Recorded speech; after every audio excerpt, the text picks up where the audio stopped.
You are listening to RudolfSteinerAudio.com. This is a reading of a cycle of lectures by Rudolf Steiner entitled Macrocosm and Microcosm, translated by D.S. Osmond and Charles Davy. This is Lecture 1, entitled The World Behind the Tapestry of Sense Perceptions, Ecstasy and Mystical Experience. The purpose of these lectures is to give a survey of findings of spiritual scientific research, which enable us to grapple with the most significant riddles of human life, as far as this is possible, within the limits to which understanding of the higher worlds is subject in our time. We shall start today from more familiar phenomena, and then endeavor to reach higher and higher spheres of existence, to penetrate into deeply hidden riddles of man's life. We shall not start from any concepts or ideas so firmly established as to resemble dogmas, but refer, quite simply at first, to matters which everybody will feel to be connected with everyday life. All spiritual science is based upon the assumption that underlying the world normally known to us, there is another, the spiritual world. It is in this spiritual world, underlying the world of the senses, and in a certain respect also the world of soul, that we have to look for the actual causes and conditions of what takes place in those other worlds. It will certainly be known to everyone here that there are definite methods which a man may apply to his life of soul, and which enable him to awaken certain inner faculties slumbering in normal daily life, so that he is finally able to experience the moment of initiation. He then has around him a new world, the world of spiritual causes and conditions, underlying the world of the senses and the world of soul. It is as when, after an operation, a man hitherto blind finds around him the world of colors and light. In normal life today, man is shut off from this world of spiritual realities and beings, and it is upon this world that we shall endeavor to shed light in these lectures. On two sides, the outer and the inner sides, as we may call them, man is shut off from the spiritual world. When he directs his gaze to the outer world, he perceives in the first place what is there presented to his senses. He sees colors and light, hears sounds, is aware of warmth and cold, smells, tastes, and so on. This is the world immediately around him. In contemplating this world, we become aware, to begin with, of a kind of boundary. Through direct perception, direct experience, man is unable today to look behind the boundary presented to him by colors and light, sounds, scents, and so forth. A trivial illustration will make this clear. Suppose we are looking at a surface painted blue. Under ordinary conditions, of course, we cannot see what is behind this surface. A shallow thinker might object that it is only a matter of looking behind the surface, but this is not so in respect of the world outspread around us, for it is precisely by what we perceive that an outer spiritual world is concealed from us, and at most we can feel that color and light, warmth, cold, and so on, are external manifestations of a world lying behind.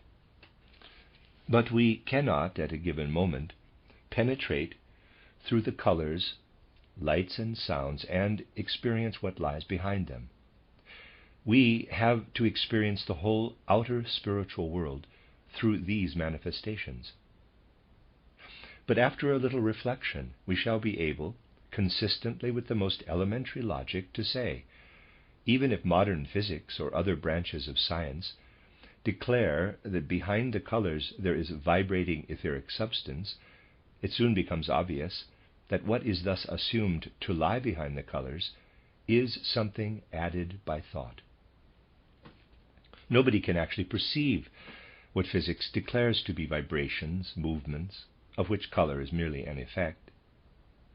Nor can anybody say with certainty whether there is reality in what is alleged to lie behind the sense impressions.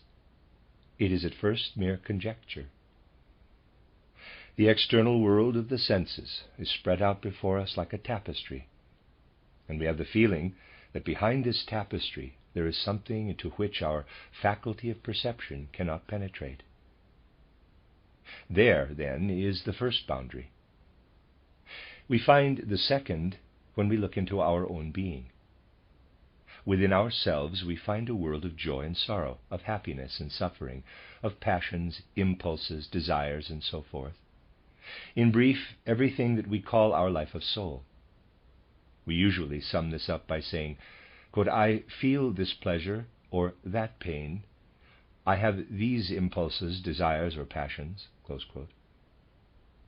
But surely we also have the feeling that behind this inner life of soul, something is hidden, something that is concealed by our soul experiences, just as something belonging to the outer world is concealed by our sense perceptions.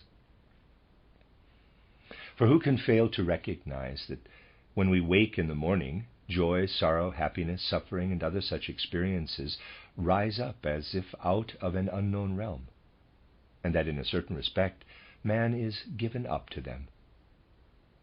And is there anyone who, if he reviews his whole life of soul, could deny that there must be within him something deeper, something at first hidden from himself, out of which his joy, suffering, happiness, grief, and all his soul experiences stream forth? And that these, no less than the external sense perceptions, must be manifestations of an unknown world? And now let us ask, if too such boundaries are actually there, or may at least be presumed to be there, have we not, as human beings, certain possibilities of penetrating through them? Is there something in a man's experiences which enables him to break through this tapestry of sense perceptions, just as he would break through a membrane covering something lying behind it? And is there something that leads into greater depths of our inner nature, behind our sufferings, behind our joys, behind our passions? Are we able to make a further move into the outer world and also into the inner world? There are two experiences which actually enable us to break through the film covering the outer world and the resistance in the inner world. Something like a membrane is pierced, and we are able to enter the world hidden behind the veil of the sense perceptions. This world can reveal itself to us when, in the course of certain normal processes of life, there come entirely new experiences, experiences giving rise to the feeling that external perceptions through the senses are disappearing, that the tapestry of the outer world is being broken through. Then we may say that we are penetrating a little way into the world lying behind sense perceptions. This experience is one that is decidedly not beneficial for human life as a whole. It is the state usually known as ecstasy, when this term is used in the original sense. It causes a man momentarily to become oblivious to the impressions of the sense world, so that for a time he is not aware of the colors, sounds, scents, and so forth around him, and is insensitive to ordinary sense impressions.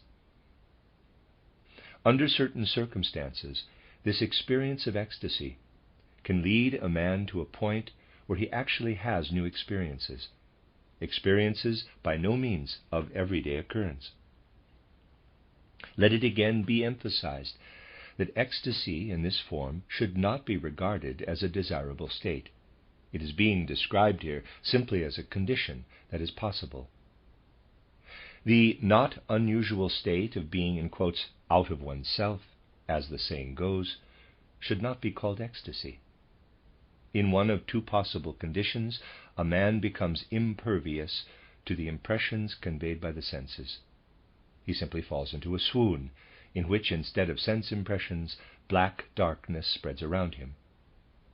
For a normal man, that is really the safer condition of the two. There is also a form of ecstasy in which a man is not only surrounded by dense darkness, but this darkness becomes filled with a world hitherto quite unknown to him. Do not say at once that this may be a world of illusion, of deception, or, if you like, let it stand at that for the moment. We will not assume that this world has any real meaning, but call it a world of apparitions, of phantasms. The actual point here is that what is seen may indeed be a world, whether of pictures or illusions, which has not previously been known. A man must then ask himself, quote, am I able, with all my capacities, to construct such a world for myself out of my ordinary consciousness? If this world of pictures is such that he can say to himself, quote, or close quote, if this world of pictures is such that he can say to himself, quote, I am incapable of constructing such a world of pictures out of my own experiences, close quote, then obviously the pictures must come to him from somewhere. We will decide later whether this world has been magically conjured up before him as delusion, or whether it is reality. The point is that there are states in which a man sees worlds hitherto unknown to him. Now, this state of ecstasy is bound up with a quite special drawback for normal human beings. It is evident from the experience itself that this ecstatic condition can be induced by natural means only if what the man in question calls his ego, his strong inner self, through which he holds all his separate experiences together, is, as it were, extinguished. His ego is entirely suppressed. It is as though he were outside himself, poured out into the new world that fills the darkness around him. Countless human beings have already had the experience I am describing, or at least are capable of having it. More will be said about this in later lectures. There are two aspects to be noted in connection with this experience of ecstasy. The one is that the actual sense impressions vanish. Also, the experiences a man has when he feels and can say, I see that color, I hear these sounds, and so on. In the state of ecstasy, he is never aware of his ego. He does not distinguish himself from the objects around him. Fundamentally speaking, it is only the ego that can distinguish itself from surrounding objects. Therefore, in ecstasy, a man cannot distinguish whether he is having to do with mirage or reality, for on that the ego alone can decide. In ecstasy there is a loss, or at least a considerable diminution of ego consciousness, and a fading of sense perception. These two experiences run parallel. The tapestry of the sense world seems to crumble, to dissolve. It is as if the ego, which otherwise seems to encounter a barrier constituted by the tapestry of the sense world, were flowing right through the sense perceptions, and living in a world of pictures which presents something entirely new. In the state of ecstasy, a man becomes aware of beings and happenings hitherto unknown to him, which he finds nowhere in the physical world, no matter what comparisons he makes. The essential point is that he experiences something entirely new. Something happens in ecstasy that is like a breaking through of the external boundaries around man. Whether this new world is illusion or reality will become evident at a later stage. Let us now ask ourselves whether we are also able to get behind our inner world, behind the world of our passions, impulses, and desires, of our joys and sufferings, sorrows, and so on. This, too, is possible. Again, there are experiences which lead out beyond the realm of ordinary soul life, if we deepen this soul life inwardly. This is the path taken by many of those who are called mystics. In this process of mystical deepening, a man first turns his attention away from the world of the senses and concentrates it upon his own inner experiences. Mystics who resolve not to inquire into the external causes of their interests, their sympathies and antipathies, their sorrows, joys, and so forth, but who are attentive only to the experiences ebbing and flowing in their souls, penetrate even more deeply into their soul life, and have quite definite experiences, differing from those ordinarily known. Again, I am describing a condition known and accessible to countless human beings. I am speaking, to begin with, of experiences that arise when normal conditions have been transcended to a very slight degree only. The essence of such experiences is that the mystic who sinks more and more deeply into himself transforms certain feelings into something quite different. If, for example, a normal man, one who is utterly alien to any kind of mystical experience, suffers a painful blow from another man, his resentment will be directed against him. That is the natural reaction. But one who practices mystical deepening will have a quite different feeling. Such a man feels, "You would never have had to suffer this blow if at some time you had not brought it upon yourself. Otherwise this man would not have crossed your path. You cannot therefore justifiably turn your resentment against one who was brought into contact with you through happenings in the world in order to give you the blow you have deserved." Such persons, if they deepen their different experiences, acquire a certain feeling about their soul life as a whole. They say to themselves, quote, "I have known much grief, much suffering, but at some time or other I was myself the cause of it. I must have done certain things, even though I cannot remember them.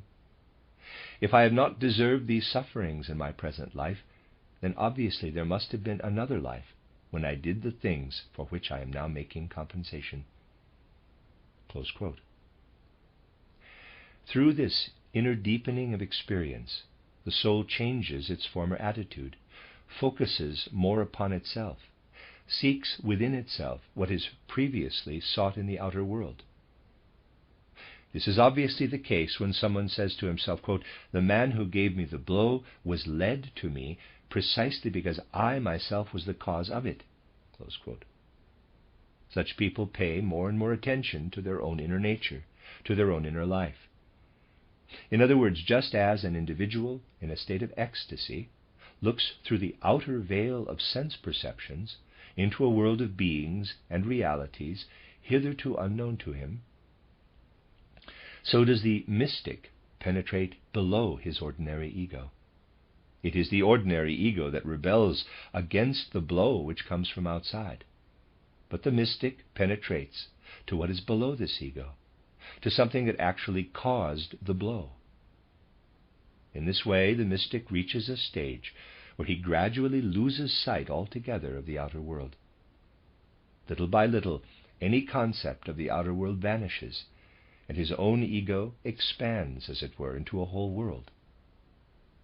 But just as we will not decide at the moment whether the world revealed in ecstasy is mirage, reality, or fantasy, neither will we decide whether what the mystic feels as compared with the ordinary life of soul is reality, or whether it is he himself who is the cause of his sorrow and suffering. It may all be so much dreaming, but it is nevertheless an experience that may actually come to a man. The point of importance is that on two sides, outward and inward, he penetrates into a world hitherto unknown to him. If we now reflect that in a condition of ecstasy a man loses grasp of his ego, we shall realize that this is not a state to be striven for by one who is leading an ordinary life. For the possibility of achieving something in the world, our whole power of orientation in the world, depends upon the fact that in our ego we have a firm center of our being. If ecstasy deprives us of the possibility of experiencing the ego, then, for the time being, we have lost our very selves. And on the other side, when the mystic attributes everything to the ego, makes himself the culprit for whatever he has to experience, this has the detrimental effect of making him look within himself for the ultimate cause of everything that happens in the world. But thereby he loses the faculty of healthy orientation in life, burdens himself with guilt, and is unable to establish any right relationship with the outer world. Thus, in both directions, in ordinary ecstasy and in ordinary mystical experience, the power of orientation in the world is lost. It is therefore a good thing that man encounters barriers in two directions. If he brings his ego to expression in the outward direction, he encounters the barrier of sense perceptions. They do not let him through to what lies behind the veil of the sense world. And that is beneficial for him, because he is normally able to keep full possession of his ego. And in the other direction, the inner experiences in the life of soul do not let him through below the ego, below those feelings which lead to the faculty of orientation. He is enclosed between two barriers in the outer world and in the inner world of soul, and in normal circumstances cannot penetrate beyond the point where orientation in life is possible for him. In what has been described, a comparison has been made between the normal state of life and the abnormal states of ecstasy and uncontrolled mystical experience. Ecstasy and mystical experience are abnormal states, but in everyday life there is something which helps us to be aware of the barriers referred to very much more clearly, namely, the alternating states of waking and sleeping through which we pass within 24 hours. What is it that we do in sleep? In sleep we do exactly the same, in a certain respect, as we do in the abnormal state of ecstasy described above. The inner man in us spreads into the outer world. That is what actually happens. Just as in ecstasy we pour out our ego, lose hold of our ego, in sleep we lose not only our ego consciousness, but we lose even more, which is beneficial. In ecstasy we lose only our ego consciousness, but still have around us a world of hitherto unknown pictures, a world of spiritual realities and beings. In sleep there is no such world around us, for everything in the way of perception has gone. Thus, sleep differs from ecstasy in this respect. In sleep, together with the extinction of the ego, a man's faculty of perception, whether physical or spiritual, is also extinguished. Whereas in ecstasy, the ego alone is extinguished, in sleep the faculty of perception and the consciousness too are obliterated. Man has not only poured his ego into the world, but he has also surrendered his consciousness to this world. What remains behind of man during sleep is what there is in him apart from the ego and apart from consciousness. In the normal sleeping man we have before us a being in the physical world who has discarded both his consciousness and his ego. And whither has the consciousness, whither has the ego gone? Having had an explanation of the state of ecstasy, we are able to answer this question too. In the state of ecstasy, we have around us a world of spiritual realities and spiritual beings. But if we also relinquish consciousness, then at that same moment dense darkness surrounds us. We sleep. Thus in sleep, as in ecstasy, we have surrendered the ego, and further, this is the characteristic of sleep, the bearer of our consciousness and its manifestations. This is our astral body. It is poured out into the world of spiritual beings and facts, revealed in the state of ecstasy.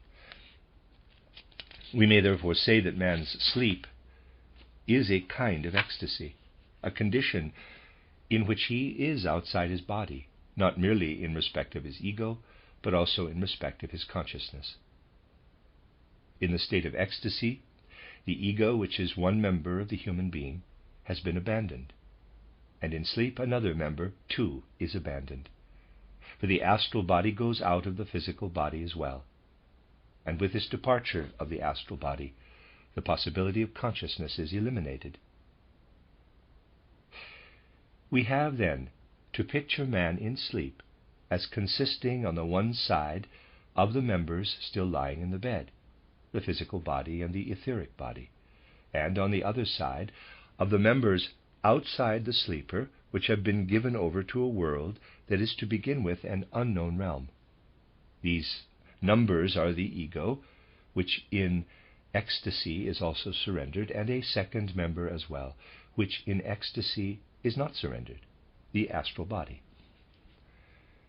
Sleep represents a kind of division of man's being.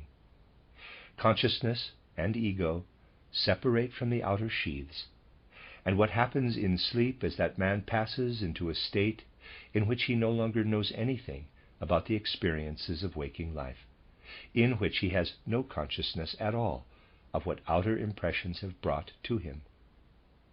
His inner self is given over to a world of which he has no consciousness, of which he knows nothing.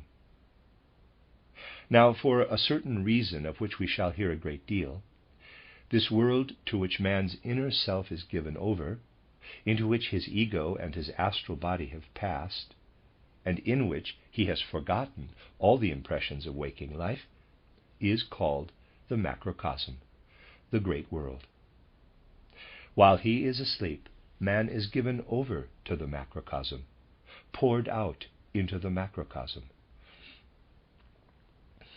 During ecstasy, he is likewise given over to the Macrocosm, but then he knows something of it.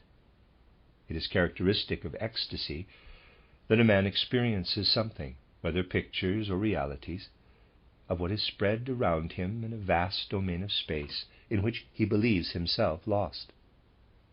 He experiences something like a loss of his ego, but as though he were in a realm hitherto unknown to him. This identification with a world which differs from that of everyday life, when we feel subject only to our bodies, justifies us from the outset in speaking of a macrocosm, a great world, in contrast to the, in quotes, little world of our ordinary waking life, when we feel ourselves enclosed within our skin. That is only the most superficial view of the matter. In the state of ecstasy, we have grown into the macrocosm, where we see fantastic forms, fantastic because there is no resemblance with anything in the physical world. We cannot distinguish ourselves from them. We feel our whole being, as it were, expanded into the macrocosm. That is what happens in ecstasy. With this conception of the state of ecstasy, we are able, by analogy at least, to form an idea of why we lose hold of the ego in that state. Let us picture the ego of man as a drop of colored liquid. Assuming that we had a very tiny vessel, just able to contain this drop, the drop would be visible by its color. But if the drop were put in a large vessel, let us say in a basin of water, the drop would no longer be perceptible. Apply this analogy to the ego, which in the state of ecstasy expands over the macrocosm, and you will be able to conceive that the ego feels itself becoming weaker and weaker as it expands.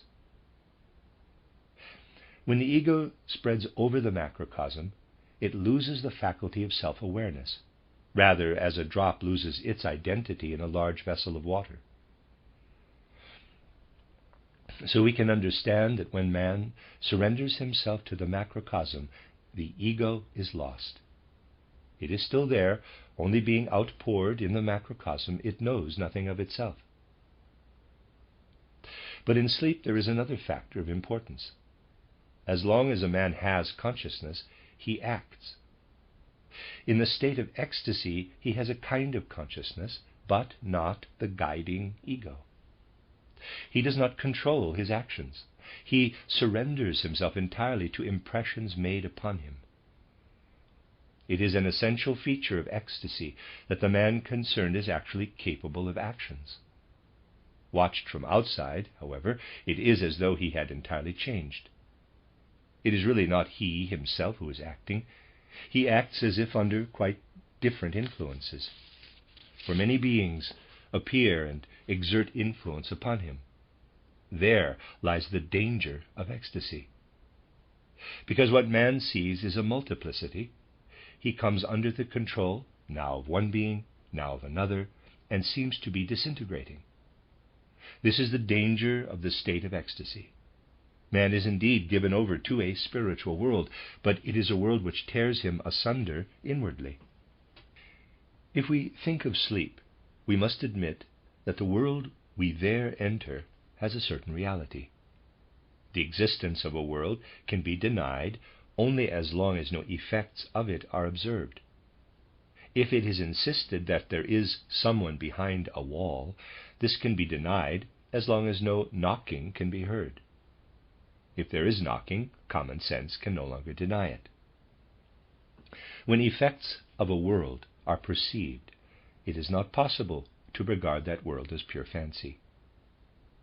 Are there then any perceptible effects of the world which we see in ecstasy but not in normal sleep? Of the effects of the world in which we are during sleep, we can all convince ourselves when we wake in the morning. Our condition then is different from when it was the previous evening. In the evening we are tired, our forces are exhausted and must be replenished. But in the morning we wake with fresh forces which have been gathered during sleep. When, with his ego and astral body, a man is given up to another world, he draws from that world, which in ecstasy is perceived, but in normal sleep is obliterated, the forces he needs for the life of day. How this actually happens need not concern us now. What is important is that this world brings us forces which banish fatigue. The world out of which stream forces which get rid of fatigue is the same as the world we see in ecstasy. Every morning we become aware of the effects of this world we perceive in ecstasy, but not in sleep. When there is a world which produces effects, we can no longer speak of a non-reality. Out of the same world into which we gaze in the state of ecstasy, and which in sleep is obliterated, we draw the forces strengthening us for the life of day.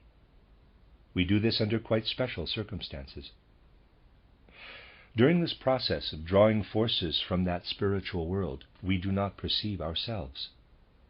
The essential feature of sleep is that we achieve something but have no awareness of ourselves during this activity. If we had any such awareness, the process would be carried out far less efficiently than it is when we are not conscious of it. In daily life, too, there are matters where we do well to say to many a man, quote, "Hands off," close quote. Everything would go wrong if they interfered with it. If a man were to play a part in this difficult operation of restoring the forces exhausted during the previous day, he would ruin everything, because he is not yet capable of being a conscious participant. It is providential that consciousness of his own existence is snatched away from him, from man, at the moment when he might do harm to his own development. Thus, through forgetting his own existence on going to sleep, man passes out into the macrocosm.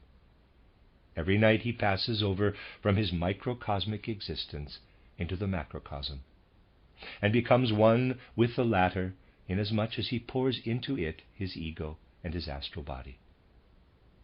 But because in the present course of his life he is capable of working only in the world of waking life, his consciousness ceases the moment he passes into the macrocosm. That is why it has always been said in occult science that between life in the microcosm and in the macrocosm lies the stream of forgetfulness.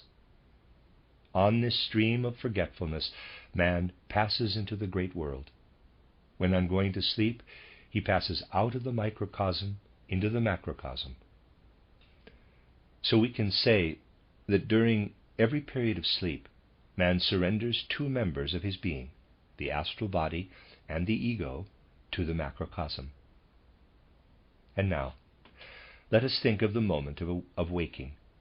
At the moment of waking, a man begins again to feel pleasure, pain, and whatever urges and desires he has recently experienced.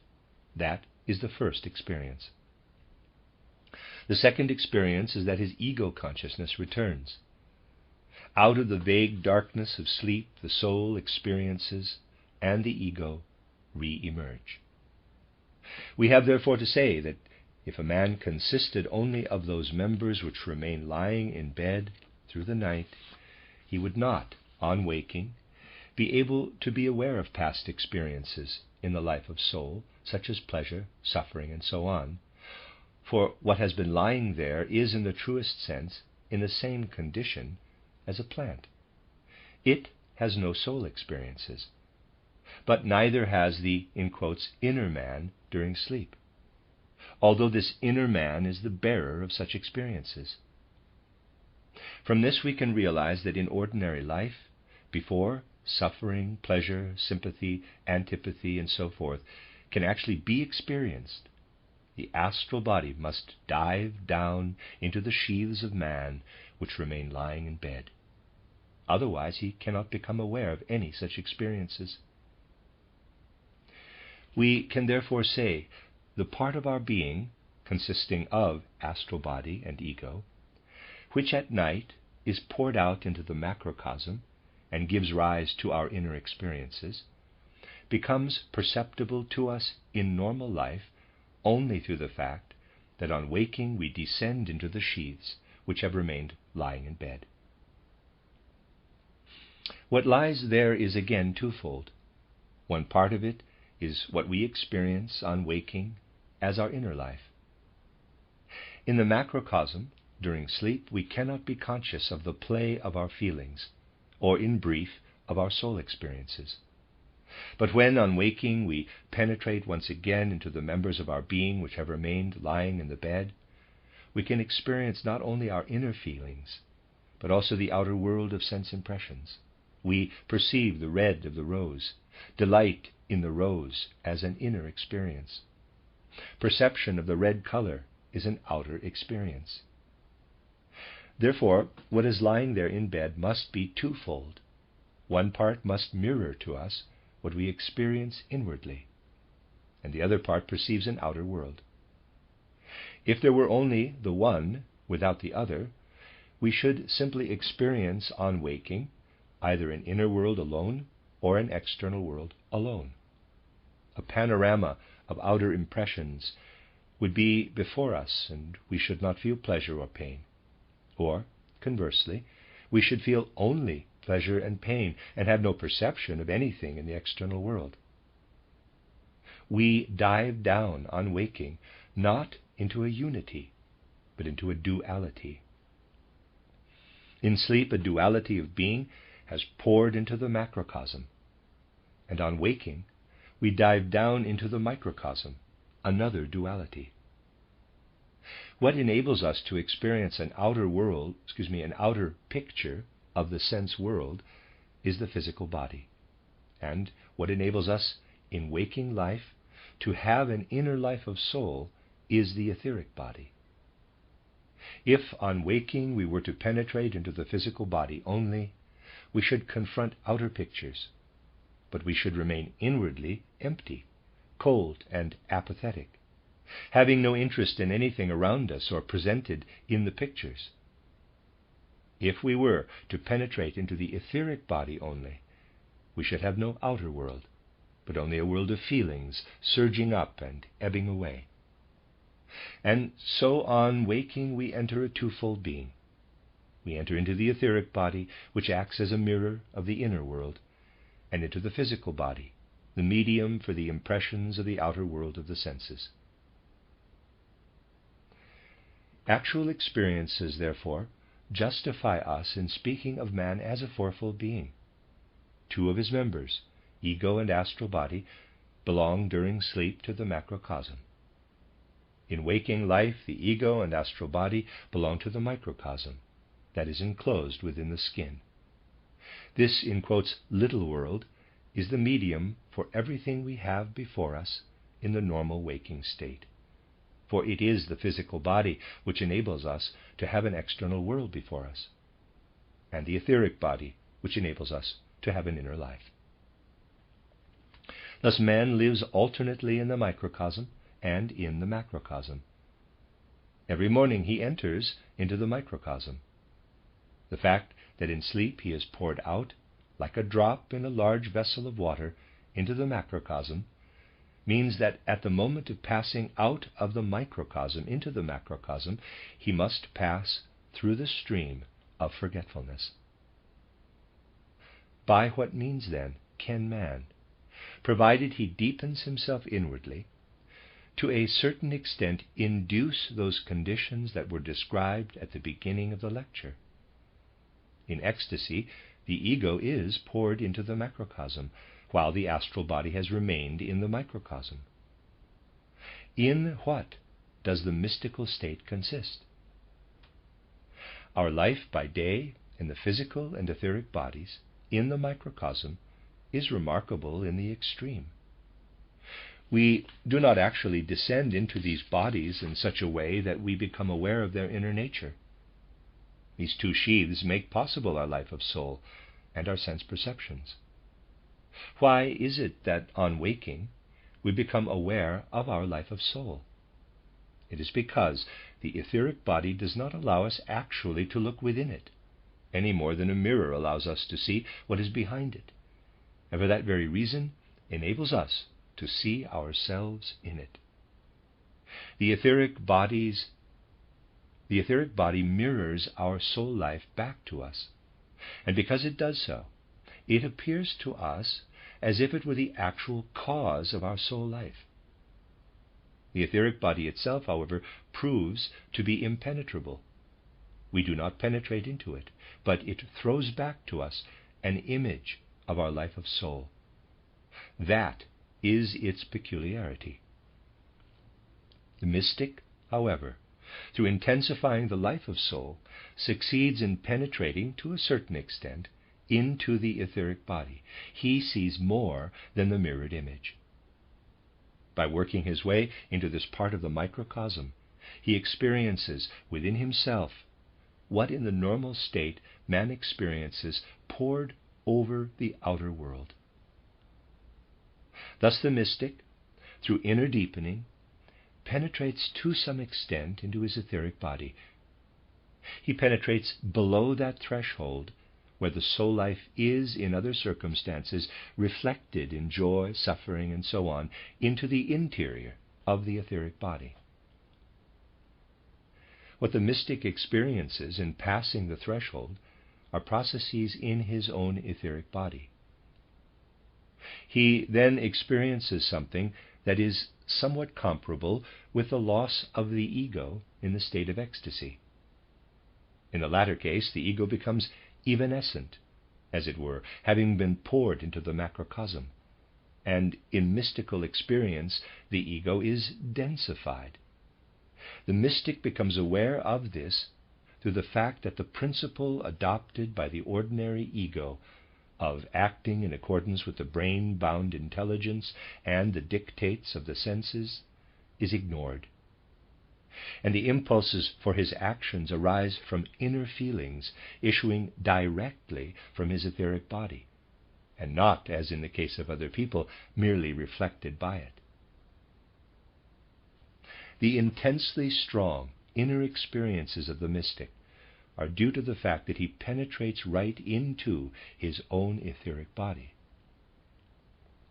Whereas, in the state of ecstasy, a man expands his being into the macrocosm, the mystic compresses himself within the microcosm.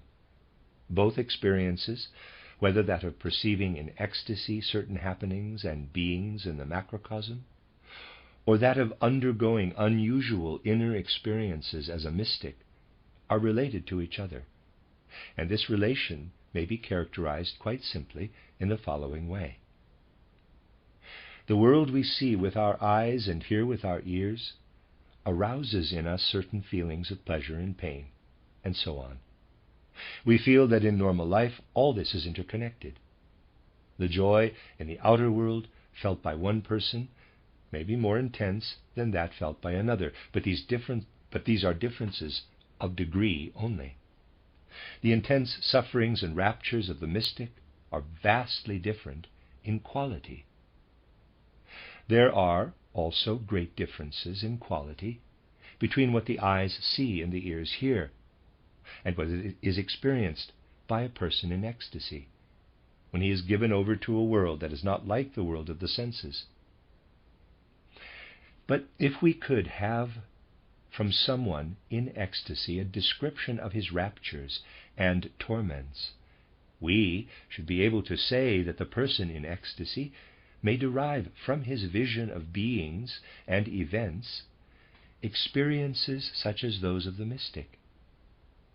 And if, on the other hand, we were to hear the mystic describing his emotions and feelings, we should say that something of the kind may equally well be experienced in ecstasy. The world of the mystic is a real world. Similarly, the beings encountered in the state of ecstasy are subjectively real, in the sense that they are actually seen. Whether the experiences are illusions or realities is at the moment beside the point. The person in question sees a world that is different from the sense world. The mystic experiences joys, emotions, and torments which are not comparable with anything known in everyday life. The mystic does not, however, see the world that is revealed to one in the state of ecstasy, and the latter has no experience of the world of the mystic. Both worlds are independent of each other. It is a strange relationship, but an explanation of the world of the one may be found in the light of the experiences of the other. If a normal person were actually to experience the world described by one in the state of ecstasy, the shattering effect would be comparable with the intensity of the experiences undergone by the mystic. We have thus pointed to a certain connection between the worlds of mystical and ecstatic experience. Both inwardly and outwardly, man encounters the world of the spirit. What has been described today will seem to many of you to be airy hypothesis, but we shall try in the next lectures to answer the questions: to what extent are we able to penetrate into a real world by working our way through the tapestry of the outer world of sense? How far is it possible to go beyond the world experienced by a man in the state of ecstasy and penetrate into a real outer world, and to penetrate below the inner world of the mystic, into a realm that lies below the human ego, but in which there is also reality?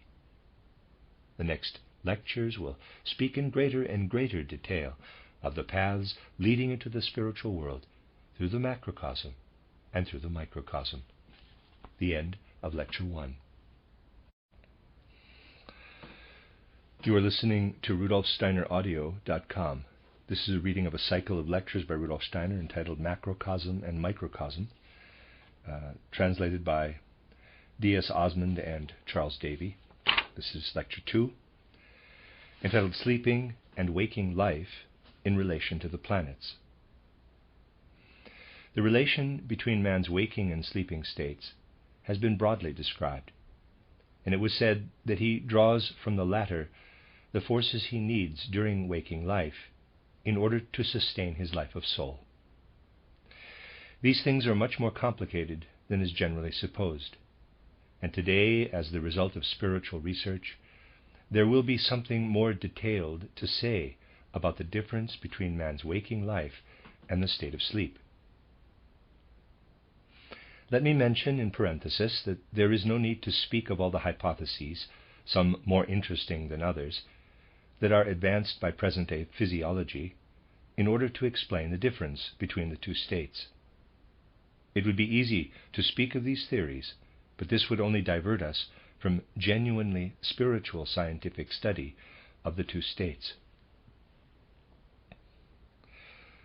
All that need be said is that modern science concerns itself only with the part of man which during sleep remains behind in the physical world. The fact that the ego and astral body emerge from the physical and etheric bodies when man goes to sleep can be reality only to spiritual investigation, to the eyes of a seer. The whole process is completely foreign to modern physical science, which need not, however, be severely criticized on that account. In a certain respect, it is justified in asserting a one-sided point of view. Man's ego and astral body are in a spiritual world while he is asleep, and in the physical world when he wakes and comes down into the physical and etheric bodies. Now, let us consider the sleeping human being. Quite naturally, normal human consciousness regards sleep as an undifferentiated state that is not a subject for further investigation. The question is rarely asked whether during the time man spends at night in a spiritual world, an influence on his body-free soul is exerted by several forces, or by a single force only, which permeates the spiritual world.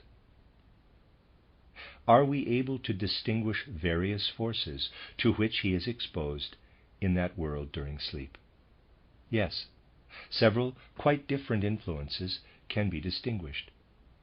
The influences do not, of course, primarily affect the members that remain lying in bed, but they affect man as a being of soul when his astral body and ego have emerged from his physical and etheric bodies. By considering certain familiar experiences and facts, we will now explore the different influences which are exerted upon the sleeping human being. A man has only to be more attentive to what happens to him when he goes to sleep, and he will notice how the inner activity through which, during the day, he moves his limbs and brings his body into movement with the help of his soul begins to flag. Anyone who practices a little self-observation at the time when he is about to go to sleep will feel that he can now no longer exercise the same control over his body. A kind of lethargy begins to overpower him. First of all, he will feel incapable of directing the movement of his limbs by the will. Control of speech is then lost. Then he feels that the possibility of entering into any connection with the outer world is slipping away from him, and all the impressions of the day gradually disappear. What disappears first is the ability to use the limbs, and especially the instruments of speech, then the faculties of taste and smell, and finally of hearing. In this gradual cessation of the inner activity of the soul, man experiences the emergence from his bodily sheaths. In saying this, we have already indicated the first influence that is exerted upon man as a preliminary to sleep. It is the influence that drives him out of his physical and etheric bodies. Anyone who practices self-observation will notice how a power seems to be overcoming him. For in normal life he does not order himself to go to sleep, to stop speaking, tasting, hearing, and so forth. A power is now asserting itself in him. This is the first of the influences to be exerted from the world into which man passes at night. It is the influence which drives him out of his physical and etheric bodies. But if this were the only influence to be exerted, the outcome would be absolutely calm, unbroken sleep. This is, of course, known in normal life. It is the state induced by the first influence connected with sleep. But there are other kinds of sleep. We all know the state of dream, when chaotic or clear pictures obtrude themselves into sleep. Were only the first influence at work, the influence that draws man into a spiritual world, sleep unbroken by any dream would be the result. But another influence becomes evident when sleep is broken by dreams. Two influences can be distinguished. The one extinguishes consciousness inasmuch as it drives us out of our bodily sheaths, and the second conjures the world of dreams before the soul, thrusts this dream world into our sleep. But some people have yet a third kind of sleep. Although this third kind occurs only rarely, Everyone knows that it does occur. It is when a man begins to talk or act in sleep without the consciousness that is his in waking life. Usually he knows nothing the next day of the impulses which have driven him to such actions during sleep. The condition can be enhanced to the point of what is usually called sleepwalking. While he is walking in his sleep, a man may also have certain dreams, but it is not so in the majority of cases. In a certain sense, he acts like an automaton, impelled by obscure urges of which he need not have even the consciousness of dream. Through this third influence, he enters into contact with the outer world as he does by day, only now he is unconscious. Such actions in sleep are therefore subject to a third influence. Three influences, then, to which the human being is exposed during sleep can be clearly distinguished. They are always present, and spiritual investigation confirms this. In the great majority of people, however, the first influence predominates. Most of their sleep is unbroken by dreams. The second influence, giving rise to the state of dream, takes effects at intervals in nearly everybody, but in by far the greater number of people, these two states are so predominant that speaking and acting during sleep rarely occur. The influence that takes effect in a sleepwalker is present in every human being, but in a sleepwalker this third influence is so strong in comparison with the other two that it gets the upper hand. Nevertheless, every human being is liable to be exposed to all three influences. These three influences have always been recognized in spiritual science as distinct from each other. In man's soul life, there are three domains. The first being mainly subject to the first influence, the second more to the second influence, and the third more to the third influence. The human soul has a threefold nature, and it can be subject to influences of three distinct kinds. The part of the soul that is subject to the first influence, which drives the soul out of the bodily sheaths, is known in spiritual science as the sentient soul. The part affected by the second influence, which drives the pictures of dream into man's life of soul during sleep, is known as the intellectual or mind soul. The third part, which in the case of most people does not assert its unique character during sleep, because the other two influences predominate, is called the consciousness or spiritual soul. Thus three influences are to be distinguished during the state of sleep.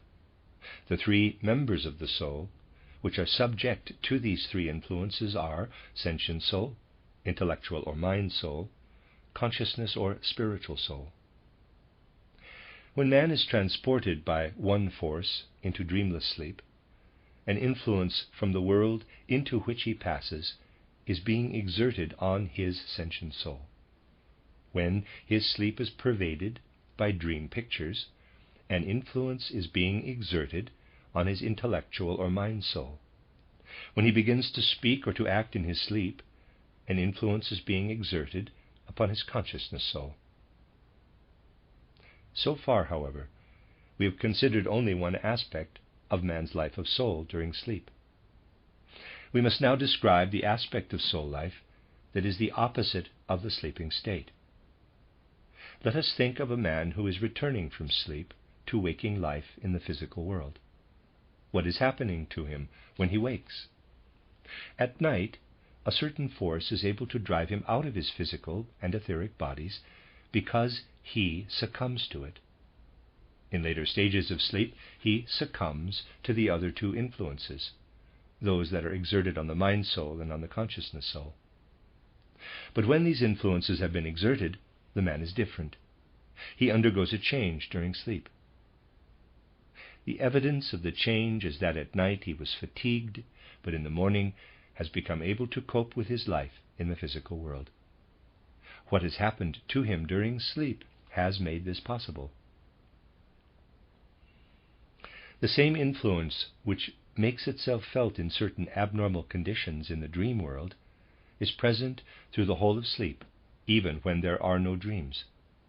The third influence, which takes effect in a sleepwalker, but in other cases does not operate, is the one that is exerted on the consciousness soul. When the influences on the mind soul and consciousness soul have taken effect, man is strengthened and energized. He has drawn from the spiritual world the forces he needs for his life during the next day, in order to recognize and enjoy the physical world. It is primarily the influences exerted on the mind soul and on the consciousness soul which strengthen man during sleep. But when he is thus strengthened, the same influence which drove him out of his physical and etheric bodies brings him back again into them when he wakes in the morning. The same influence is being exerted then in the opposite direction, and it is exerted on the sentient soul. Everything connected with the sentient soul has become exhausted by the previous evening.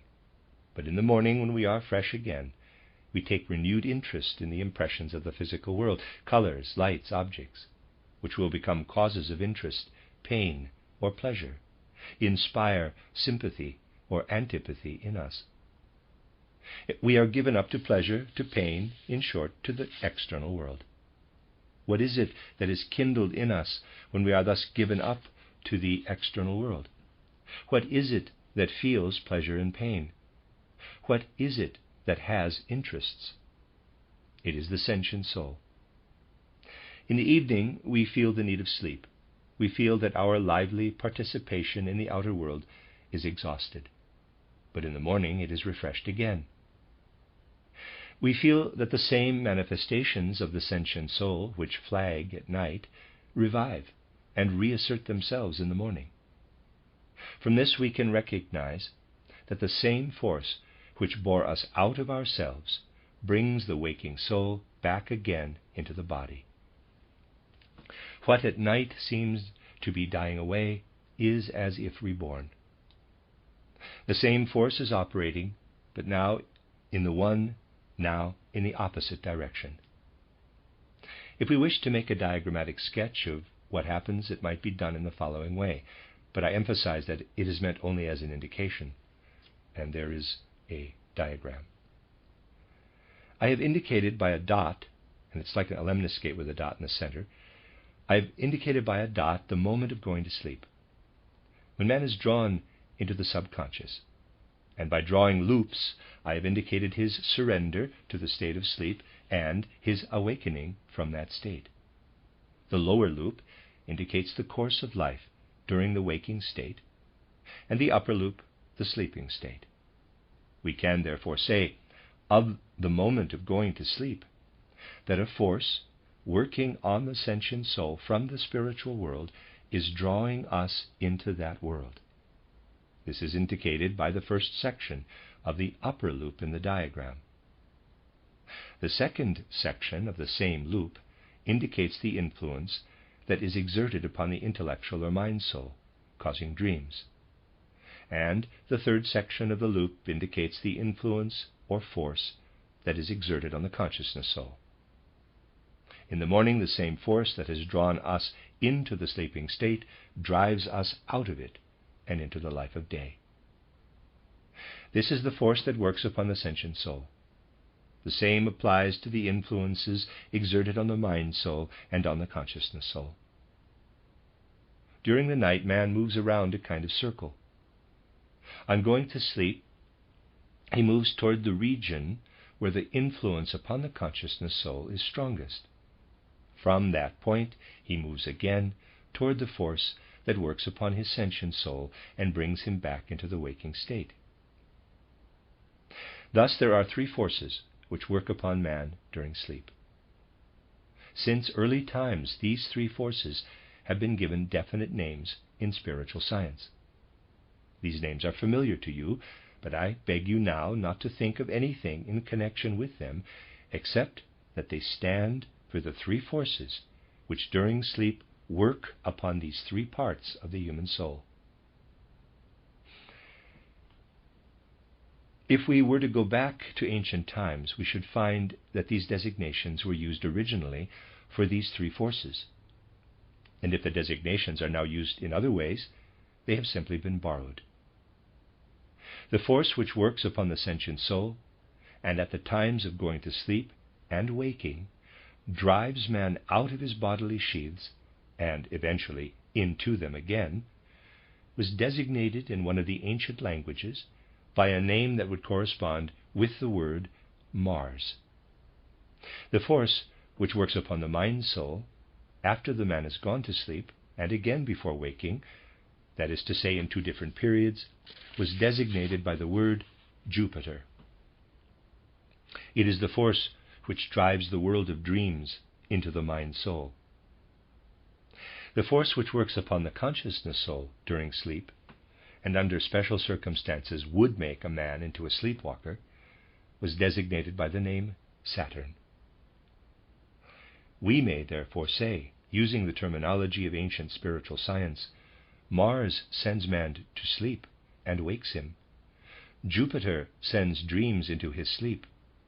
And dark Saturn stirs into unconscious action during sleep a man who cannot withstand its influence. For the time being, we will think of the original spiritual significance of these names as denoting forces that work upon the human being during sleep, when he is outside his physical and etheric bodies in the spiritual world, not of their significance in astronomy. Now, what happens when man wakes in the morning? He actually enters a quite different world, which he normally regards today as the only one belonging to him. Impressions from outside are made upon his senses, but he is unable to look behind these impressions. When he wakes from sleep, the whole tapestry of the sense world lies outspread before him. But not only does he perceive this external world with his senses, together with every perception, he feels something. However slight the pleasurable sensation may be on perceiving, for example, some color, nevertheless a certain inner process is always present. All external sense perceptions work in such a way that they give rise to certain inner states. Everyone will realize that the effect of violet is different from that of green.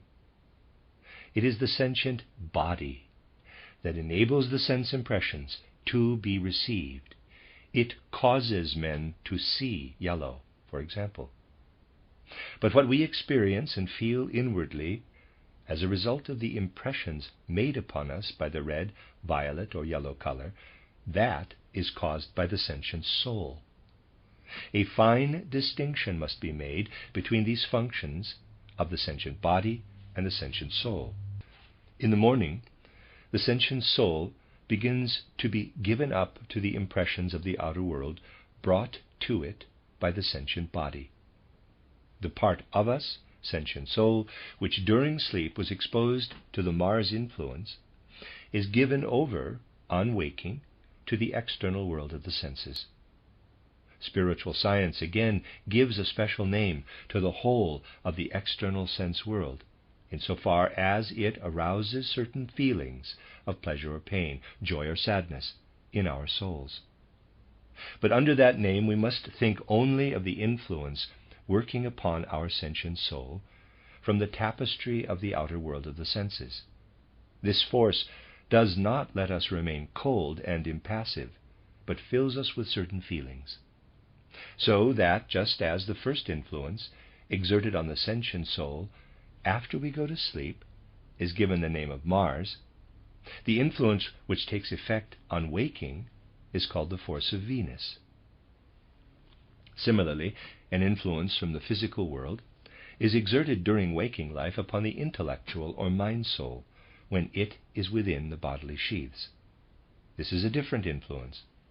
It is the influence which enables us to withdraw from external impressions and to work upon them inwardly, to reflect upon them. Notice the difference there is between the experiences of the sentient soul and those of the intellectual or mind soul. The sentient soul has experiences only as long as a man is given up to the outer world. It receives the impressions of the outer world. But if, for a time, in waking life, he pays no attention to the actual impressions of the outer world, if he ponders over them and lets the feelings of pleasure, pain, and so forth merely echo on within him, then he is given over to his mind-soul. Compared with the sentient soul, it has rather more independence. There are influences which enable a man, during waking life, not merely to stand gazing at a tapestry of the sense world, but to turn his attention away from all that, to form thoughts whereby he combines external impressions in his mind and enable him to make himself independent of the influences of the outer world. These are the influences of Mercury. The influence of Mercury works during the day upon man's intellectual or mind-soul, just as the influence of Jupiter works upon it during sleep at night. You will notice that there is a certain correspondence between the influences of Mercury and of Jupiter. Footnote C, title Human Questions and Cosmic Answers, Lecture 2. End of footnote. In the case of a normal person today, the Jupiter influences penetrate into his life of soul as dream pictures. The corresponding influences during waking life, the Mercury influences, work in a man's thoughts, in his inner reflective experiences. When the Jupiter influences are working in a man's dreams, he does not know whence his experiences come. During waking consciousness, however, when the Mercury influences are working, he knows the source of them. In both cases, inner processes are being pictured in the soul. Such is the correspondence between the influences of Jupiter and those of Mercury. In the waking life of day, there are also influences which work upon the consciousness soul. What are the differences between sentient soul, intellectual or mind soul, and consciousness soul? The sentient soul operates when we are merely gazing at the things of the external world. If we withdraw our attention for a time from the impressions of this outer world and work over them inwardly, then we are given over to the mind soul. But if we now take what has been worked over in thought, turn again to the outer world, and relate ourselves to it by passing over to deeds, then we are given over to the consciousness soul. For example, as long as I am simply looking at these flowers in front of me, and my feelings are moved by the pure whiteness of the rose, I am given up to my sentient soul. If, however, I avert my gaze and no longer see the flowers, but only think about them, then I am given over to my intellectual or mind soul. I am working in thought upon the impressions I have received. If now I say to myself that because the flowers have given me pleasure, I will gladden someone else by presenting them to him and then pick them up in order to hand them over, I am performing a deed. I am passing out of the realm of the mind soul into that of the consciousness soul, and relating myself again to the outer world. Here is a third force which operates in man and enables him not only to work over in thought the impressions of the outer world, but to relate himself to that world again. You will notice that there is again a correspondence between the activity of the consciousness soul in the waking state and in sleep. You have heard that when this influence is being exerted in sleep, a man becomes a sleepwalker. He speaks and acts in his sleep. In the waking state, however, he acts consciously. At night, in sleepwalking, he is impelled by the force of dark Saturn, the influence which during waking life works upon man's consciousness soul in such a way that independence can be achieved in conditions of ordinary life, is called in spiritual science the force of the moon. Here again, please forget whatever mental pictures you have hitherto connected with this word. You will presently understand the reason for these designations. Thus we have found that man's soul, in waking life and in sleep, has 3 different members, that it is subject to 3 different influences. During the night, when man is in the spiritual world, he is subject to the forces designated in spiritual science as those of Mars, Jupiter, and Saturn. His threefold life of soul by day is given over to the forces designated as those of Venus, Mercury, and Moon. This is the course traversed by man in the 24 hours of day and night. And now we will think of a series of phenomena which belong to a quite different domain, but which, for certain reasons, can be studied in connection with what has been said. These reasons will be made clear as the lectures proceed. Please remember that many things said at the beginning of this course will be explained only at a later stage. You are all familiar with the ideas held by modern astronomical science of the course of the Earth around the Sun, and also of the other planets belonging to the solar system. What is said in treatises of the usual kind represents, in the view of spiritual science, only the most elementary beginning. What takes place in the physical world is for spiritual science a symbol, an external picture of inner spiritual processes. And what we are accustomed to learn about our planetary system from elementary astronomy can be compared, as regards what really underlies it, with what is learned by a child about the movements of a clock. We explain to him what the 12 conventional figures stand for, and what the rotation of the 2 hands, one slow and the other quicker, means. The child will eventually be able to tell us from the position of the hands when, let us say, the time is 9:30, but that would not mean very much. The child must learn a great deal more, for example, to relate the movement of the hands to what is happening in the world. When the hour hand stands at 6 and the minute hand at 12, he must know what time of the day this signifies, namely, that at a certain season of the year, if it is early morning, the sun will be rising then. He must learn to relate what is presented on the face of the clock to conditions in the world, and to regard what the clock expresses as a picture of them. We are taught as children that the sun is at the center of the solar system, and that the planets revolve around it. First, the planet now called Mercury, then the planet now called Venus, then the Earth plus Moon, then Mars, Jupiter, and Saturn. Footnote: in former times the names of these 2 planets, Venus and Mercury, came to be reversed. See later paragraphs of this lecture. End of footnote. Astronomical maps of the heavens show us where Saturn, or Jupiter, or Mars are to be found in certain months of the year. When we have learned to know the relative positions of the planets at definite times of the year, we have learned as much about the heavens as a child has learned about the clock, when from the position of the hands he is able to say that the time is 9:30. But then we can go on to learn something else.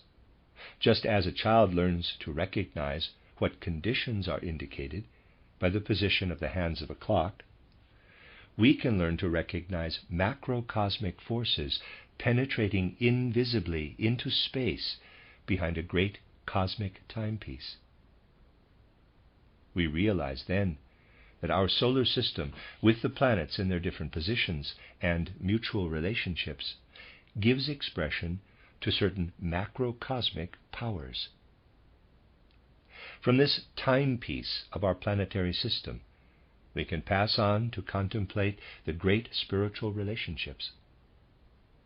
The position of every planet will become the expression of something lying behind, and we shall be able to say that there are reasons for the various relationships in which, for example, Venus stands to Jupiter, and so on.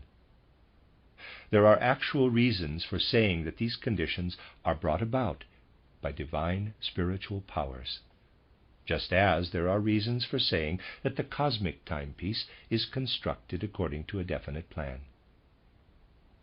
The idea of the planetary movements in the solar system then becomes full of significance. Otherwise, the cosmic timepiece would seem to have been constructed haphazardly. The planetary system becomes for us a kind of cosmic clock, a means of expression for what lies behind the heavenly bodies and their movements in the solar system. Let us, first of all, consider this cosmic clock itself. The idea of the planetary system having formed itself is easily refuted. You will all have been taught in school about the formation of the planetary system. You will have been told, in effect, that a gigantic nebula in the universe once began to rotate, and then the sun, with the planets around it, were formed by a process of separation from the nebula itself. This will probably have been demonstrated by an experiment. It is easy to rotate a drop of oil on the surface of water in a bowl. Tiny drops separate off and rotate around a larger drop, which remains at the center. The teacher will point out that this represents, on a minute scale, the formation of a planetary system, and nobody will question it. But a sharp-witted pupil might say to the teacher, quote, "You have forgotten something that in other circumstances it might be convenient to forget, but not in this case. You have forgotten your own part in the experiment, because it is you who have rotated the drop of oil." Close quote. For the sake of logic, the most important factor of all should not be forgotten. It should at least be assumed that a colossal power in cosmic space brought the whole solar system into existence through rotation. The experiment in itself points to the fact that there must be something behind what is rotating. It points to the existence of forces which cause the movement that is perceptible to the eye, e.y.e. In the same way, there are forces and powers behind the great cosmic edifice of our solar system. And now we will think of the outer aspect of this solar system, and there's a diagram. The Earth revolves around the Sun at the center. I will leave out details. At a certain time of the year, the Earth stands at one point, and at another time somewhere else. The Moon revolves around the Earth, and the planets, usually called Mercury and Venus, are nearer to the Sun and revolve around it. I emphasize here that in the course of time a change has taken place in the names of these two planets. The planet that is called Mercury today was formerly called Venus, and the planet called Venus today was formerly called Mercury. Footnote: this change of names must be kept closely in mind when references are made to the two planets. End of footnote. Venus, formerly Mercury, is nearer the Sun than the planet now called Mercury, formerly Venus. Then, farther away than the Earth, the diagram indicates Mars, Jupiter, and Saturn, revolving around the Sun. The relative positions are not strictly correct, but that does not matter here. We will leave the other planets out of consideration today. Now let us assume that as it revolves, the Earth comes to a position between Mars and the Sun. This will very seldom be the case, but we will assume for the moment that it is so. Then, in the space between Earth and Sun, there will be the planets Mercury and Venus. And on the other side of the Sun, Mars, Jupiter, and Saturn. Leaving aside the Earth, the sequence will be Sun, Venus, Mercury, Moon on one side, Sun, Mars, Jupiter, Saturn on the other. A looped line, see diagram, drawn around the heavenly bodies is a lemniscate, with the Sun at the center of the loops. It is the same line as the one indicating the cycle of man's waking and sleeping life. Thus it is possible, though not generally the case, for the planets to be arranged in the solar system in an order similar to that followed by man in completing the cycle of waking and sleeping. Taking the moment of going to sleep and that of waking as the center, the same spatial order can be indicated for the planetary system as for the daily life of man.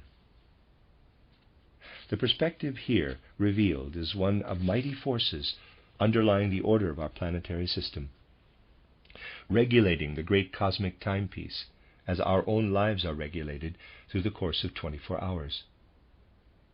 The thought will then not seem absurd that mighty forces are operating in the macrocosm, forces analogous to those which guide our lives during the day and night. As the outcome of such thoughts, the same names came into use in ancient science for the forces of the universe as for the forces which work upon our own lives. The force which, in the macrocosm, drives Mars around the sun is similar to the one that sends us to sleep. The force in the macrocosm that drives Venus around the sun is similar to the one which regulates the sentient soul by day.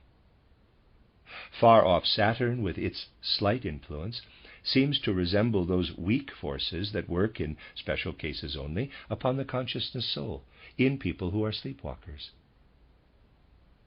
And the rotation of the moon around the earth is due to a force similar to that which regulates our conscious deeds in waking life. The spatial distances signify something that comes to expression in a certain respect in our own time-regulated life. We shall go into these things more deeply, and it is only a matter today of calling attention to them.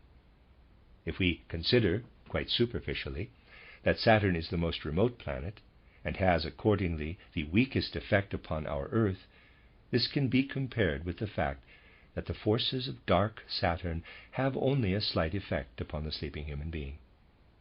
And similarly, the force which drives Jupiter around the sun can be likened to that which penetrates comparatively seldom into our lives, namely the dream world. Thus we find a remarkable correlation between human life, the microcosm, and the forces working in the great cosmic clock, driving the several planets round the sun in the macrocosm. In very truth, the world is infinitely more complicated than is supposed. Our human nature is comprehensible only if we take account of its kinship with the macrocosm. Knowing this, spiritual researchers in all epochs have chosen corresponding designations for the great world and the little world, the latter being the seemingly insignificant bodily man enclosed within the skin.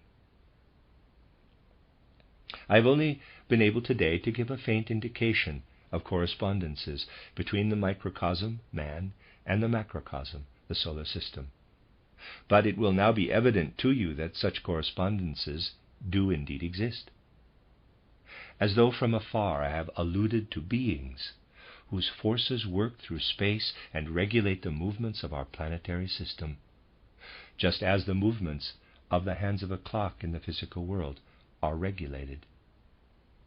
We have only so much as glanced at the frontier of the region where we may hope that spiritual worlds will reveal themselves to us. In the coming lectures, we shall learn to recognize not only the planets as the hands of the great cosmic clock, but also the actual beings who have brought the whole solar system into movement, who guide the planets round the sun, and prove to be akin to what goes on in the human being himself. And so, we shall come to understand how man is born as a little world, a microcosm, out of the great world, the macrocosm. The end of Lecture 2. You are listening to RudolfSteinerAudio.com. This is a cycle of lectures by Rudolf Steiner entitled Macrocosm and Microcosm, translated by D.S. Osmond and Charles Davy. This is Lecture 3, entitled The Inner Path, followed by the Mystic, Experience of the Cycle of the Year. To obviate any possible misunderstanding, I want to emphasize that the aim of yesterday's lecture was not that of proving anything in particular, but merely to point out that certain observations led spiritual investigators of bygone times to designate by similar names certain processes and objects in space and certain processes and happenings in our own daily and nightly experiences. The main purpose of the lecture was to introduce concepts that will be required in our further studies.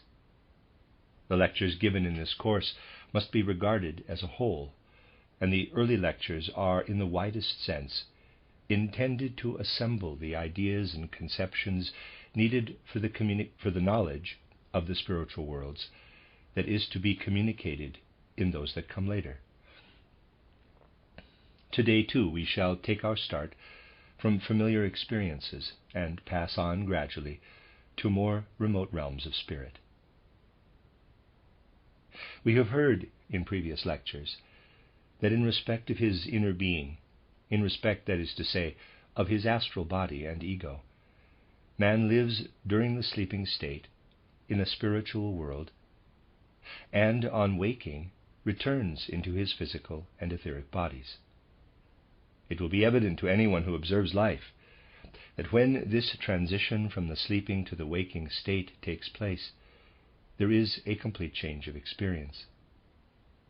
What we experience in the waking state denotes no actual perception or knowledge of the two members of our being into which we descend on waking. We come down into our etheric and physical bodies, but have no experience of them from within. What does a man know in ordinary life about the aspects presented by his physical and etheric bodies when seen from within? The essential fact of experience in the waking state is that we view our own being in the physical world from without, not from within.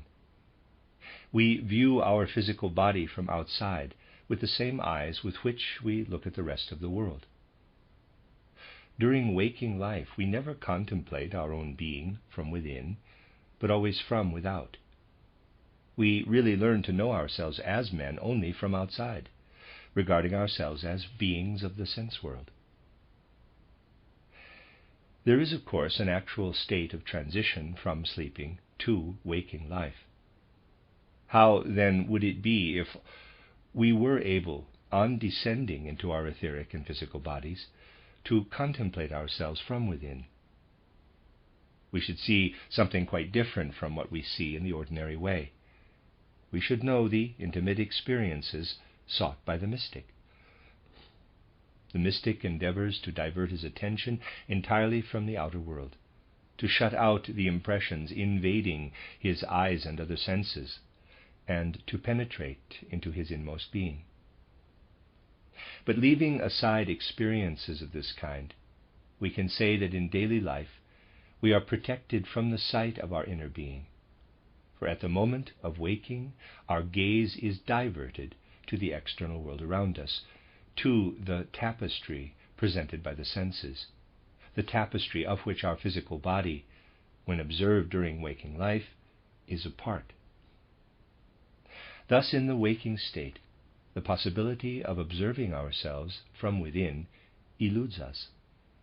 It is as though we had been led unknowingly across a stream. While we sleep, we are on this side of the stream. When we awake, on yonder side. If we were capable of perceiving anything from this side, in quotes, we should be able to perceive our ego and our astral body as we perceive outer objects in waking life. But again, we are protected from perceiving our own inner being in sleep. For at the moment of going to sleep, the possibility of perceiving ceases, and consciousness is extinguished. Thus, between our inner and our outer world, a definite boundary is drawn, a boundary which we can cross only at the moments of going to sleep and waking. But we can never cross this boundary without being deprived of something. When we cross the boundary on going to sleep, consciousness ceases and we cannot see the spiritual world. On waking, our consciousness is at once diverted to the outer world, and we are unable to perceive the spiritual reality underlying our own being. The boundary that we cross, the boundary that causes the spiritual world to be darkened at the moment of waking, is something that interpolates itself between our sentient soul and our etheric and physical bodies. The veil that covers these two members on waking, the veil that prevents us from beholding the spiritual reality underlying them, is the sentient body, which enables us to see the tapestry presented by the outer world. At the moment of waking, the sentient body is wholly concerned with the outer world of the senses, and we cannot look within our own being. This body, therefore, constitutes a frontier between our life of inner experience and what spiritually underlies the world of the senses. We shall realize that this is necessary, for what a man would see if he were to cross this stream consciously is something that must be hidden from him in the course of his normal life, because he could not endure it. He needs to be prepared for the experience.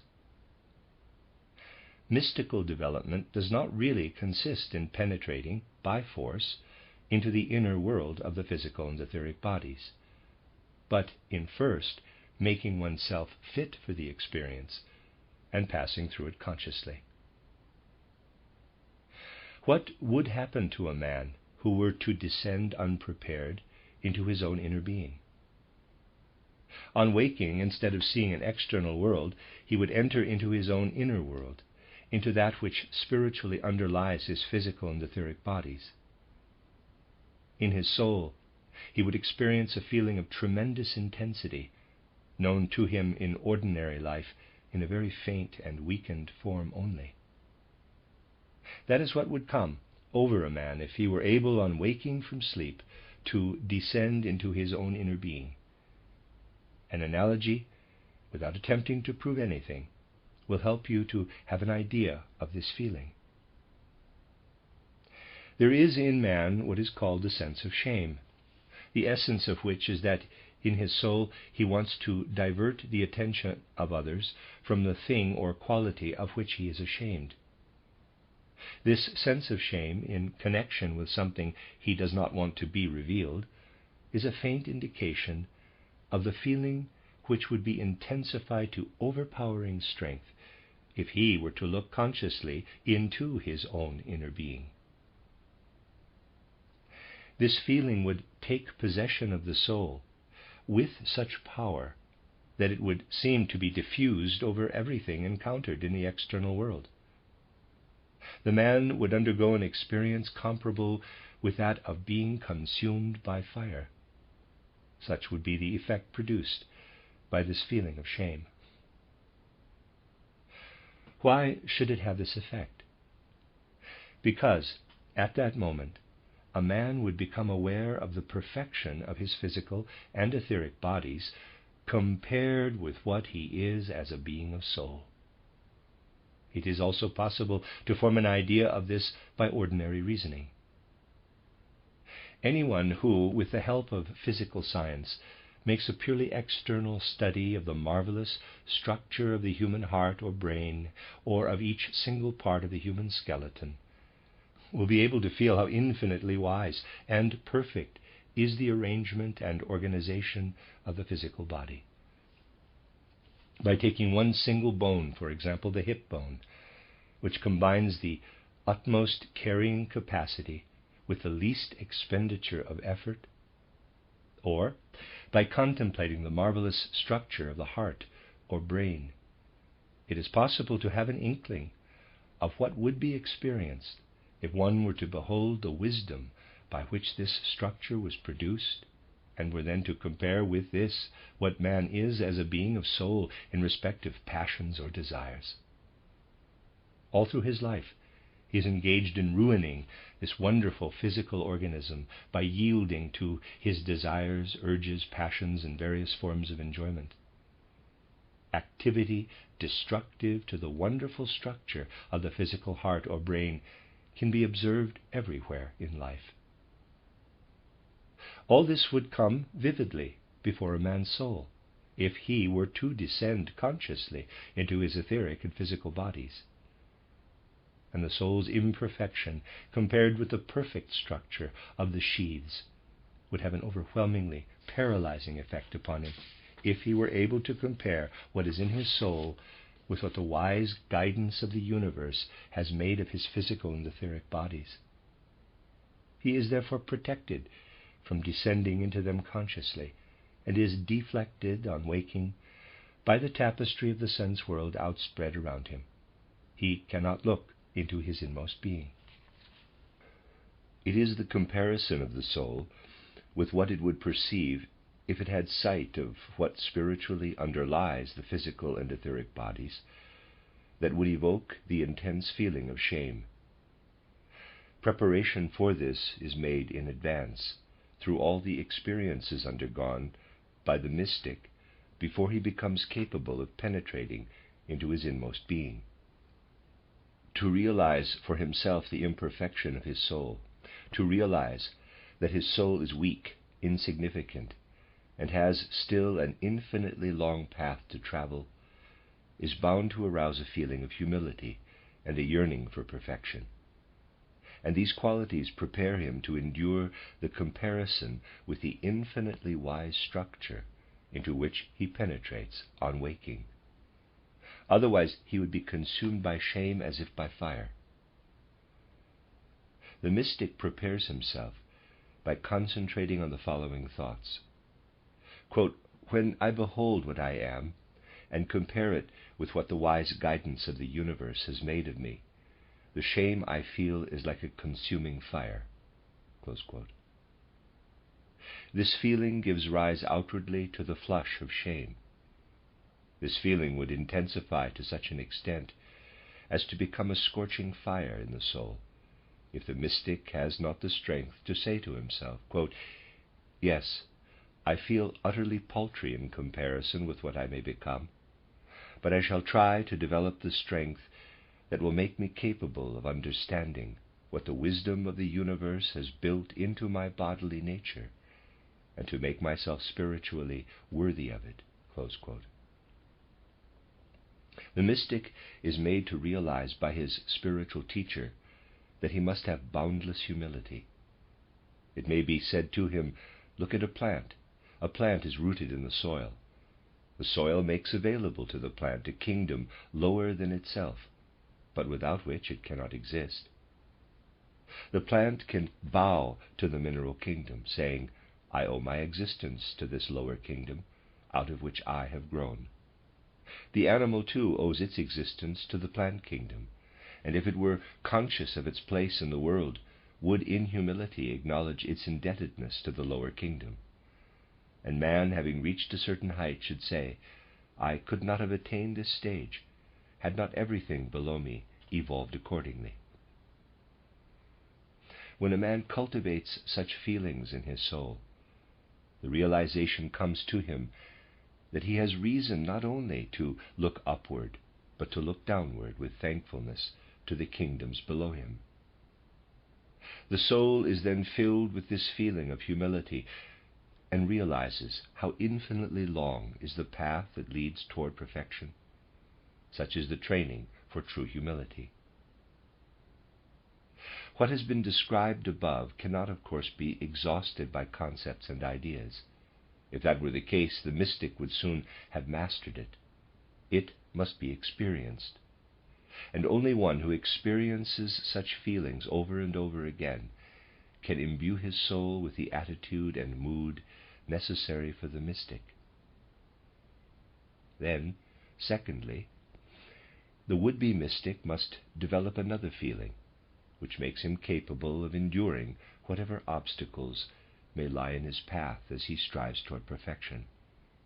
He must develop a feeling of resignation in respect of whatever ordeals he will have to endure in order to reach a certain stage of development. Only by proving himself victorious over pain and suffering for a long, long time can he develop the strong powers needed by his soul to overcome the inevitable sense of inferiority in face of what the wise world order has incorporated in the etheric and physical bodies. The soul must say to itself over and over again, quote, "Whatever pain and suffering still await me, I will not waver. For if I were willing to experience only what brings joy, I should never develop the strength of which my soul is actually capable." Close quote. Strength is developed only by overcoming obstacles, not by simply submitting to conditions as they are. Forces of soul can be steeled only when a man is ready to bear pain and suffering with resignation.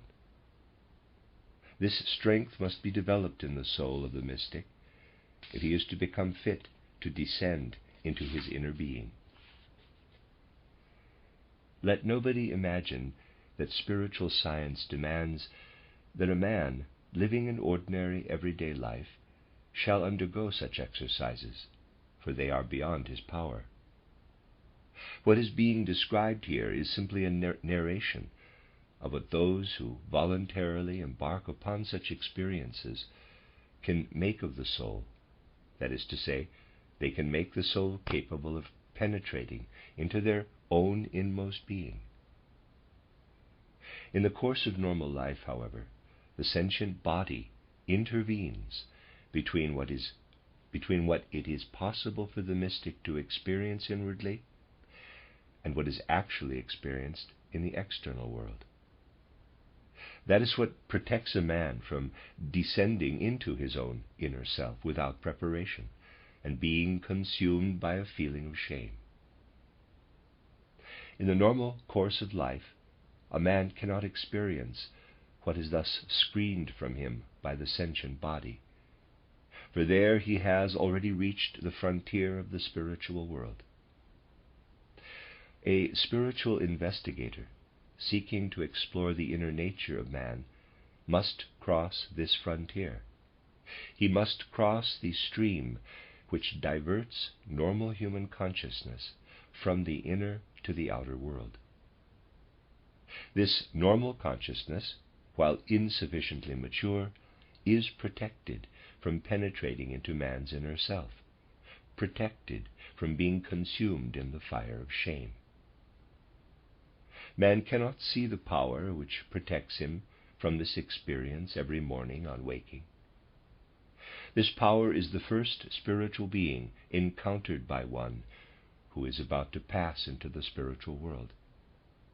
He must pass this being who protects him from being consumed by the inner sense of shame. He must pass this being who deflects his inward turn gaze to the external world, to the tapestry of sense phenomena. Normal consciousness becomes aware of the effect of this being, but man cannot see him. He is the first being who must be passed by one who desires to penetrate into the spiritual world.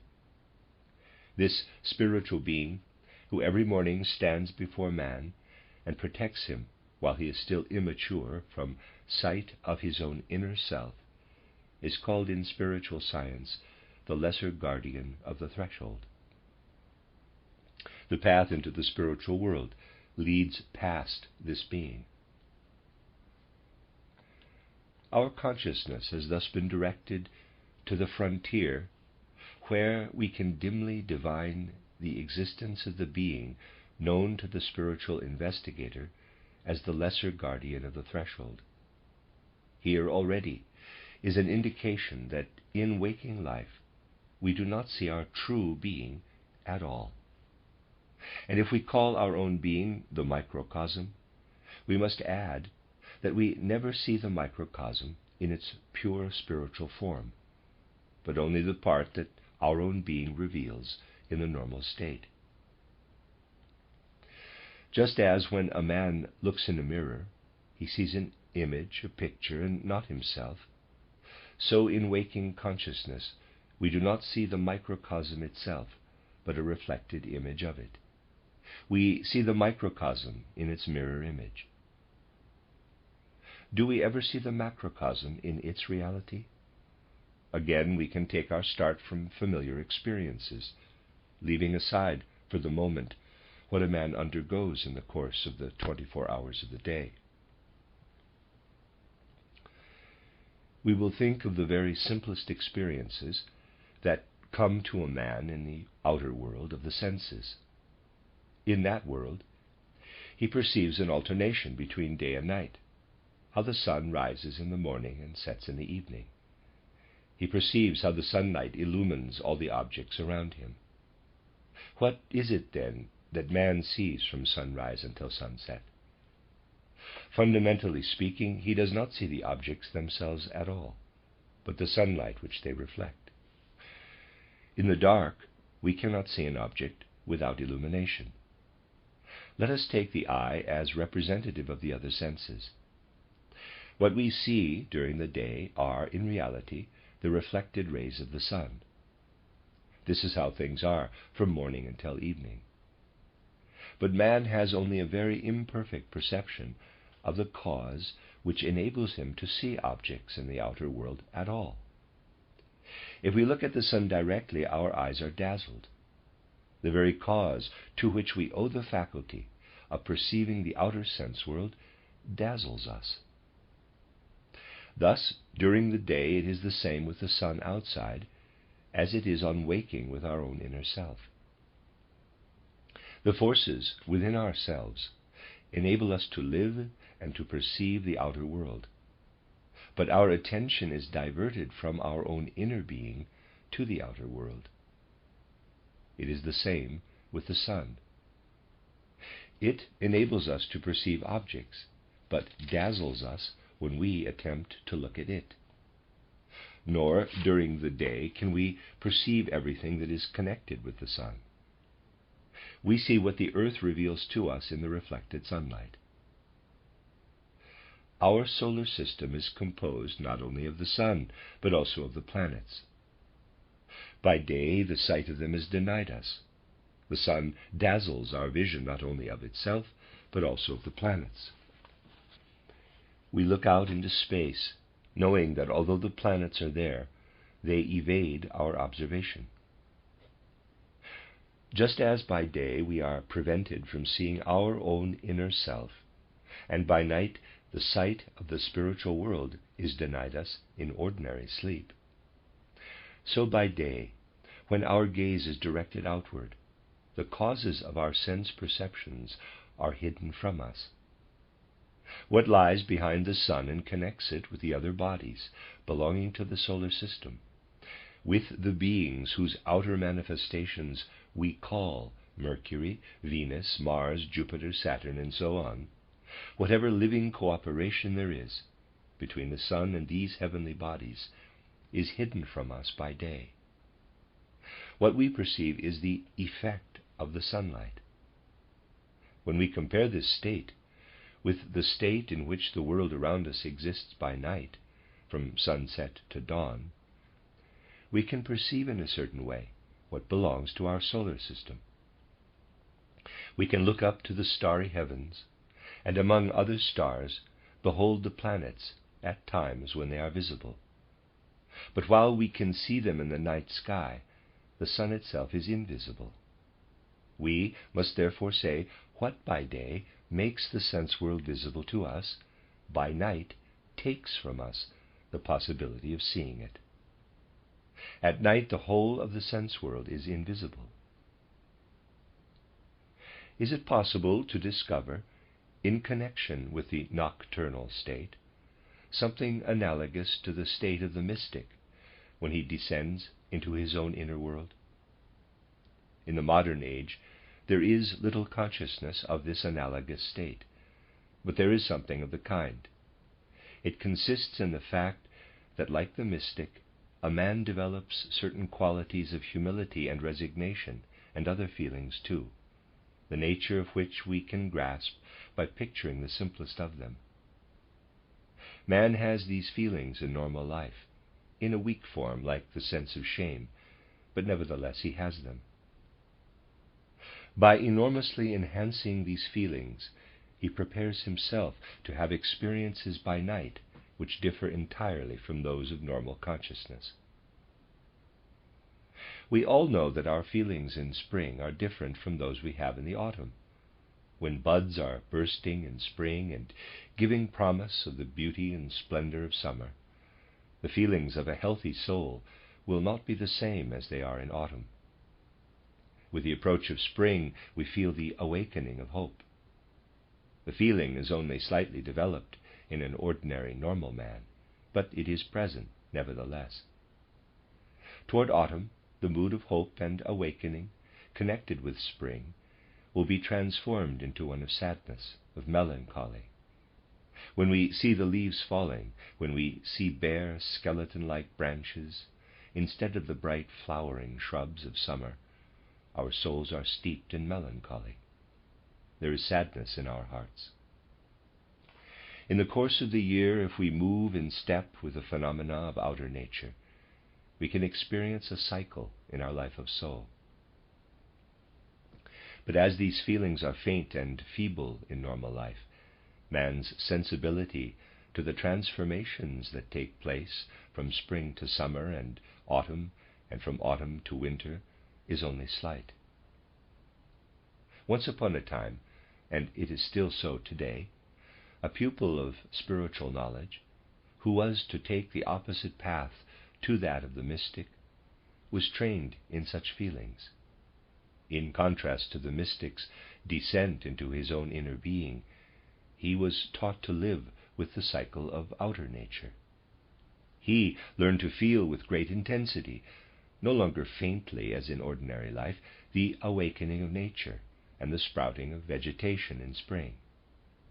Then, when he was able to surrender himself wholly to this experience, the feeling of dawning hope in spring became one of joyful exultation in summer. He was trained to have this experience of exultation. And again, when a man was so far advanced as to experience in complete self-forgetfulness the melancholy of autumn, he could pass on to experience a feeling of winter, intensified into a feeling of the death of all nature at midwinter. Such were the feelings awakened in the pupils who had undergone training in the old northern mysteries, of which only the external side is still known, and that merely as tradition. The pupils were trained by special methods to accompany in their own life of feeling the cycle of nature throughout the year. All the experiences which came to these pupils, for example on Midsummer Night, were indications of the crescendo of hope to exultation shared with nature. The festival of Midsummer Night was intended to portray the enhancement of the feeling of awakening in spring to that of joyous exultation in the superabundant life of summer. And at the winter solstice, the pupil learned to experience, as an infinitely enhanced feeling of autumn, the decline and death of nature. Such feelings can hardly be felt with equal strength by a man today. As a result of the progress of his intellectual life during recent centuries, present-day man has become incapable of undergoing the intense, overpowering experiences which the best representatives of the original peoples of Middle, Northern, and Western Europe were able to endure.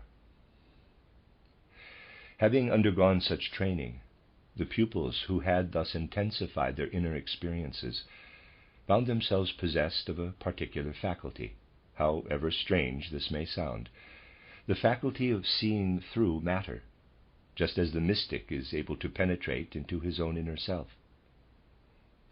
They were able to see not merely surfaces of objects, but they were able to see through the objects and, above all, through the earth. This experience was called, in the ancient mysteries, seeing the sun at midnight. The sun could be seen in its greatest splendor and glory only at the time of the winter solstice, when the whole external sense world had, so to speak, died away. The pupils of the mysteries had developed the faculty of seeing the sun no longer as the dazzling power it is by day, but with all its dazzling brilliance eliminated. They saw the sun not as a physical, but as a spiritual reality, and they beheld the sun spirit. The physical effect of dazzling was extinguished by the earth's substance, for this had become transparent and allowed only the sun's spiritual forces to pass through. But something else of great significance was connected with this beholding of the sun, the fact of which only an abstract indication was given yesterday was then revealed in all its truth, namely, that there is a living interplay between the planets and the sun, inasmuch as streams flow continually to and fro, from the planets to the sun and from the sun to the planets. Something was revealed spiritually that may be compared with the circulation of the blood in the human body. As the blood flows in living circulation from the heart to the organs and from the organs back again to the heart, so did the sun reveal itself as the center of living spiritual streams flowing to and fro between the sun and the planets. The solar system revealed itself as a spiritual system of living realities, the external manifestation of which is no more than a symbol. Everything manifested by the individual planets pointed to the great spiritual experience just described, as a clock points to the time of occurrences in external life. All that man learns to experience by enhancing his sensibility withdraws, as the spiritual aspect of space, from the ordinary sight of day. It is also concealed by the spectacle presented at night. For what does man see at night with his ordinary faculties when he looks up to the heavens? He sees only the external side, just as he sees only the external side of his own inner being. The starry sky we behold is the body of spiritual reality lying behind it. Wonderful as is the spectacle of the starry sky at night, it is nothing but the physical body of the cosmic spirit, manifesting through this body in its movements and in its outward effects. Once again, for ordinary human consciousness, a veil is drawn over everything that man would behold, were he able spiritually to see through the spectacle presented to him in space. Just as we are protected in ordinary life from beholding our own inner being, we are also protected from beholding the spirit underlying the outer material world. The veil of the sense world is spread over the underlying spiritual reality. Why should this be so? If a man were to have direct vision of the spiritual macrocosm without the preparation that has been described, it is the opposite process to that undergone by the mystic, a feeling of the most terrifying bewilderment would come over him, for the phenomena are so mighty and awe-inspiring that the concepts evolved in ordinary life would be quite incapable of enabling him to endure this utterly bewildering spectacle. He would be overcome by a tremendous enhancement of the fear he otherwise knows only in a weak form. Just as a man would be consumed by shame if, without preparation, he were to penetrate into his own inner being, he would be suffocated by fear if, while still unprepared, he were to confront the phenomena of the outer world. He would feel as though he were being led into a labyrinth. Only when the soul has prepared itself through ideas and thoughts which lead beyond the realm of ordinary experience can it prepare itself to endure the bewildering spectacle. Man's intellectual life today makes it impossible for him to undergo what could at one time be undergone by individuals belonging to an original population of Northern and Western Europe, through an intensification of the feeling of spring and autumn. Intellectuality was by no means as general in those times as it is today. Men's thinking is utterly different from what it was in those olden days, when it was far less developed. But with the gradual evolution of intellectuality, the capacity for this experience of nature was lost. It is, however, possible for man to have it indirectly, as if in reflection, when these feelings can be kindled, not by actual experience of the happenings in external nature, but by accounts and descriptions of the spiritual aspects of the macrocosm. At the present time, therefore, it is necessary for descriptions to be provided, such as those contained, for example, in the book Occult Science and Outline, which has just been published. I say this without boasting, simply because circumstances make it necessary. Such descriptions are of realities which cannot be outwardly perceived, which underlie the world spiritually, and can be seen by one who has undergone the requisite preparation. Let us suppose that such a book is not read in the way that books of another kind are read today, but that it is read, as it should be, in such a way that the concepts and ideas it presents, in an unpretentious form, induce in the reader feelings which are experienced in the very greatest intensity. Such experiences are then similar to those that were induced in the old northern mysteries. The book gives, for example, an account of the earlier embodiments of the earth, and if read with inner participation, a difference of style will be recognized in the descriptions of the old Saturn, old Sun, and old Moon conditions.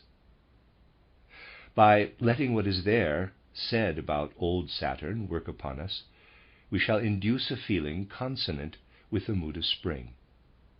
And in the description of the old Sun evolution, there is something analogous to the emotion of exaltation once experienced on Midsummer Night. The description of the old Moon evolution may evoke the mood of autumn, and the whole style of the description of Earth evolution proper will induce a mood similar to that prevailing when the time of the winter solstice is approaching. At the right place in the description of Earth evolution, an indication is given of the central experience connected with the mood of Christmas. This knowledge can be given today in the place of experiences which man is no longer capable of undergoing, because he has now risen from an earlier life in feeling to intellectuality, to thinking. Hence it is through the mirror of thinking that feelings originally kindled by nature herself must be influenced. This is how writings should be composed if they are to convey what it is the aim of spiritual science to convey. And the moods they generate must be consonant with the course of the year.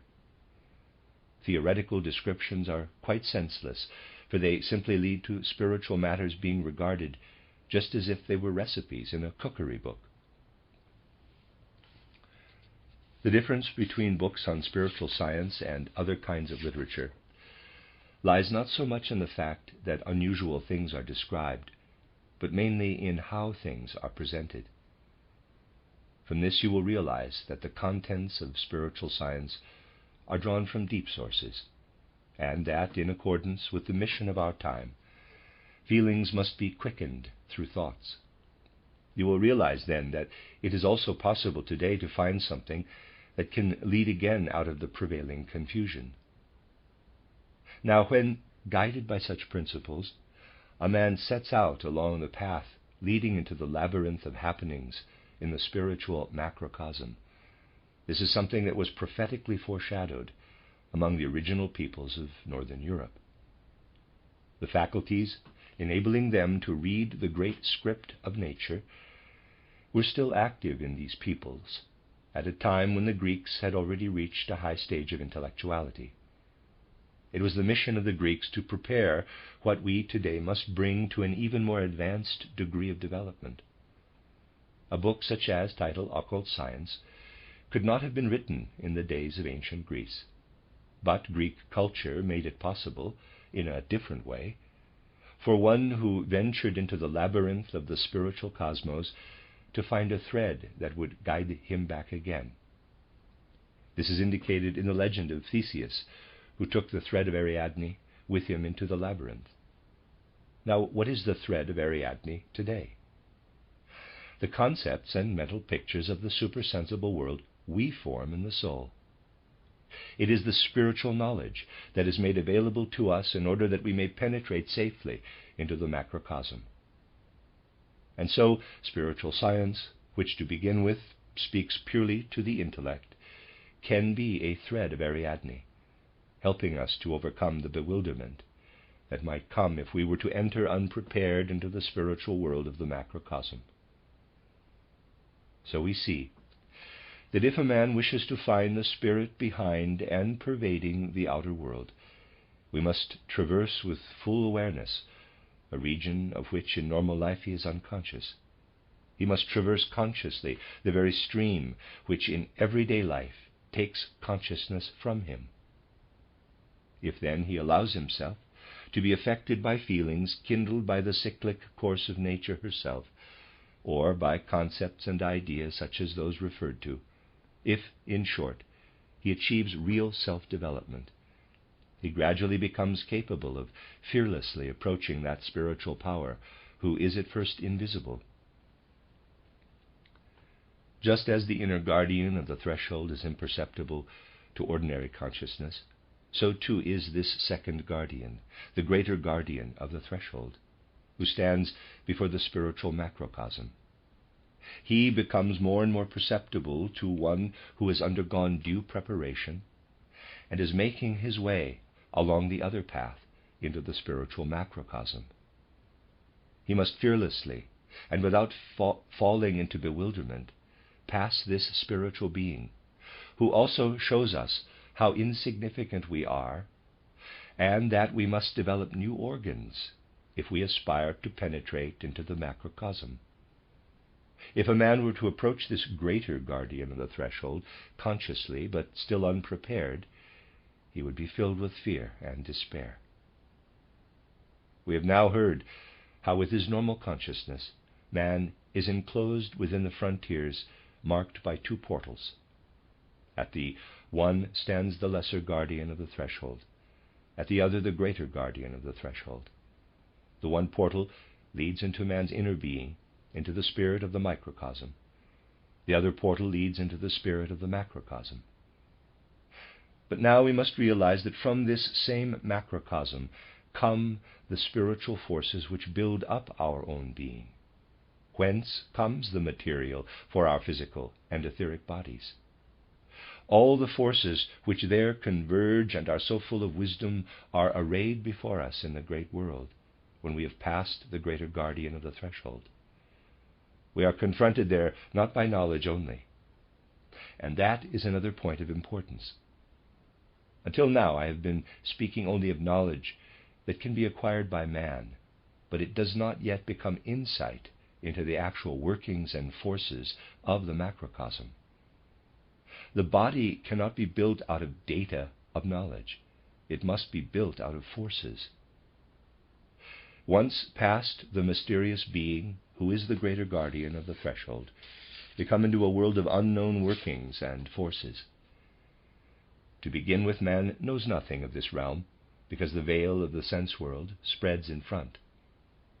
But these forces stream into us, have built up our physical and etheric bodies. This whole interplay, the interactions between the great world and the little world, between what is within and what is without, concealed by the veil of the sense world, all this is embraced within the bewildering labyrinth. It is life itself, in full reality, into which we enter and have then to describe. Tomorrow we shall begin by taking a first glimpse into that which man cannot, it is true, perceive in its essence, but which is revealed to him as active workings when he passes through the one or the other portal, when he passes the lesser and the greater guardians of the threshold. The end of Lecture 3. You are listening to RudolfSteinerAudio.com. This is a reading of a cycle of lectures by Rudolf Steiner entitled Macrocosm and Microcosm, translated by D.S. Osmond, and Charles Davy. This is Lecture 4, entitled Faculties of the Human Soul and Their Development. The lecture yesterday concluded with an allusion to the two frontiers within which man's normal consciousness is enclosed. And today we will begin by speaking of the regions lying beyond these frontiers. Man finds these regions when, as the result of inner development, he passes either the lesser or the greater guardian of the threshold. Today we shall try to make clear what kind of experiences come to a man when, after passing the lesser guardian of the threshold, he descends consciously into his own inner being. We know that in ordinary life this descent occurs every day, and that at the moment of waking it becomes impossible for us to perceive or be aware of our own inner being. To understand this, it is necessary to have clearly in mind something that is essentially and inwardly connected with the whole of man's development. In the course of his life, man develops from one stage to another. Even during his life between birth and death, he undergoes development which leads him beyond the initial stages of life, when his faculties and capacities are of little account, to others when they are considerably enhanced. How does this development proceed in everyday life? Sleeping and waking play an essential part. When we think of the daily experiences man has in his youth, in connection with learning, and picture how these experiences are transformed into faculties, we must turn our minds to the condition of sleep, which alone makes this transformation possible. Every night on going to sleep, our souls take with them something from daily life. What we take with us, the fruit of our experiences, is transformed during sleep in such a way that it becomes our abilities and capacities. To take a concrete example, what efforts we are obliged to make day after day when we were young in order to learn to write. But we are not in the least aware of those past experiences when we take up a pen today to give expression to our thoughts. All our earlier efforts to shape the letters have been transformed into the capacity to write. The power which has transformed all these daily experiences into the faculty of writing is actually present in the depths of the soul, but can operate only when we ourselves are not consciously there. From this we may conclude that in our souls there is something that is higher than all our conscious life.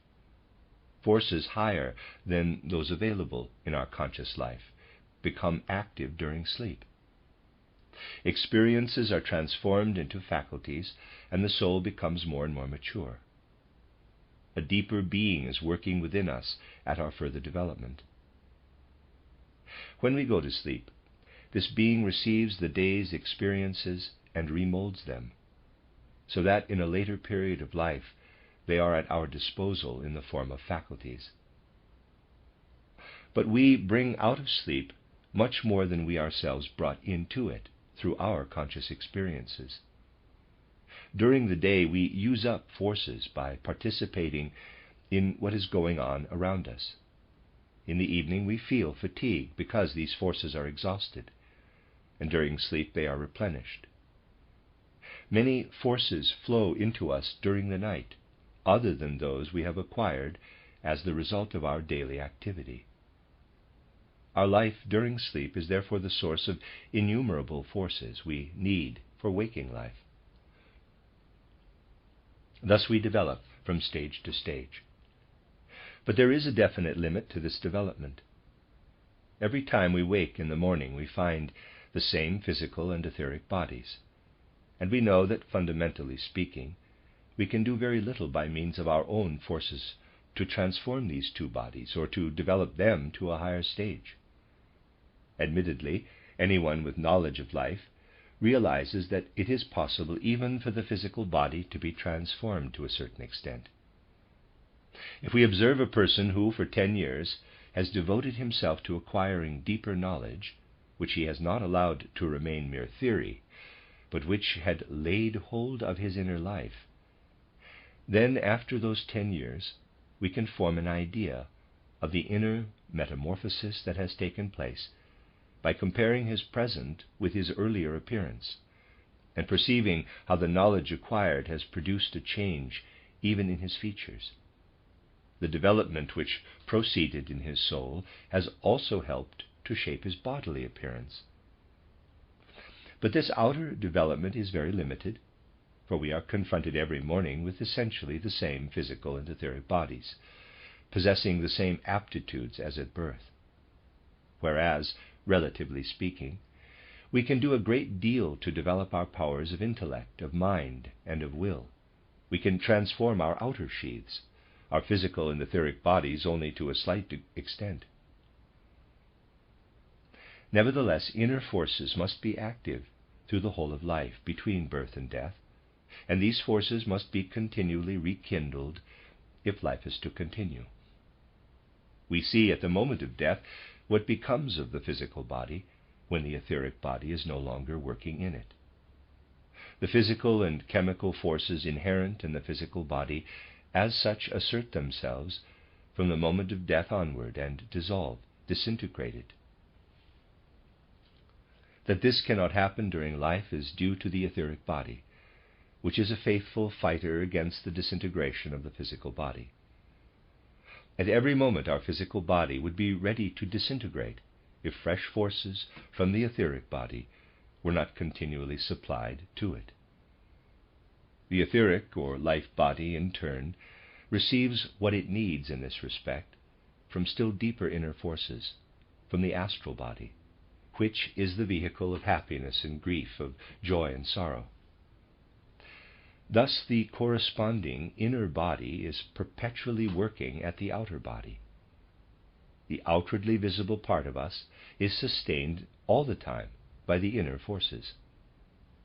How the astral body works on the etheric body and the etheric body on the physical, that is what a man would see if he were able to descend consciously into the physical and etheric bodies on waking. But he is diverted from this perception by external objects and happenings. However, by developing his soul to the stage enabling him to experience consciously the moment of entry into the etheric and physical bodies on waking, a man can acquire a certain knowledge of what actually works creatively on his inner being during sleep. We become conscious of the driving forces of our manhood when we are able to descend into our inner being. What must we do if this is to be achieved with conscious awareness? We must prepare ourselves in such a way that at the moment of waking, external impressions transmitted by the eyes, ears, and so forth do not disturb us, do not immediately force themselves upon us. We must train ourselves to be able to pass out of the state of consciousness prevailing in sleep in such a way that we are able to ward off all external impressions. When we can do that, we pass the lesser guardian of the threshold. What is it that we see if we pass through the portal leading into our own inner being? As genuine mystics, we learn to know something of which hitherto we had no notion. The descriptions given in most theosophical manuals of the astral, etheric, and physical bodies are hardly more, if viewed from an inner point of view, than very approximate indications, although these can serve as pointers. Genuine knowledge of these bodies into which we descend on waking is only possible as the result of a patient and prolonged approach from every angle to the great truths of existence. We will endeavor today to penetrate into these mysteries from one particular side. Although man does not need to see the external forces which work on him, he learns to know by instinct that what is usually called the soul is quite different from current ideas of it. He learns to realize that the human soul is indeed little, but that it can be compared with something very great. Also, that the individual capacities which the soul may possess are very slight, compared with the capacities of that great being with whom, however, it may feel itself akin. The knowledge acquired on descending into the physical and etheric bodies is that on waking we emerge from another world in which there is a being akin to our own soul, only infinitely mightier. Thus on waking, the human soul feels insignificant after passing the lesser guardian of the threshold, and may say to itself, "I am paltry indeed, for if I now had within me nothing more than I have imparted to myself, if I had not been outpoured in the spiritual world, and if the beings of that world had not let forces stream into me, I should be in a state of dire bewilderment. The soul realizes its need of the forces which have streamed into it the whole night long, and that what has thus streamed into it is akin to its own three inherent forces. They are firstly the will. Everything of the nature of will is one of the fundamental forces of the soul, the force which guides us in this way or that. Secondly, feeling. This is the force which brings it about that the soul is attracted by one thing, repelled by another, experiences joy or pain, as the case may be.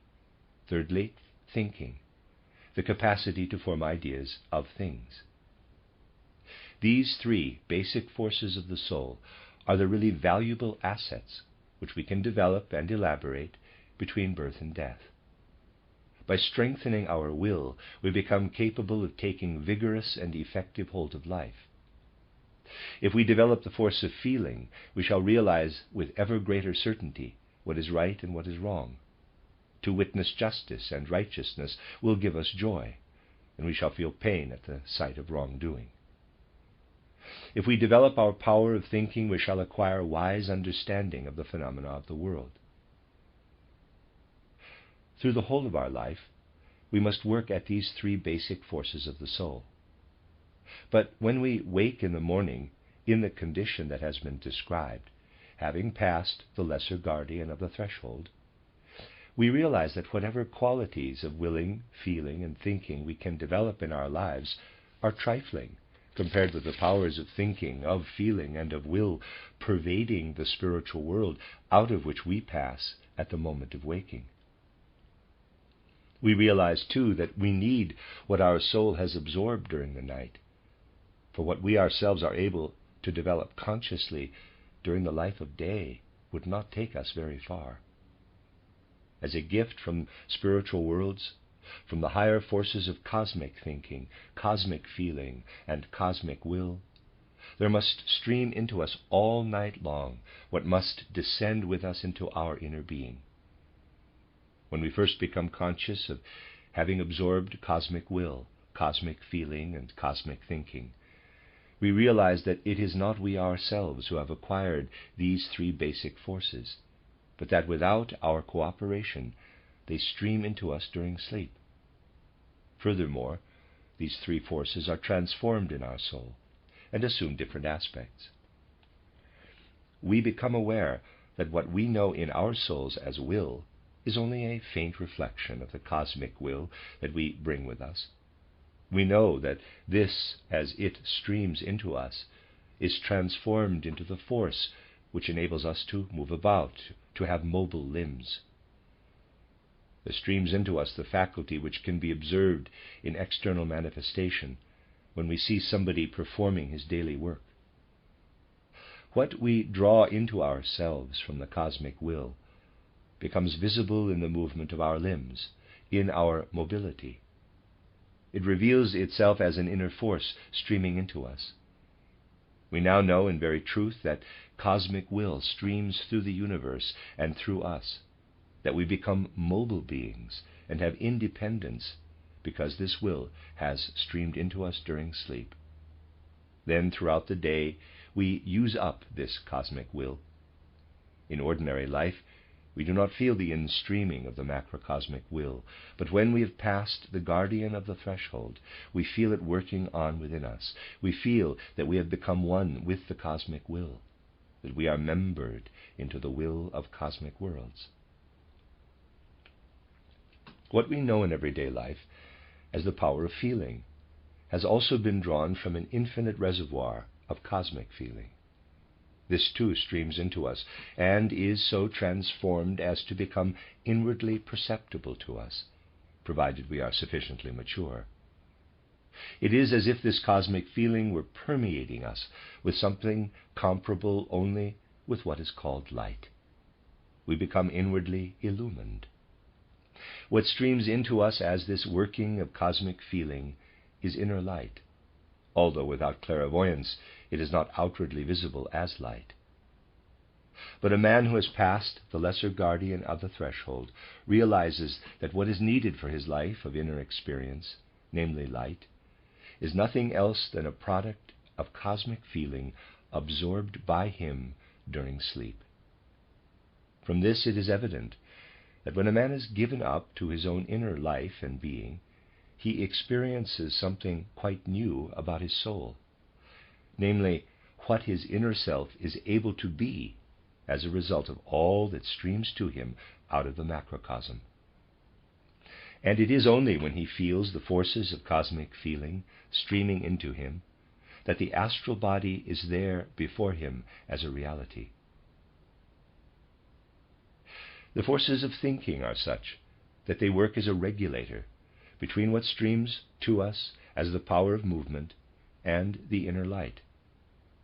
A certain equilibrium must be established between the inner light, feeling, and the will. If the right relationship between the urge to activity and the inner light were disrupted, the bodily nature of man would not be properly provided for from within. A man would be doomed to perish if either the one or the other were present in excess. Only if the true equilibrium has been established can man so unfold his faculties that the right forces serve his outer existence. So we see that the effects of sleep work upon our inner being and through our outer sheaths from morning until evening, enabling us to cope with the demands of existence. With this in mind, we can say, in truth, our soul is paltry as compared with what there is in the macrocosm into which our being pours during sleep. Yet our soul is akin to it. The great universe is pervaded by cosmic will, cosmic feeling, cosmic thinking, and thinking, feeling, and willing unfold to higher and higher stages within our own soul. Another, immediately following experience can be expressed by saying, even though today my soul is paltry as compared with the great cosmic soul, it will eventually grow to be like it. My soul and its faculties of thinking, feeling, and willing are still insignificant, but will eventually grow to be comparable with this mighty cosmic thinking, feeling, and will. This experience is followed by another, which gives us the certain knowledge that what confronts us as the mighty macrocosm was once like our own soul. The macrocosm, too, has developed out of small beginnings into this stupendous greatness. A fruit of these two feelings in the soul of the true mystic is a thought that can be expressed as follows. How would it have been if those beings who have created what is today outspread in the universe, who bestow so much upon us, how would it have been if they had done nothing in the past to promote their own development? Once, in the infinitely distant past, their forces of thinking, feeling, and will were just as trivial as our own, and today their power is such that they no longer need to receive strength from the macrocosm. They give, only give. What should we ourselves have become if they had done nothing to develop to these lofty stages? Without them, we could not have existed. If we know how to value our existence, a feeling of infinite thankfulness toward these great beings is born in our souls and streams through and through us. Every true mystic knows this feeling, every true mystic knows this experience as a reality. It cannot be compared with what is felt in everyday life as gratitude, and is an experience of the very greatest significance. What the outer world now calls mysticism really amounts to nothing more than a collection of phrases. The genuine mystic knows this experience well and asks himself, what would you be if the beings who existed before you and were once like you had not raised themselves to such heights that at night they are able to let stream into you the forces you need in the bodily existence into which you will pass when you wake in the morning? Nobody who has not in the deepest ground of his heart this feeling of thankfulness to the macrocosm has become a true mystic. And another feeling follows. If we today stand at the beginning, as those beings themselves once stood, in order to achieve the goal of our existence, must we not work at ourselves and do everything possible so to transform our paltry thinking, feeling, and willing that someday we need not only take but also give, and become able to pour out forces such as are poured into us when we are given over to the macrocosm during sleep? This feeling is then transformed into an overwhelming obligation to promote the development of the soul. As genuine mystics, we have the feeling, you are neglecting this duty unless you try with all your might to develop the lowly powers of your soul to the height revealed to you as an attainable ideal when you gaze consciously into the macrocosmic source of those powers. If you do nothing for your own development, if you resist it, then you will be helping to prevent other beings from developing as you have developed. You will be contributing to the decline of the world instead of to its progress. From this, we realize that the ordinary experiences of our soul, desires, impulses, urges, passions, and so on, are transformed in a remarkable way. That what we commonly know as gratitude becomes immeasurable thankfulness to the macrocosm, and what we commonly feel as duty becomes a feeling of infinite obligation. These are the feelings that stream through us when we pass the guardian of the threshold, and enable us to recognize the astral body as a reality. If these feelings are really alive in a man, and he gives himself up with greater and greater intensity to the feelings of thankfulness and obligation toward the evolving world, if he lets these feelings pulsate through his soul, then the eyes of seership open in him. The true form of his own astral body, which on waking in his ordinary consciousness was hitherto hidden from him, stands before his eyes, the astral body that was born out of the macrocosm. If we are to see all this, and to realize with sufficient strength the truth that spirit lies behind all material existence, then we must pass the guardian of the threshold. We must also become aware of the reverse side of what has been described as the good or light side. We have heard that the cosmic will streams through us as the power of activity, of movement, that cosmic feeling streams through us as light. If this were not so, we should not exist, nay, we could not exist as men.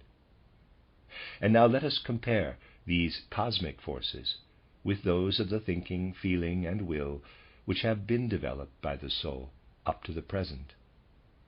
To the eyes of spirit, the extent to which we have fallen short of achieving strength of will, intelligence in thinking, sound and healthy feeling, becomes clearly evident, especially at the moment of waking from sleep. It is found that everything we have done in the way of acquiring intelligence may be united with what streams into us as light out of the cosmic feeling, and that what we have neglected in the development of our own intelligence acts like a brake. The stream of cosmic feeling flowing into us is diminished to the extent we have neglected to work at the development of our own powers of thinking. If we are to make progress, our thinking must have a right relationship to what we absorb into ourselves from cosmic feeling. Theoretical reflection might easily be tempted to believe that what our human intelligence acquires for itself corresponds to what streams into us from cosmic thinking. Only a theorist would speak in this way, for it is not in accordance with the reality. Many mistakes are made by combining like with like. Human intelligence actually corresponds to cosmic feeling as absorbed in sleep. The greater human intelligence becomes, the more is it illumined by the inner light that has its source in cosmic feeling. But darkness streams into this light of cosmic feeling if we neglect the development of our thinking, of our intelligence. If a man is too lazy to develop his thinking properly, the punishment for such sins of omission will be that darkness streams into the inner light.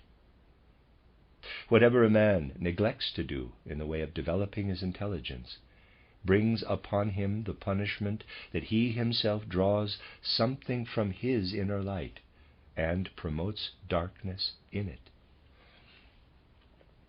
Thus does the Spirit work at our inner being. But someone may say, it is a cause of great uneasiness that attention is beginning to be directed to such things. Have human beings not hitherto existed quite happily between the two frontiers, in the span of life that stretches between the lesser and the greater guardian of the threshold? After all, the spiritual powers of whose existence people have hitherto had no inkling have taken good care of their welfare. Could not this continue as it is? Even if they do not put it into words, people think today that they would prefer to let life remain just as it has been hitherto. They say, if we were to look into ourselves, we should become aware how light and darkness mingle within us. Up to now, the spiritual powers have taken care that all this proceeds as it should. If we now try to take a hand, we may do harm, so we had better leave it alone. The attitude of many people today is that they will go on eating and drinking and leave everything else to the gods. In point of fact, there would be something in this attitude if conditions had remained as they were originally. Until their present stage of evolution, men could draw adequate forces out of sleep. These were macrocosmic forces, stored up by great spiritual beings. So it was hitherto. But in these matters we must not be content with abstractions. We must keep strictly to reality. And the reality is that the fundamental spiritual conditions of our life change from epoch to epoch. Those cosmic powers, to whom we are given over every night during sleep, have from the beginning of human existence counted upon the expectation that light will also stream upward from human life itself to the light that streams down from above. The cosmic powers have no inexhaustible reservoir of light. Their reservoir is one from which the stream of forces will constantly diminish, unless from human life itself, through efforts to transform thinking, feeling, and willing, and to rise into the higher worlds, fresh forces, new light, were to flow back into the great reservoir of cosmic light and cosmic feeling. We are now living in the epoch when it is essential for men to be conscious that they must not merely rely upon what flows into them from cosmic powers, but must themselves cooperate in the process of world evolution. It is no ordinary ideal that spiritual science is now setting before itself. It does not work in the same way as other movements, where people enthuse about some ideal but are only capable of preaching about it to others. No such impulse is working in those who regard spiritual science as a world mission. They are prompted by the knowledge that certain forces in the macrocosm are beginning to be exhausted, that we are moving toward a future when too little would flow down from above if men did not themselves work at the development of their souls. Such is the epoch in which we are living. For that reason, spiritual science must come into existence in order to induce men to replenish from their side the downstreaming forces that are becoming exhausted. This knowledge is the source from which spiritual science draws its impulse. And if it were not for these facts, spiritual science would leave human evolution to take care of itself. But spiritual science foresees that if in the coming centuries there are not enough human beings who strive to reach the higher worlds, this would result in the human race receiving less and less forces from above. human life would wither and dry up, just as a tree lignifies when no more living sap flows through it. Until now, forces from outside have been instilled into the human race. Those people who live on unthinkingly, recognizing only the outer world of the senses, know nothing about the changes that are taking place behind this material world, one of which is that because the spiritual forces are becoming exhausted, it is necessary for such forces to be produced by men themselves. If the further evolution of mankind were left to those who cling to the outer physical world alone, universal desolation would be the result. Spiritual science must now be promulgated in order that men may be able to decide themselves whether they wish or do not wish to cooperate in the necessary work. We will now look back upon all our sins of omission, upon everything that acts as an impediment to our soul, in our soul, to the forces flowing into us from above. All sins of omission in thinking penetrate into the inner light in the form of darkness. The same applies to sins of omission in respect of feeling and of will. Force and strength derived from cosmic will, light derived from cosmic feeling, order and harmony from cosmic thinking, all this is impaired by our sins of omission in respect of feeling, thinking, and willing. Thus we become aware of what is working within us. Into all this there is interpolated what we ourselves are with all our impotence, which is due to our failure to do better. In this way we reach true self-knowledge. What we have become on account of our sins of omission, and that for which compensation has to be made, appears like a dark shadow in a radiant picture. What we have failed to become stands before the eyes of our soul and reveals itself clearly in that it sends out its rays in three directions. The hindrances we cause to the evolutionary process through what we have neglected in respect of our will, in respect of our thinking, and in respect of our feeling, all this is revealed. In these three directions our imperfections become manifest. Each has something definite to say to us. Firstly, there is the obstacle raying from our own will into the stream of cosmic will flowing through us. What we have neglected to do in respect of our own will now confronts us as an obstacle. We must say to ourselves, by everything you have left undone, you are fettered to the earth's forces of decline, to all that is driving the earth toward destruction. Of our sins of omission in respect of thinking, we say to ourselves, because of these sins of omission, you will have no possibility of establishing harmony between your will and your feeling. And of our sins of omission in respect of feeling, we say to ourselves, the march of world evolution will pass you by as if you were not there. You have done nothing to help world evolution, and it will therefore take back what was once bestowed upon you.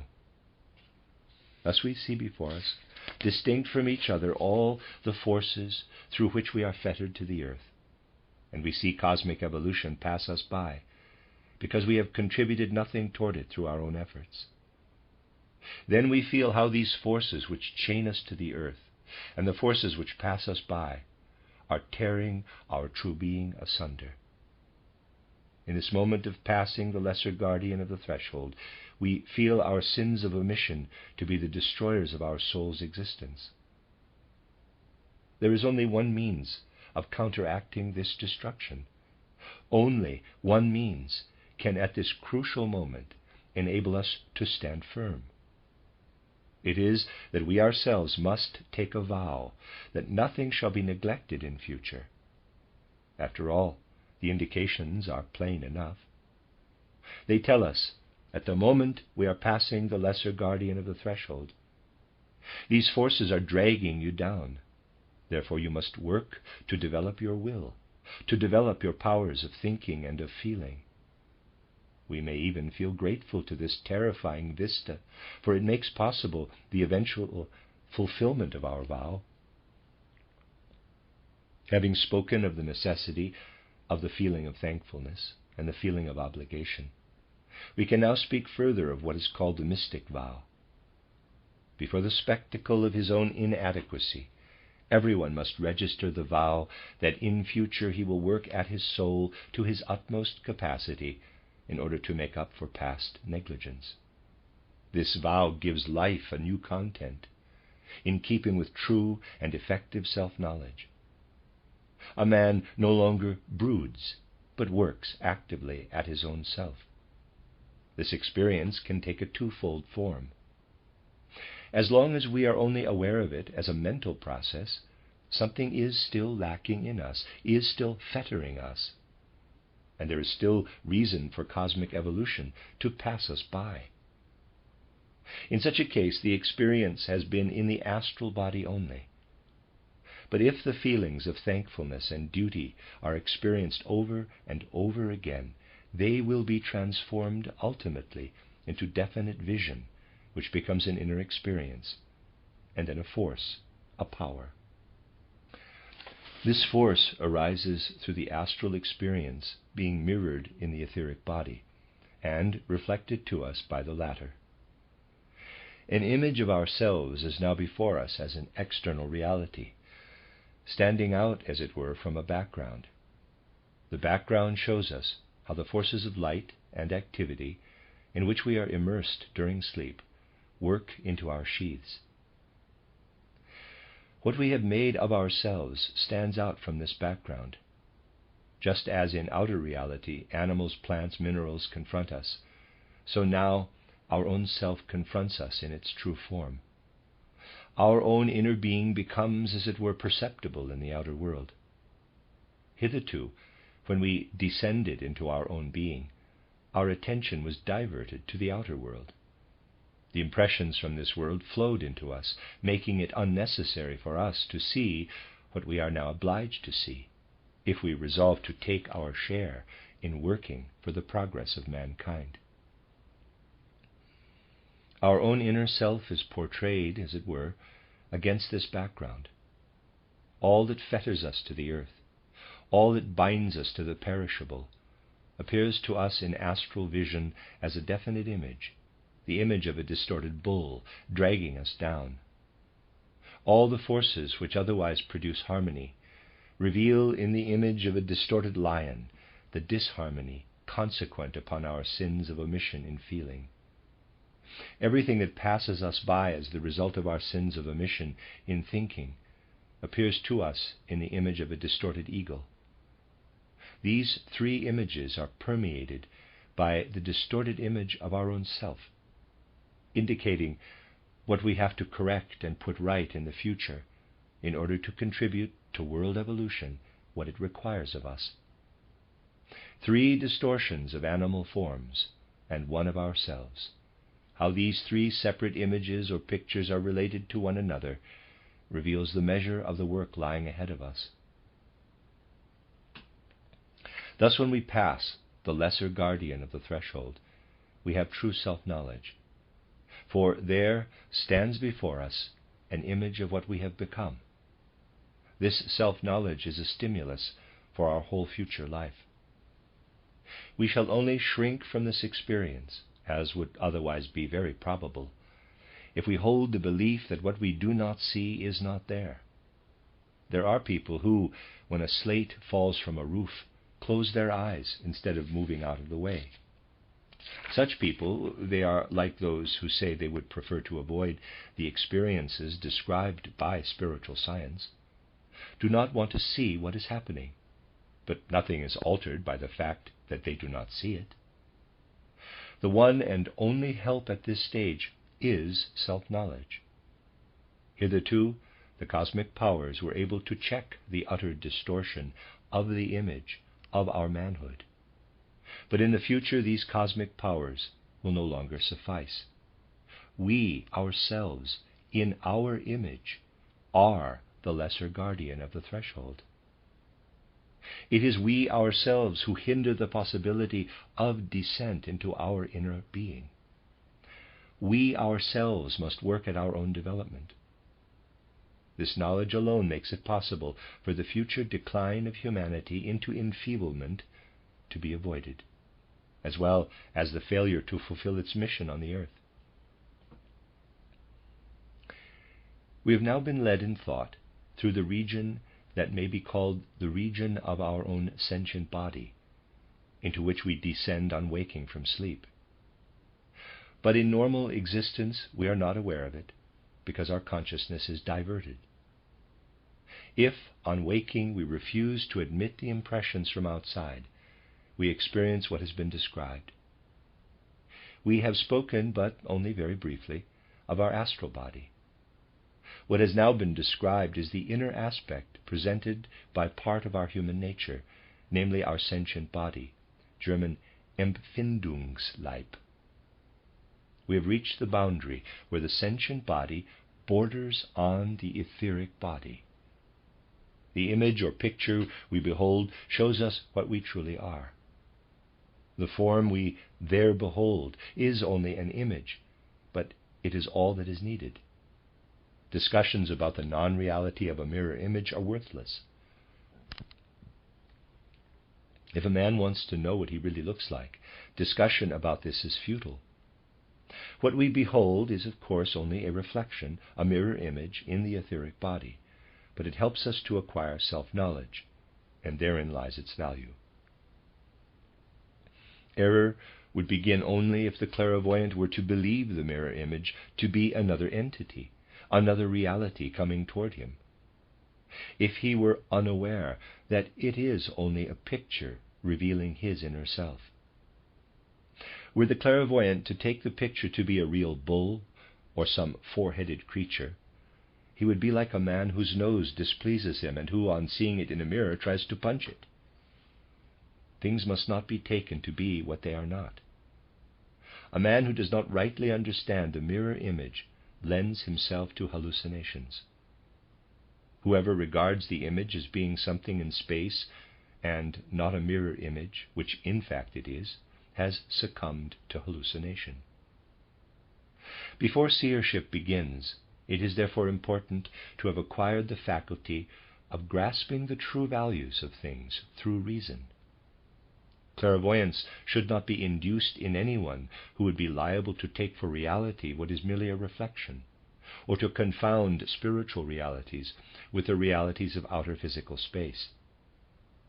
Hence, it is of great importance that nobody should embark upon genuine spiritual training without possessing the faculty of intelligent thinking, which enables him always to form a correct estimate of what he is seeing. It is not vision alone that is important, but also the power to appraise what is seen. We shall encounter beings who really do exist outside us, but to begin with, we experience only our own astral world. The pictures that have been described today are only mirror images of our own inner being, which is revealed to us as an external world. To realize this is the outcome of self-knowledge. As soon as a man descends into his own inner being, he is bound to see images, but it would be hallucination if what is simply a reflection of one's own inner being were taken to be something different. Along the path to be described tomorrow, we shall encounter spiritual beings, for this path reaches down into the etheric body.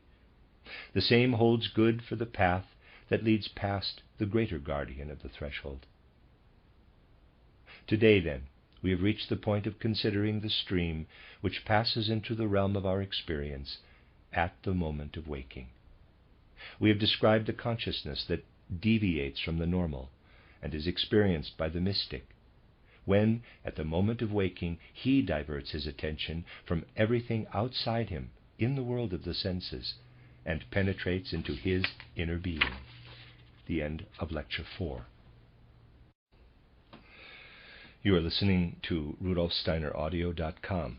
This is a reading of a cycle of lectures by Rudolf Steiner entitled Macrocosm and Microcosm, translated by D.S. Osmond and Charles Davy. This is Lecture 5, entitled The Egyptian Mysteries of Osiris and Isis.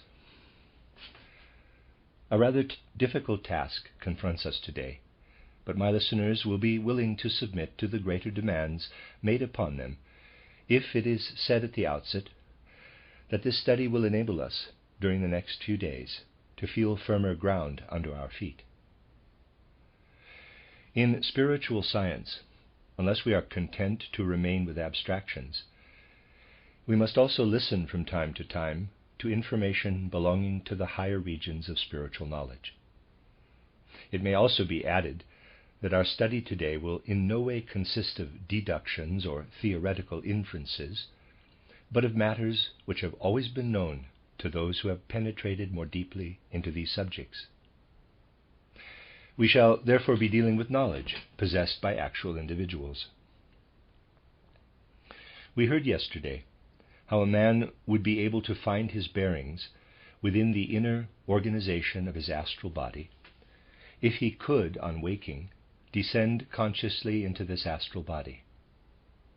And we were able to form an idea of what it means to pass the lesser guardian of the threshold. In point of fact, what was said yesterday was rather hypothetical, for actually, in normal life, the moment never comes when merely through waking a man can penetrate consciously into his inner being. At most, he can prepare himself by mystical deepening for conscious entry into his external bodily sheaths. What this means, and the preparation it entails, will only become clear in the course of these lectures. For normal consciousness, it may happen very occasionally that a man has such moments of conscious awakening as a result of conditions belonging to his previous incarnations. This can and does happen to certain individuals. They wake up with a certain sense of oppression. This sense of oppression is due to the fact that the inner man, who during sleep felt outspread and free in the macrocosm, returns again into the prison of his body. There may also be another feeling. Under these abnormal conditions, a man feels a better being at the moment of waking than during the course of the day. He feels that there is something within him that he might call his better self. Again, the reason for this is that on waking a feeling has remained with him, that something has streamed into him during sleep from worlds higher than the world of his own sensory experiences. These are feelings that may arise under abnormal conditions, even in ordinary life. And what has now been said can be regarded as a confirmation of statements made in the lecture yesterday. Nevertheless, it is only the genuine mystic to whom the experience can come in its full intensity. The question now is whether it is possible to go further. What has been experienced in the way described is the inner side of the astral body, of the spiritual part of man. But it is possible to descend still more deeply into parts of human nature which manifest in ordinary life in a form less purely spiritual. Nevertheless, their foundations are spiritual, for that is true of everything in the outer world. The question is whether it is possible to descend even further into the physical body, and whether there is anything between the astral body and the physical body. Yes, as is made clear in anthroposophical literature, between the physical and the astral bodies there is the etheric body, so that in descending to that level we should encounter our etheric body and perhaps also traces of our physical body, which otherwise we see only from without, but which we can recognize from within when we penetrate into it consciously. Generally speaking, however, it is not good, nor is it without danger, to take a step in mystical deepening beyond those mentioned yesterday. Everything spoken of then can be carried out cautiously by one who has acquired some knowledge of what is contained in the book titled Knowledge of the Higher Worlds and Its Attainment, or in the second part of title Occult Science and Outline. Reader's Aside, also known as an outline of esoteric science, end of Reader's Aside. Up to this point, a man can progress independently. To go further along the path leading into the inner self, however, is not without danger. Moreover, it cannot be done at all in the way in which a man of the present day likes to acquire his spiritual knowledge. Accordingly, a different path to knowledge is chosen in our time.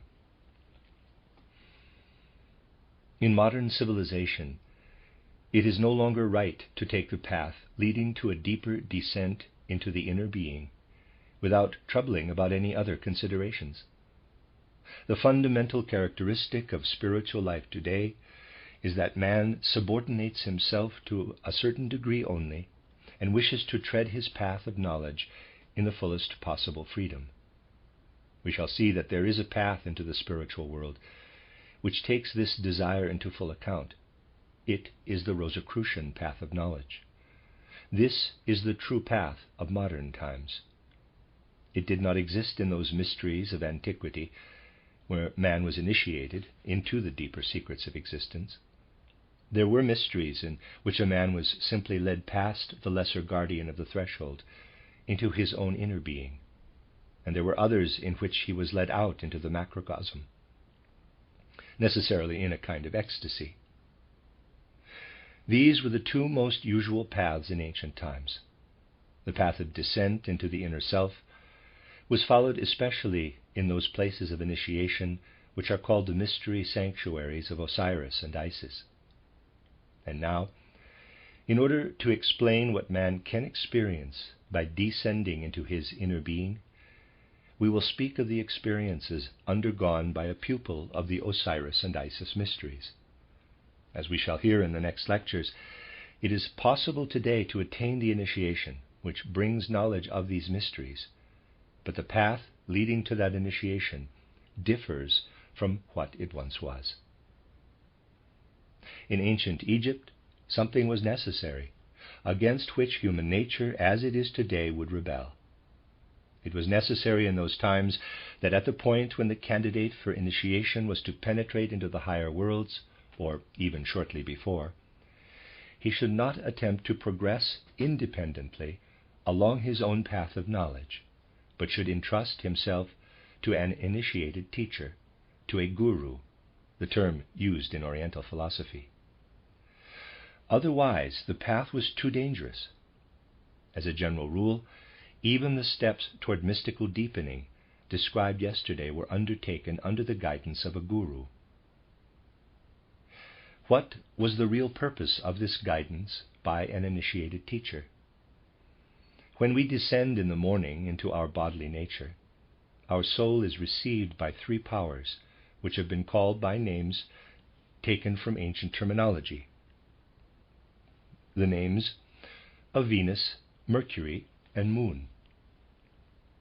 Man can deal by himself with what is generally understood as the Venus influence when he is descending into his inner being. A certain training in humility and selflessness will enable him to hold his own in face of the Venus power. Before setting out on the path into the unknown realm of his own inner being, he must suppress all impulses of egoism and self-love and cultivate selflessness. He must make himself into a being who feels love and sympathy, not for his fellow men only, but for all existence. Then, if need be, he can safely surrender himself, in his conscious descent, to the power known as that of Venus. But it would be more dangerous if a man were to leave himself unaided at the mercy of the Mercury powers. In the ancient Egyptian initiation, he was therefore under the guidance of a great teacher, whose own earlier experiences made him capable of being a leader, because he was fully conscious of the way in which these Mercury powers could be controlled. A candidate for initiation was therefore guided by a Hermes, or Mercury priest. This entailed strict submission to whatever demands the teacher made upon the pupil. The pupil was compelled to make the resolve to eliminate his own ego completely, to submit to no impulses of his own, and to carry out meticulously what the Hermes priest instructed him to do. It was essential for the pupil of the Osiris and Isis mysteries to submit to this domination, which would be repugnant to a man of today, and to which, moreover, he need not subject himself. Obedience to the teacher through many years was necessary, not merely in the pupil's outer actions, but in those mysteries he was compelled to entrust himself to the teacher's guidance, even in his thoughts and feelings, in order to be able to descend without danger into a deeper level of his own inner being. The lecture yesterday described what is meant by acquiring knowledge of the inner nature of the astral body. We will now consider what the pupil of the Osiris and Isis mysteries was able, with the help of his teacher, to experience in connection with the etheric body. The elimination of his ego caused him to see with the spiritual eyes of the teacher, to see himself through the teacher's eyes, to think the teacher's thoughts, and to become a kind of external object to himself. In this way, remarkable experiences came to him. They were experiences in which he felt as if his life were going backward in time, as if his whole being, which he was now seeing with the spiritual eyes of the Hermes priest, were spreading out and expanding. And simultaneously, he felt as if he were going backward in time into periods preceding his present life. Gradually, he came to feel as if he were going back many, many years, a span of time very much longer than his life since birth. During this experience, he saw through the eyes of the initiated priest, first of all himself, and then, far out beyond, many generations whom he felt to be his forefathers. For a certain time, the candidate for this initiation had the feeling that he was moving backward along the line of his ancestors, not as if he were identical with them, but as if he were hovering above them, moving backward to a definite point, to a primeval ancestor. Then the impression faded, the impression of seeing earthly figures with whom his existence was in some way related. The teacher had now to make clear to the candidate what it was that he had actually seen. Only in the following way can this become intelligible. When we come into existence, having passed through the spiritual world between death and rebirth, we bear within us not only the characteristics derived from our preceding life, but also our inherited traits.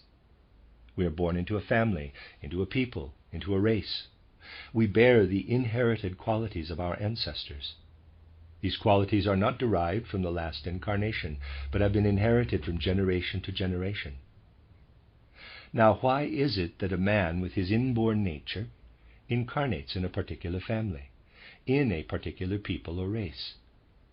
Why, on descending to birth, does he seek out certain definite inherited characteristics? He would never do so if he had no relation at all to them. In point of fact, he was already connected with these attributes long before his birth. If we were to start from a particular individual and go back to his father, grandfather, great-grandfather, and so on, we should find, if we were able to follow the line with inner vision, the inherited characteristics through a whole series of generations, as far back as one in particular, where all trace of heredity would vanish. The inherited characteristics are still present in their most attenuated form, until finally they are lost altogether. Just as we see the inherited characteristics finally disappearing, so by starting from an individual we can see how the qualities of the son are most similar to those of the father, rather less similar to those of the grandfather, still less similar to those of the great-grandfather, and so on. In the ancient Egyptian mysteries of Osiris and Isis, the priest led the candidate for initiation back as far as the ancestor who still possessed characteristics which had been transmitted through heredity to the pupil himself. It was revealed to the pupil that man is connected in a certain way with his inherited qualities. Thus he established a relationship, spiritually, with that primeval ancestor from whom some quality in himself was derived. It was also revealed to him that the human being spends a long time preparing for himself in the spiritual world the qualities he is ultimately to inherit. Nor does he merely inherit them. In a certain sense, he actually inculcates them into his ancestors. He continues to work through the whole series of generations until finally that physical body can be born toward which he feels drawn. Strange as it may seem, we ourselves have worked out of the spiritual world at the physical bodies of our own forefathers, in order gradually to shape and mold the attributes we finally receive at birth as inherited characteristics. These things are revealed when a man descends into his own etheric body. It then becomes evident to him that the etheric body has a long history behind it. Long, long before entering existence through birth, he was himself working in the spiritual world at the preparation of the etheric body he now bears. He began to work at this etheric body when the most ancient ancestor, from whom he still inherits qualities, came to the earth. When it is said that man consists of physical body, etheric body, astral body, and so on, this is merely an indication. The only possibility of learning about it in greater precision is to acquaint ourselves with the information given by those who have themselves descended consciously into their bodily sheaths. Thus man learns to move in the regions through which he passed before entering physical existence. He comes to know a portion of his life before birth, a portion which comprises centuries, for centuries have elapsed since the time when, between his last death and present birth, he began to form the archetype of his etheric body. It was then that there was laid into his blood the first seed of those special characteristics which were progressively elaborated, until the etheric body had reached the point of being able to absorb these characteristics at birth. That is one side of the experience. What we inherit is a reconstruction, so to speak, of everything we ourselves have had to do previously in the spiritual world in order to be able to enter into physical existence.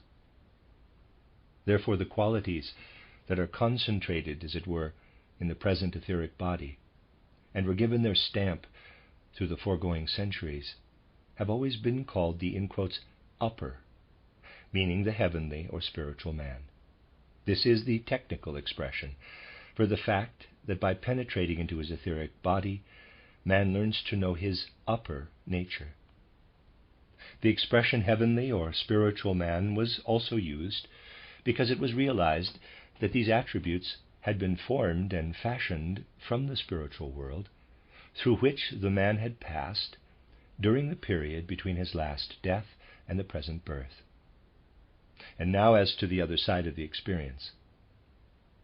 When the pupil had been led to a certain stage by the priest of Hermes, he was confronted by something that may at first have seemed strange, but was explained by his teacher as a phenomenon that should not be altogether unknown to him. The pupil soon recognized that he was being confronted with something he himself had left behind, something intimately connected with him, though it now faced him as a foreign entity. What was this? We shall understand it best by considering the moment of death in the light of what spiritual investigation discloses. At that moment, a man discards his physical body. His ego and astral body remain, namely, those members of his being which every night pass into the state of sleep, and also, for a short time, what we are now trying to study from within, namely the etheric body. For a few days after death, man lives in these three members of his being, but then the main part of the etheric body passes away from him like a second corpse. It is always said, and I myself have constantly indicated it, that what then departs as a second corpse is dispersed in the etheric world. The man takes with him only an extract, a seed of it, into the life he is now beginning between death and his next birth. What there passes over as a second corpse into the universal ether needs a considerable time to dissolve, and it is the last traces of the dissolving etheric body of his previous life that the candidate for initiation finds as a foreign entity when he has passed backward spiritually to the point where he arrives at the last ancestor from whom he has inherited any quality. There he makes contact with the last remnants of his previous etheric body. And now, if he continues the process of initiation, he must penetrate, as it were, into this last etheric body of his, which he has left behind. Then he lives backward through further years, almost but not quite as long as the period he previously lived through, until he encounters his earliest ancestor. The time is in the ratio of 5 to 7. The man now lives through a time in which he finds, as it were, in ever denser form, what confronts him as the last remnant from his past life. As it becomes more and more definitely formed, its resemblance to his last etheric body grows until he finally recognizes the form his etheric body had assumed at the moment of his last death. And now, after this form has still further condensed, has more and more assumed human shape, he is face to face with his last death. At that moment, for one who is initiated, there is no longer any doubt that reincarnation is a truth, for he has actually gone back to his last death. Thus we have now come to know what man finds as a remnant of his last earthly life. In spiritual science, this has at all times been called the lower or the earthly man. The pupil now connected the upper with the lower man. He followed the lower to the point where he reached his last life on earth. Thus, during his initiation, the pupil passed through a cycle leading from his last earthly life to his present earthly life. He united himself in an act of spiritual vision with what he had become in his previous incarnation. In spiritual science, this process has always been called a cycle, and it was originally expressed by the symbol of the snake biting its own tail. This same symbol was used in connection with many happenings, among them, for the experience just described, the experience undergone by one who was initiated in the mysteries of Osiris and Isis. Obviously, therefore, there is much more to be said about the etheric body than merely stating that it is one member of man's being. The essential nature of the etheric body can only become known by descending into our own inner self. We then come to know the two beings who are united in every man. And we also recognize how karma works. We are then able to explain to ourselves how it happens that we enter existence through birth in a quite definite way. We were obliged, as it were, to wait from the preceding death until the new birth, until the old etheric body had dissolved. Only then could a beginning be made with forming the new one. This makes it evident that in fact a man has not completely got rid of the products of his dissolved etheric body. And by descending into his own inner being, he may also find the other part which has actually dissolved, because he has retained an extract of it. If this were not the case, it would be impossible for him to find any trace of it again. When these things are communicated gradually, even in public lectures on spiritual science, you will realize how well-founded they are. You are now at the point where you can see the reason for the statement made, even in exoteric lectures, that an extract or essence of the etheric body remains. All these data are the result of spiritual investigation. and are based upon the deepest imaginable foundations. Thus a man has gone back as far as his last death, and in following the process we have heard of certain qualities which one who is entering into deeper forms of mystical experience learns to know through his initiation. Yesterday we heard of astral qualities, the feeling of infinite gratitude on the one side, and on the other, the feeling of greatly enhanced obligation and responsibility experienced by the mystic in his astral body. Today we have heard of the upper and the lower man, the above and the below, experienced by the mystic when he descends into his etheric body. The further steps on the path of initiation then lead the pupil to the point where, after having arrived in his spiritual retrospect at his last death, he can go further and come to know his last earthly life. But again, this is by no means an easy matter.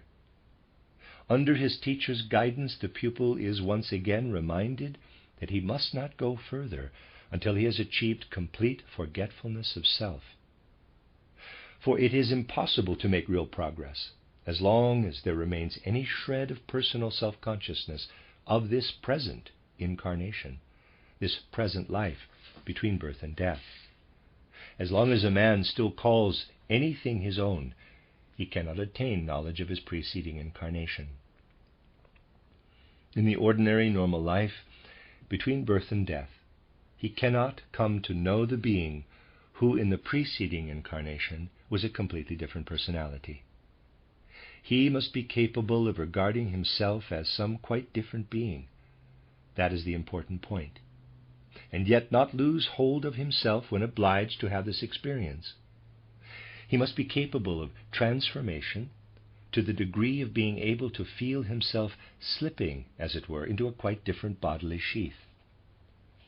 Having attained the degree of selflessness, where everything to do with the present incarnation is forgotten, and having utterly given himself up to the teacher, the pupil is then able to pass back through the last incarnation from the death to the birth. Then he experiences not the things that were seen externally during that last incarnation, but what he made of himself by his endeavors during that life. What the eyes saw, the ears heard, and what confronted him in the outer world is experienced in a different way.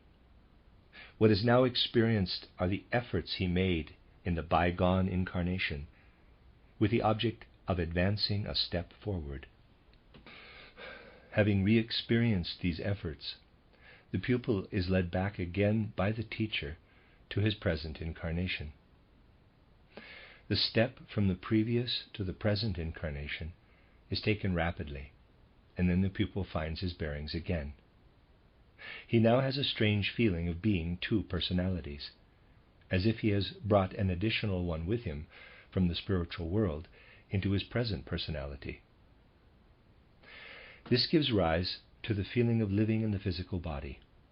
A man cannot experience himself in the physical body except by feeling that he has entered it with the fruits of a preceding incarnation.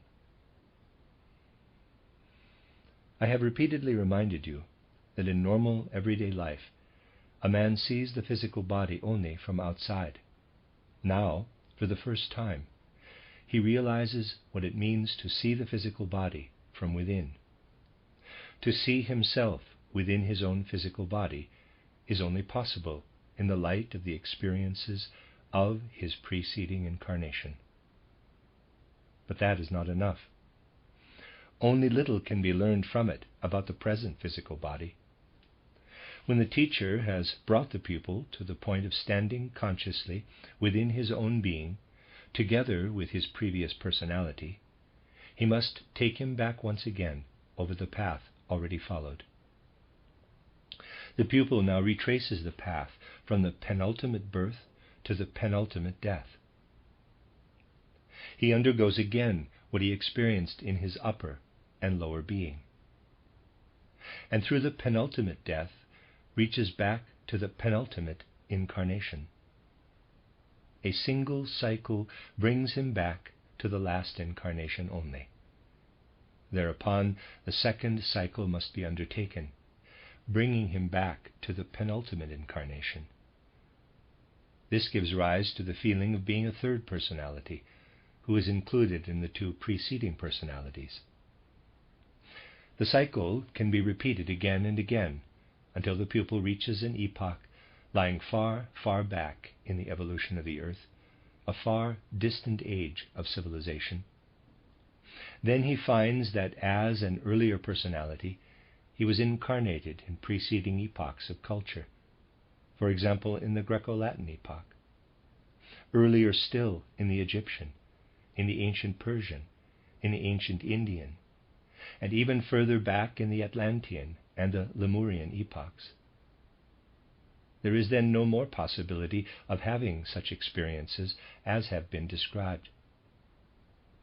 A man can follow his own course through every conceivable civilization and race, right back to the beginning of his earthly evolution, to his very first incarnation on the earth. Then it is found that all the earlier incarnations continue as forces in what may be called the inmost essence of the physical body. So you see, when it is said in exoteric language that man consists of physical, etheric, and astral bodies, this means that he consists of something which, when viewed from within, seems like a number of consecutive incarnations superimposed one above the other. In point of fact, all our incarnations are at work in the inmost nature of our physical body. And when we speak of the etheric body, we must bear in mind that viewed from within, it appears as a cycle running backward from the present birth to the last death. The qualities and characteristics of the sheaths into which we descend in mystical experience are revealed. When a man has retraced his course right back to his first incarnation, he experiences a great deal more as well. At this point of his retrospective journey, he discovers that in a certain epoch of the Earth's evolution, he was in an entirely different environment, that the Earth itself was quite different when he was living in his first incarnation. When we look out into the world today, three kingdoms of nature confront us: the animal, plant, and mineral kingdoms. We also have these three kingdoms within us. We have within us the animal kingdom, because we possess an astral body, which in a certain way permeates our external, physical body with force and energy. We have within us the plant kingdom, because we possess an etheric or life body, of which something similar may be said. We have the mineral kingdom within us, because we take mineral substances into ourselves and let them pass through our organism. When we ascend far enough into the spiritual world to reach our first incarnation, while experiencing the physical body from within, we become aware that at that time the earth has just reached the point of its development when the mineral kingdom, in its present form, first came into existence. And it was therefore possible for us to pass through our first physical embodiment, because we were able to take mineral substance into ourselves. You may say, yes, but was this mineral kingdom not in existence earlier than the plant and animal kingdoms? Anyone who thinks correctly will realize that ordinary coal is something that has come from the plant. First it was plant-like, and then became mineral. Under conditions different from those of today, the plant kingdom could exist before there was a mineral kingdom. The mineral kingdom was a later formation. Under different conditions, the plant kingdom was already in existence before there was any mineral kingdom. The mineral kingdom was a product of hardening of the plant kingdom. And at the time of the formation of the mineral kingdom on our earth, man had his first earthly incarnation. The mineral kingdom has evolved through long periods of time, during which man has been passing through his earthly incarnations. It was then that he first took the mineral kingdom into himself. Before then, his bodily makeup was of a quite different consistency, without mineral substance. For this reason, it was at all times said in spiritual science that in its evolution the earth progressed to the point where the mineral kingdom was formed, and at the same time man took the mineral kingdom into himself. So we see how by descending into his own being deeply enough to have knowledge of his physical body from within, man comes to a point where he emerges, comes forth from himself. What else could be expected? Through our astral body we are related to the animals, through our etheric body to the plants, and through our physical body to the minerals. No wonder that when we descend as far as to the physical body, we come upon the mineral kingdom and pass into it. Not, indeed, into the mineral kingdom as it is now, but as it was at the time when it came into existence in the ancient Lemurian epoch. Our present epoch followed that of Atlantis, and the Lemurian epoch preceded Atlantis.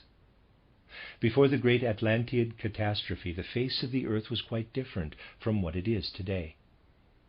We lived on a great continent, stretching between Europe and Africa on the one side, and America on the other. This was the Atlantean epoch. In a still earlier epoch, the configuration of the earth was again different. Human beings, we ourselves in earlier incarnations, lived on a continent stretching between Australia, Africa, and Asia. This was ancient Lemuria, the name also used by modern science. That was the time when man passed through his first incarnation, and when the mineral kingdom of the earth took shape. That, too, was the time when the present moon in the heavens separated from the earth. Thus we have seen that by descending into and acquiring knowledge of our own being, through genuine mystical deepening, under the guidance of a teacher, we also emerge from ourselves in a certain sense. The path leads us out of ourselves to the mineral earth, whence we have derived our physical substance. This is the one path that I wanted to describe to you, the path which could be followed, and was indeed followed by many human beings in the ancient mysteries of Isis and Osiris. It could only be followed under the guidance of a teacher to whom the candidate for initiation subjected himself entirely. Unless the individual had submitted his ego entirely to his teacher, he would never have been able to tread the path that has been described, for he would have come to know only the very worst sides of his inner being, what he had made of himself through his own self-seeking ego. During the next 2 days we shall describe the other path by speaking of the northern mysteries, where man was led not into himself, but out of himself, into the heavens. Then, as well as these two paths, which owing to the progressive development of human nature and its consequent insistence on freedom are no longer suitable, we shall study the path that is right for modern humanity, the Rosicrucian path. It only remains to be said that certain later mystics strove to find help solely in themselves when they had no guru or teacher to follow so strictly. They were able to find help in a different way, and it is interesting that the path they trod can be explained in the light of what has here been described. Think, for example, of Meister Eckhart, the medieval mystic. He was one who had no leader or teacher, as did candidates in the ancient mysteries of Isis and Osiris. The descent into his inner being would have been fraught with great dangers for him had he persisted beyond a certain point in these efforts to achieve inner deepening by his own method. At a certain moment, he could scarcely have escaped the claims of his ego. For the danger on this descent into a man's inner being is that his ego may assert itself for its own selfish aims. Long speeches may be made about finding the God within, but people who talk in this vein have usually not made much real progress. If they had, they would inevitably discover that the self-seeking ego asserts itself with with terrific force. It may often be found that such people, when following the ordinary conventions of life, are good and decent characters, but directly they practice mystical deepening and ignore influences from outside, their inner self asserts itself. If education has hitherto made them desire to speak the truth, it may happen that as soon as their self-seeking ego asserts its claims, they begin to lie profusely. They become underhand, more intensely selfish than others. Such traits may often be observed in mystics who have been badly guided, who like to speak constantly of the need to find the higher man within themselves. In such cases, however, it is not a higher man, but a being inferior even by conventional standards. It behooves everyone to protect himself from claims made by his own self-seeking ego. And mystics with good and healthy propensities, such as Meister Eckhart, tried to do so. In the Egyptian mysteries, the candidate for initiation was guarded in this respect by the priest of Hermes, who had taken charge of him. Meister Eckhart had no leader or teacher in that sense of the word. Tauler had one from a certain time in his life onward. Footnote C, titled Mysticism at the Dawn of the Modern Age by Rudolf Steiner. The teacher who came to Tauler was known as, quote, the friend of God from the Oberland. Close quote, end of footnote. By what means did Meister Eckhart protect himself against the claims of his own ego? Like nearly all medieval Christian mystics, who had no actual guru, because the time was approaching when human nature would rebel against it, Eckhart protected himself by inducing a feeling of the greatest intensity. Now you are no longer yourself. You have become a different being. A being other than yourself is thinking, feeling, and willing within you. Let your whole self be filled with Christ. Eckhart made the saying of Paul a reality, quote, not I, but Christ in me, close quote. He was one who had experienced this transformation. He had laid aside his own self. He eliminated his ego and felt himself filled with a different ego. The word in German Entwerdung, parenthesis, as the opposite of, in quotes, becoming, close parenthesis, was a beautiful expression used by medieval mystics such as Meister Eckhart, or the writer of the work known as Theologica Deutsch. Let a higher man, a being able to quicken and inspire, speak in them. Hence their constant insistence that their aim was to surrender the self entirely to the being they experienced from within.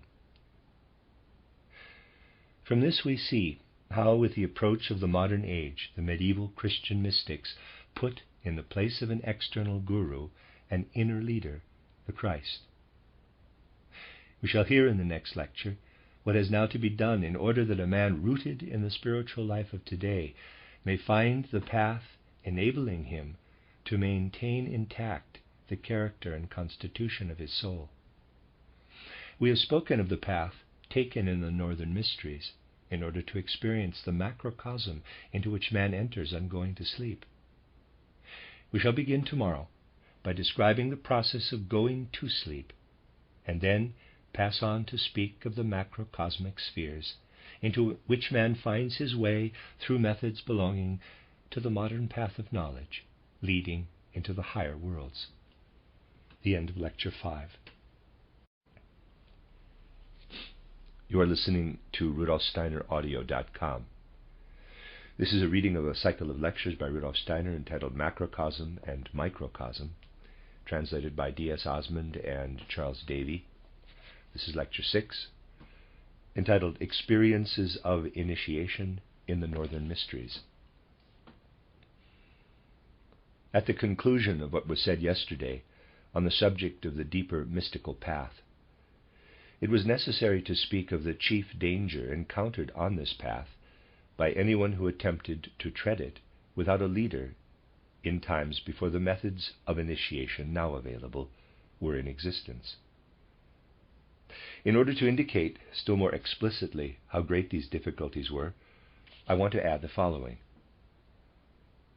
We have heard that the difficulties are mainly due to the fact that on descending into his inner being, a man becomes almost entirely filled by his egoistic impulses.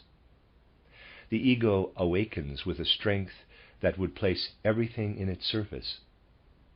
Everything would be viewed in accordance with the coloring given it by this reinforced ego. For this reason, it was essential in the process of the ancient initiation that the strength of the ego feeling, the ego consciousness, should be subdued. The ego had, as it were, to be given over to the spiritual leader or teacher. This subjugation of the ego was effected in such a way that through the power emanating from the spiritual leader, the ego consciousness of the candidate for initiation was reduced, to begin with, to 1/3 of its ordinary strength. That is a very considerable reduction, for it can be said, broadly speaking, that with the exception of the very deepest stage of all, our consciousness in sleep is reduced to about 1/3. But in the ancient mysteries, the process was carried further than that.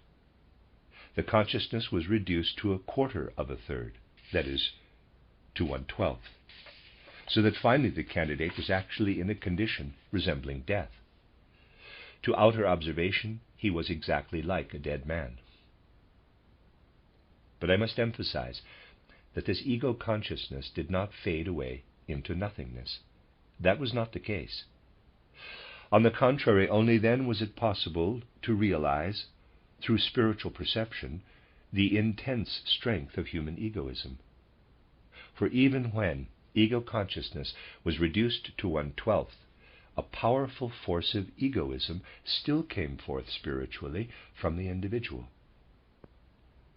And strange as it may sound, in order to hold in check this outpouring egoism, to keep a spiritual hold on the man whose ego was thus subdued, 12 helpers were needed for the teacher or leader. That is one of the so-called secrets of higher initiation in certain ancient mysteries. It has been mentioned here only in order that a man may know what is found when he descends into his own inner being. Left to his own resources, he would develop traits 12 times worse than those he possessed in ordinary life. These traits were held in check in the ancient mysteries by the 12 helpers of the priest of Hermes. This is said merely to supplement the references made at the end of the lecture yesterday. Today we will turn our minds to the other path that a man may take, not by descending into his inner self at the moment of waking, but by consciously experiencing the moment of going to sleep, consciously experiencing the condition during which he is given over to sleep. We have heard how man has then expanded, as it were, into the macrocosm, whereas in his waking state he is plunged into his own being, into the microcosm. We also heard that what a man would experience if his ego were to pour consciously into the macrocosm would be so dazzling, so shattering, that it must be regarded as a wise dispensation, that at the moment of going to sleep, man forgets his existence altogether, and consciousness ceases. What man can experience in the macrocosm opening out before him, provided he retains a certain degree of consciousness, was described as a state of ecstasy. But it was said at the same time that in ecstasy the ego is like a tiny drop, mingling in a large volume of water and disappearing in it. Man is in the state of being outside himself, outside his ordinary nature. He lets his ego flow out of him. Ecstasy, therefore, can by no means be considered a desirable way of passing into the macrocosm, for a man would lose hold of himself, and the ego would cease to control him.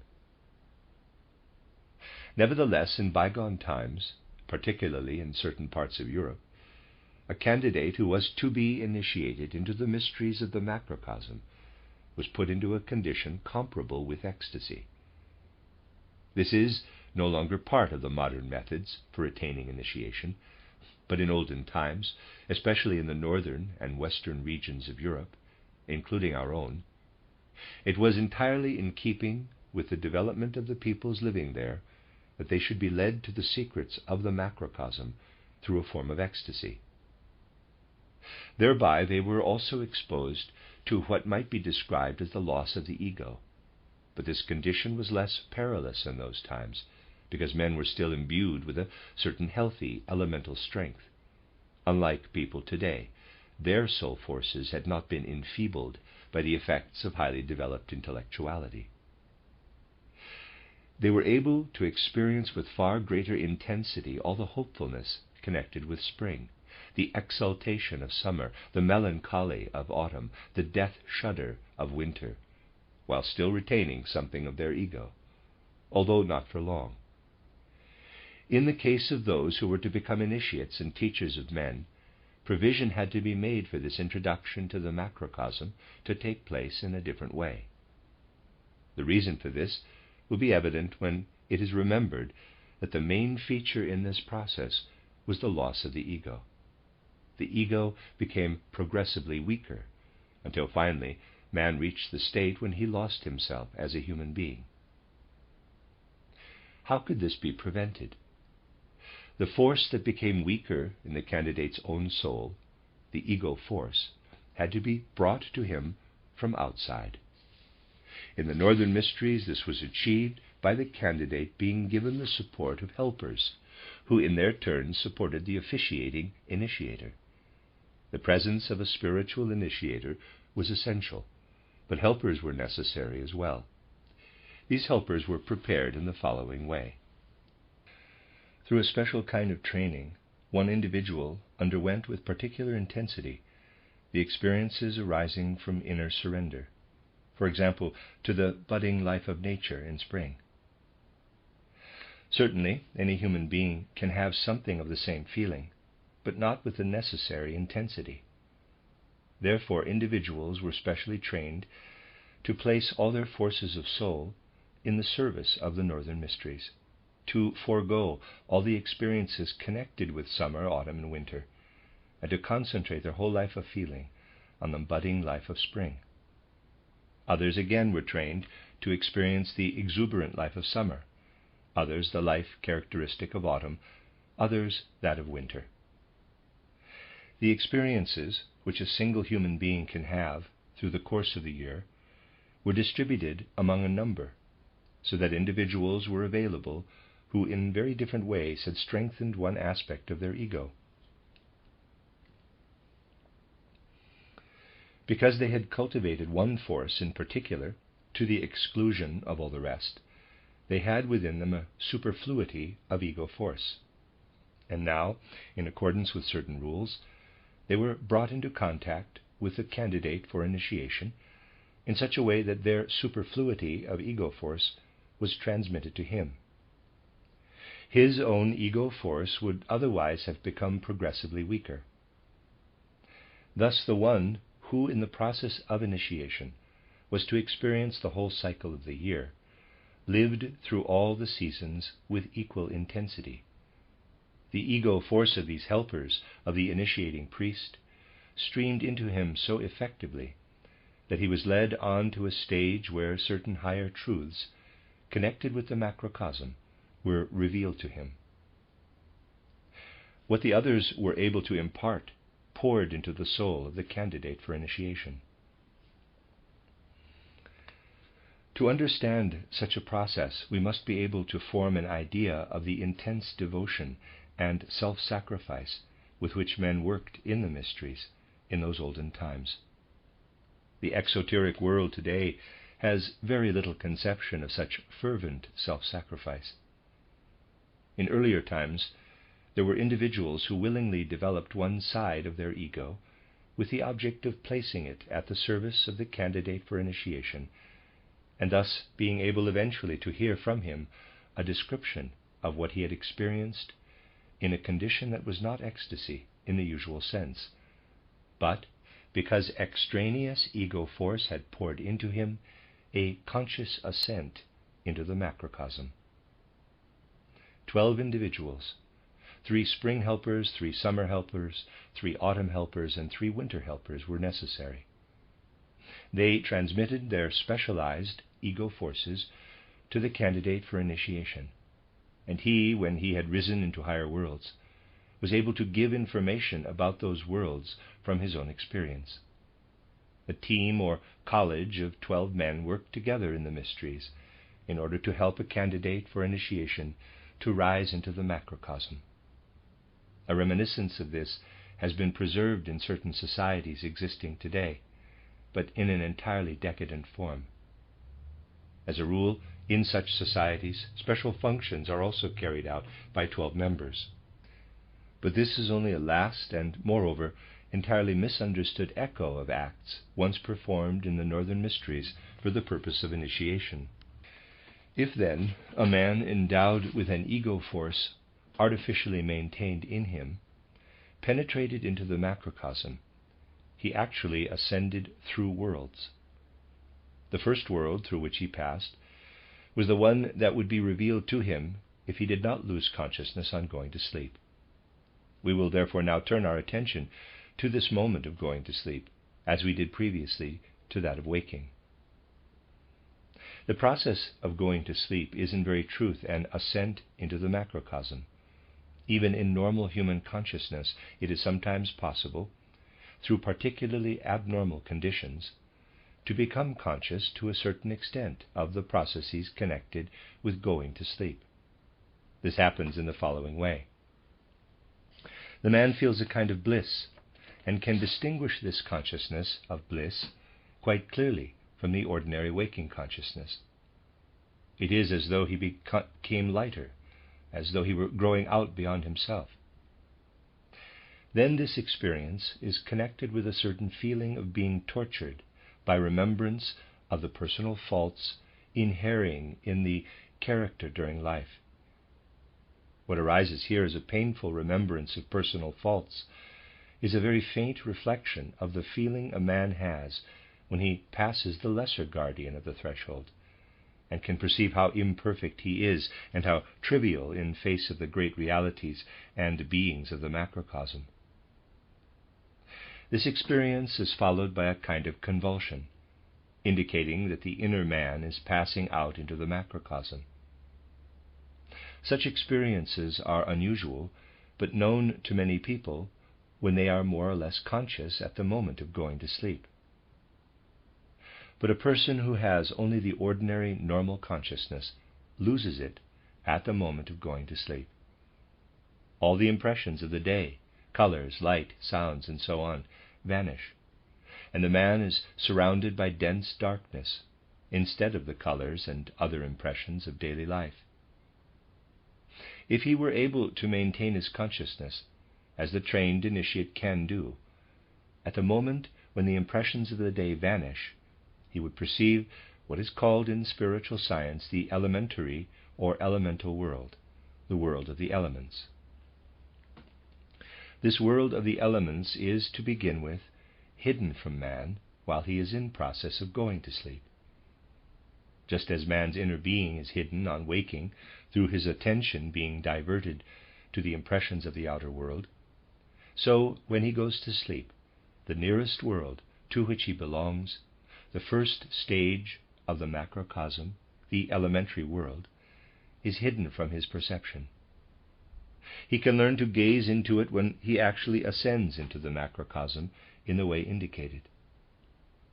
To begin with, this elementary world makes him conscious that everything in his environment, all sense perceptions and impressions, are an emanation, a manifestation of the spiritual, that the spiritual lies behind everything material. When a man on the way to initiation, not therefore losing consciousness while passing into sleep, perceives this world, no doubt any longer exists for him that spiritual beings and spiritual realities lie behind the physical world. Only as long as he is aware of nothing except the physical world does he imagine that behind this world there exist all kinds of conjectured material phenomena, such as atoms and the like. For the man who penetrates into the elementary world, there can no longer be any question of whirling, clustering atoms of matter. He knows that what lies behind colors, sounds, and so forth is not material, but the spiritual. Certainly, at this first stage of the world of the elements, the spiritual does not yet reveal itself in its true form as spirit. Man has before him impressions which, although in a different form from those known in waking consciousness, are not yet the spiritual facts themselves. It is not yet anything that could be called a true spiritual manifestation, but to a considerable degree it is something that might be described as a kind of new veil over the spiritual beings and facts. The form in which this world reveals itself is such that the designations, the names, which since olden times have been used for the elements, are applicable to it. We can describe what is there seen by choosing words used for qualities otherwise perceived in the physical world: solid, liquid or fluid, airy or aeriform, or warmth, or earth, water, air, fire. These expressions are taken from the physical world, for which they are coined. Our language is, after all, a means of expression for the physical world. If therefore the spiritual scientist has to describe the higher worlds, he must borrow the words from the language that was coined for the things of ordinary life. He can speak only in similes, endeavoring so to choose the words that little by little an idea is evoked of what is perceived by spiritual vision. In depicting the elementary world, we must not take the terms and expressions that are used for circumscribed objects in the physical world, but those used for certain qualities common to a category of objects. Otherwise we shall lose our bearings.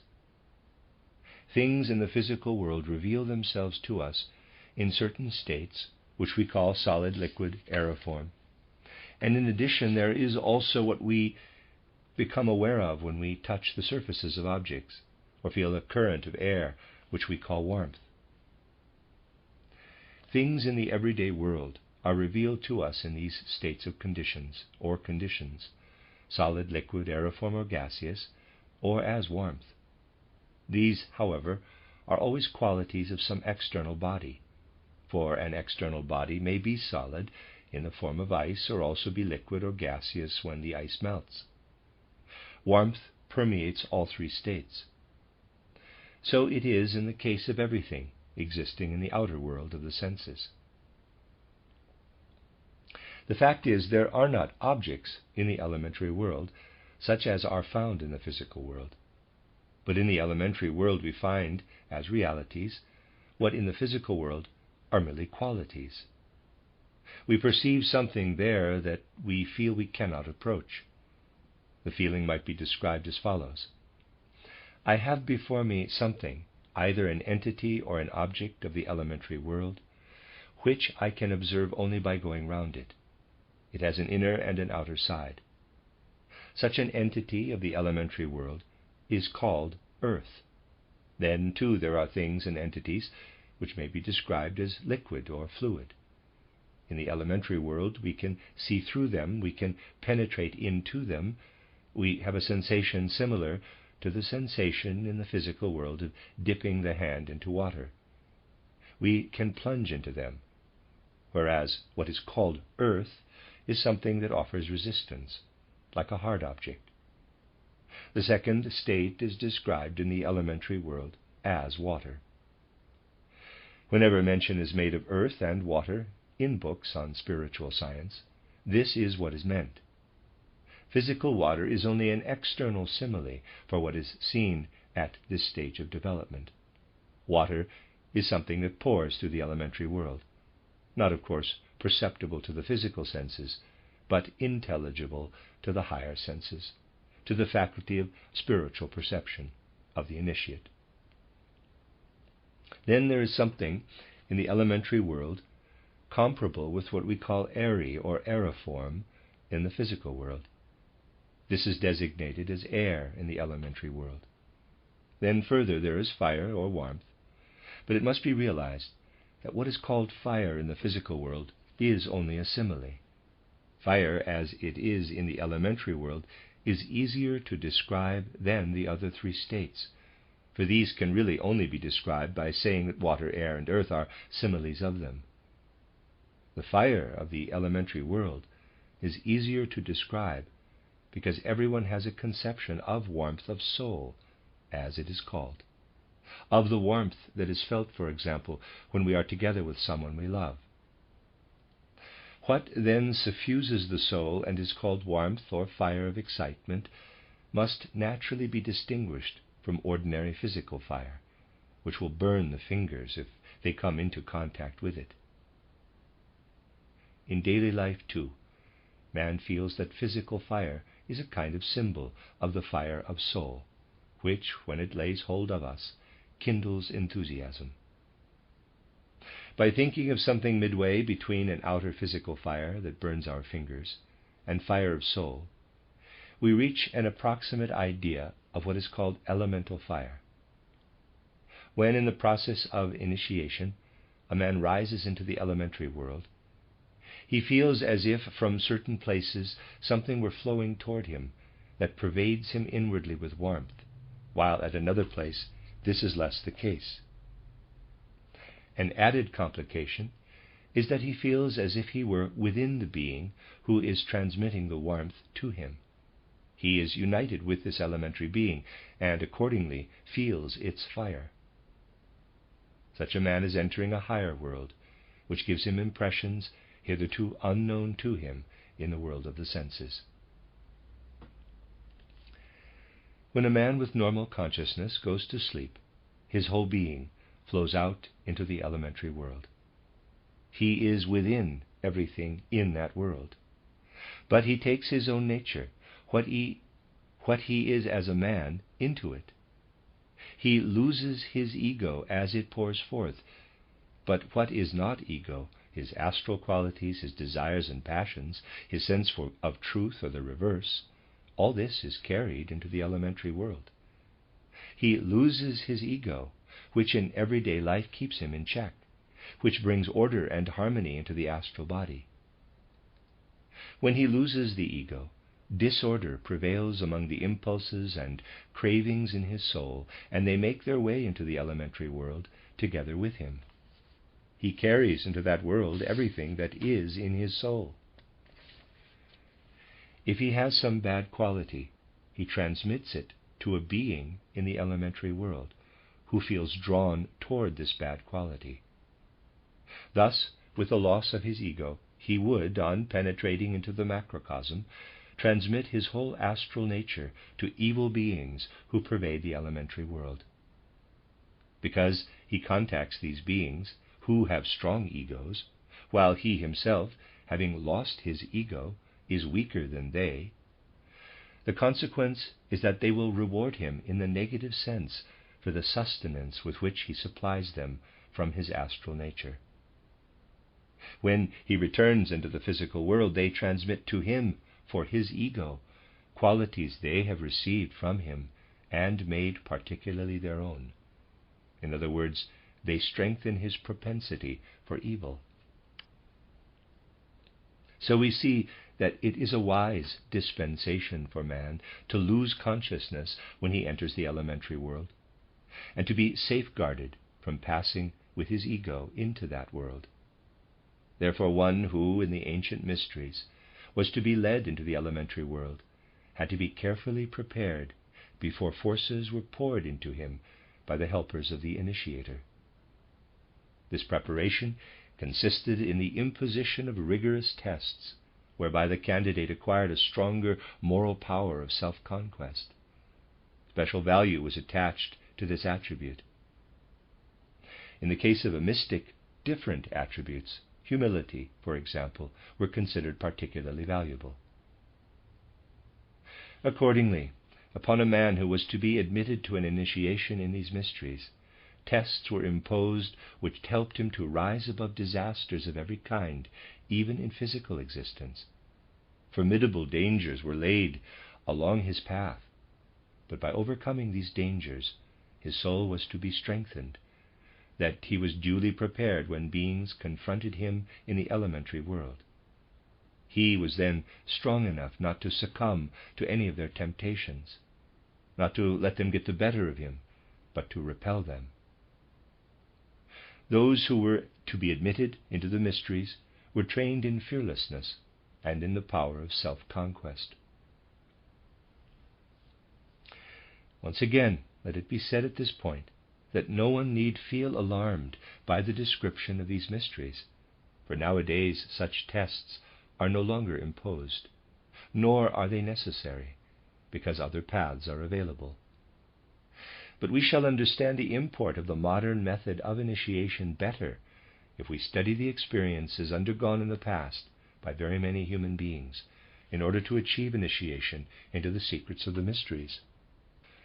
When the candidate in those ancient mysteries, after long experiences connected with the elementary world, had become capable of realizing that earth, water, air, fire, everything he perceives in the material world, are the revelations of spiritual beings, when he had learned to discriminate between them and to find his bearings in the elementary world, he could be led a stage further to what is called the world of spirit behind the elementary world.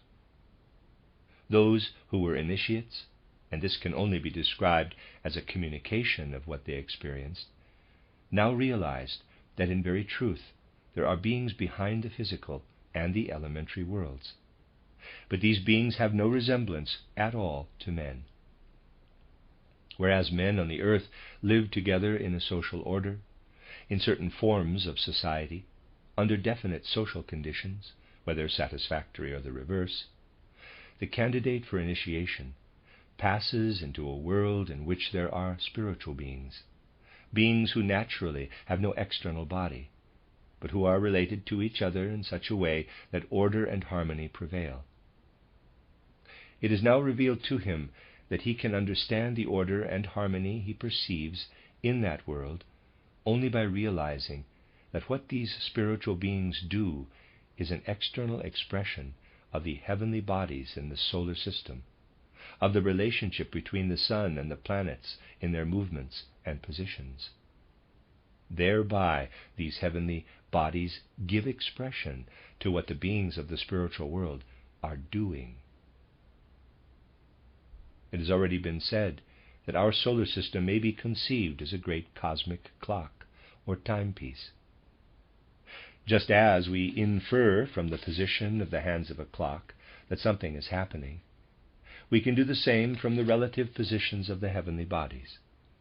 Anyone looking at a clock is naturally not interested in the hands or their position per se, but in what this indicates in the outer world. The hands of a clock indicate, for example, what is happening here in Vienna or somewhere in the world at this moment. A man who has to go to his daily work looks at the clock to see if it is time to start.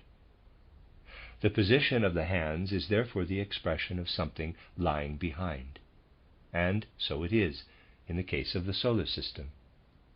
This great cosmic clock can be regarded as the expression of spiritual happenings and of the activity of spiritual beings behind it. At this stage, the candidate for the initiation we have been describing comes to know the spiritual beings and facts. He comes to know the world of spirit and realizes that this world of spirit can best be understood by applying to it the designations used in connection with our solar system. For there we have an outer symbol of this world of spirit. For the elementary world, the similes are taken from the qualities of earthly things, solid, liquid, airy, fiery. But for the world of spirit, other similes must be used, similes drawn from the starry heavens. And now we can realize that the comparison with a clock is by no means far-fetched. We relate the heavenly bodies of our solar system to the 12 constellations of the zodiac. And we can find our bearings in the world of spirit only by viewing it in such a way as to be able to assert that spiritual beings and events are realities. We compare the facts with the courses of the planets, but the spiritual beings with the 12 constellations of the zodiac. If we contemplate the planets in space and the zodiacal constellations, if we conceive the movements and relative positions of the planets in front of the various constellations to be manifestations of the activities of the spiritual beings, and the 12 constellations of the zodiac as the spiritual beings themselves, then it is possible to express by such an analogy what is happening in the world of spirit. We distinguish 7 planets moving and performing deeds, and 12 zodiacal constellations at rest behind them. We conceive that the spiritual facts, the courses of the planets, are brought about by 12 beings. Only in this way is it possible to speak truly of the world of spirit lying behind the elementary world. We must picture not merely 12 zodiacal constellations, but beings, actually categories of beings, and not merely 7 planets, but spiritual facts. 12 beings are acting, are entering into relationship with one another. And if we describe their actions, this will show what is coming to pass in the world of spirit. Accordingly, whatever has reference to the beings must be related in some way to the number 12. Whatever has reference to the facts must be related to the number 7. Only, instead of the names of the zodiacal constellations, we need to have the names of the corresponding beings. In spiritual science, these names have always been known. At the beginning of the Christian era, there was an esoteric school which adopted the following names for the spiritual beings corresponding to the zodiacal constellations: seraphim, cherubim, thrones, Kyriatetes, dynamis, exousiae, then archai, primal beginnings or spirits of personality, then archangels and angels. The 10th category is man himself at his present stage of evolution. These names denote 10 ranks. Man, however, develops onward and subsequently reaches stages already attained by other beings. Therefore, one day, he will also be instrumental in forming an 11th and a 12th category. In this sense, we must think of 12 spiritual beings. If we wanted to describe the world of spirit, we should have to attribute the origin of the spiritual universe to the cooperation among these 12 categories of beings. Any description of what they do would have to deal with the planetary bodies and their movements. Let us assume that the spirits of will, the thrones, cooperate with the spirits of personality, archai, or with other beings, and old Saturn comes into existence.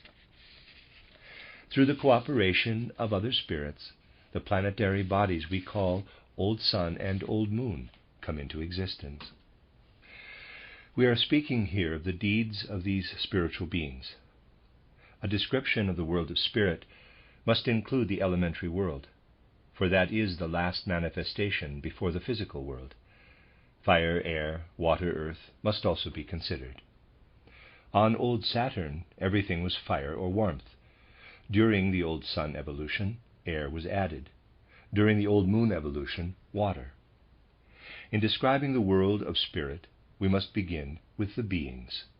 We call them the hierarchies, and pass on to their deeds, which come to expression through the planets in their courses. And to have a picture of how all this manifests in the elementary world, we must describe it by using terms derived from this world. Only in this way is it possible to give a picture of the world of spirit lying behind the elementary world and our physical world of sense. The beings, the spiritual hierarchies, their correspondences with the zodiacal constellations, the planetary embodiments of our Earth, described by using expressions connected with the elementary world. All this is presented in detail in the chapter on the evolution of the world in the book titled Occult Science and Outline, Reader's Aside, also known as An Outline of Esoteric Science, End of Reader's Aside. And we can now understand the deeper reasons for that chapter having been written in the way it has. It describes the macrocosm as it should be described. Any real description must go back to the spiritual beings. I tried in the book titled Occult Science to give guiding lines for the right kind of description of the world of spirit. The world entered when there has been an actual ascent into the macrocosm. This ascent into the macrocosm can, of course, proceed to still higher stages, for the macrocosm has by no means been exhaustively portrayed by what has here been said. Man can ascend into even higher worlds, but it becomes more and more difficult to convey any idea of these worlds. The higher the ascent, the more difficult this becomes. If we want to give an idea of a still higher world, it must be done rather differently. An impression of the world that is reached after passing beyond the world of spirit may be obtained in the following way. In describing man as he stands before us, we may say that his existence was only made possible through the existence of these higher worlds. Man has become the being he is because he has evolved out of the physical world, but above all, out of the higher spiritual worlds. Only a fantasy-ridden, materialistic mind can believe that it would be possible for a man to originate from the nebula described by the Kant-Laplace theory. Such a nebula could have produced only an automaton, never a man. Around us we have, firstly, the physical world. The physical body of man belongs to the world we perceive with our senses.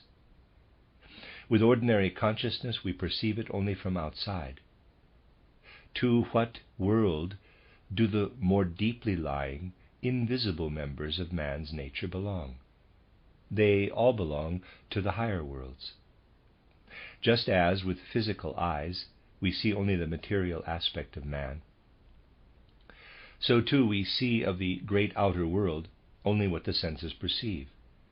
We do not see those supersensible worlds, of which two, the elementary world and the world of spirit, have been described. But man, with his inner constitution, has issued from these higher worlds. The whole of man's being, his external bodily nature too, has become possible only because certain invisible spiritual beings have worked on him. If the etheric body alone had worked on man, he would be like a plant, for a plant has a physical and an etheric body. Man has, in addition, the astral body, but so too has the animal. If man had only these three members, physical body, etheric body, astral body, he would be an animal. It is because man has his ego as well that he towers above these lower creatures of the mineral, plant, and animal kingdoms of nature. All the higher members of man work on his physical body. The physical body could not be what it is unless man also possessed these higher members. A plant would be a mineral if it had no etheric body. Man would have no nervous system if he had no astral body.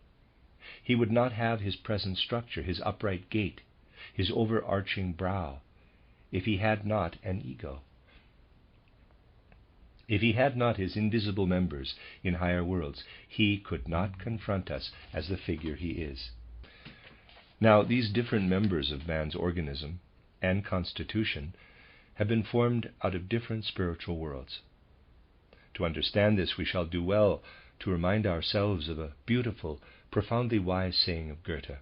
Quote, "The eye is formed by the light for the light." Close quote.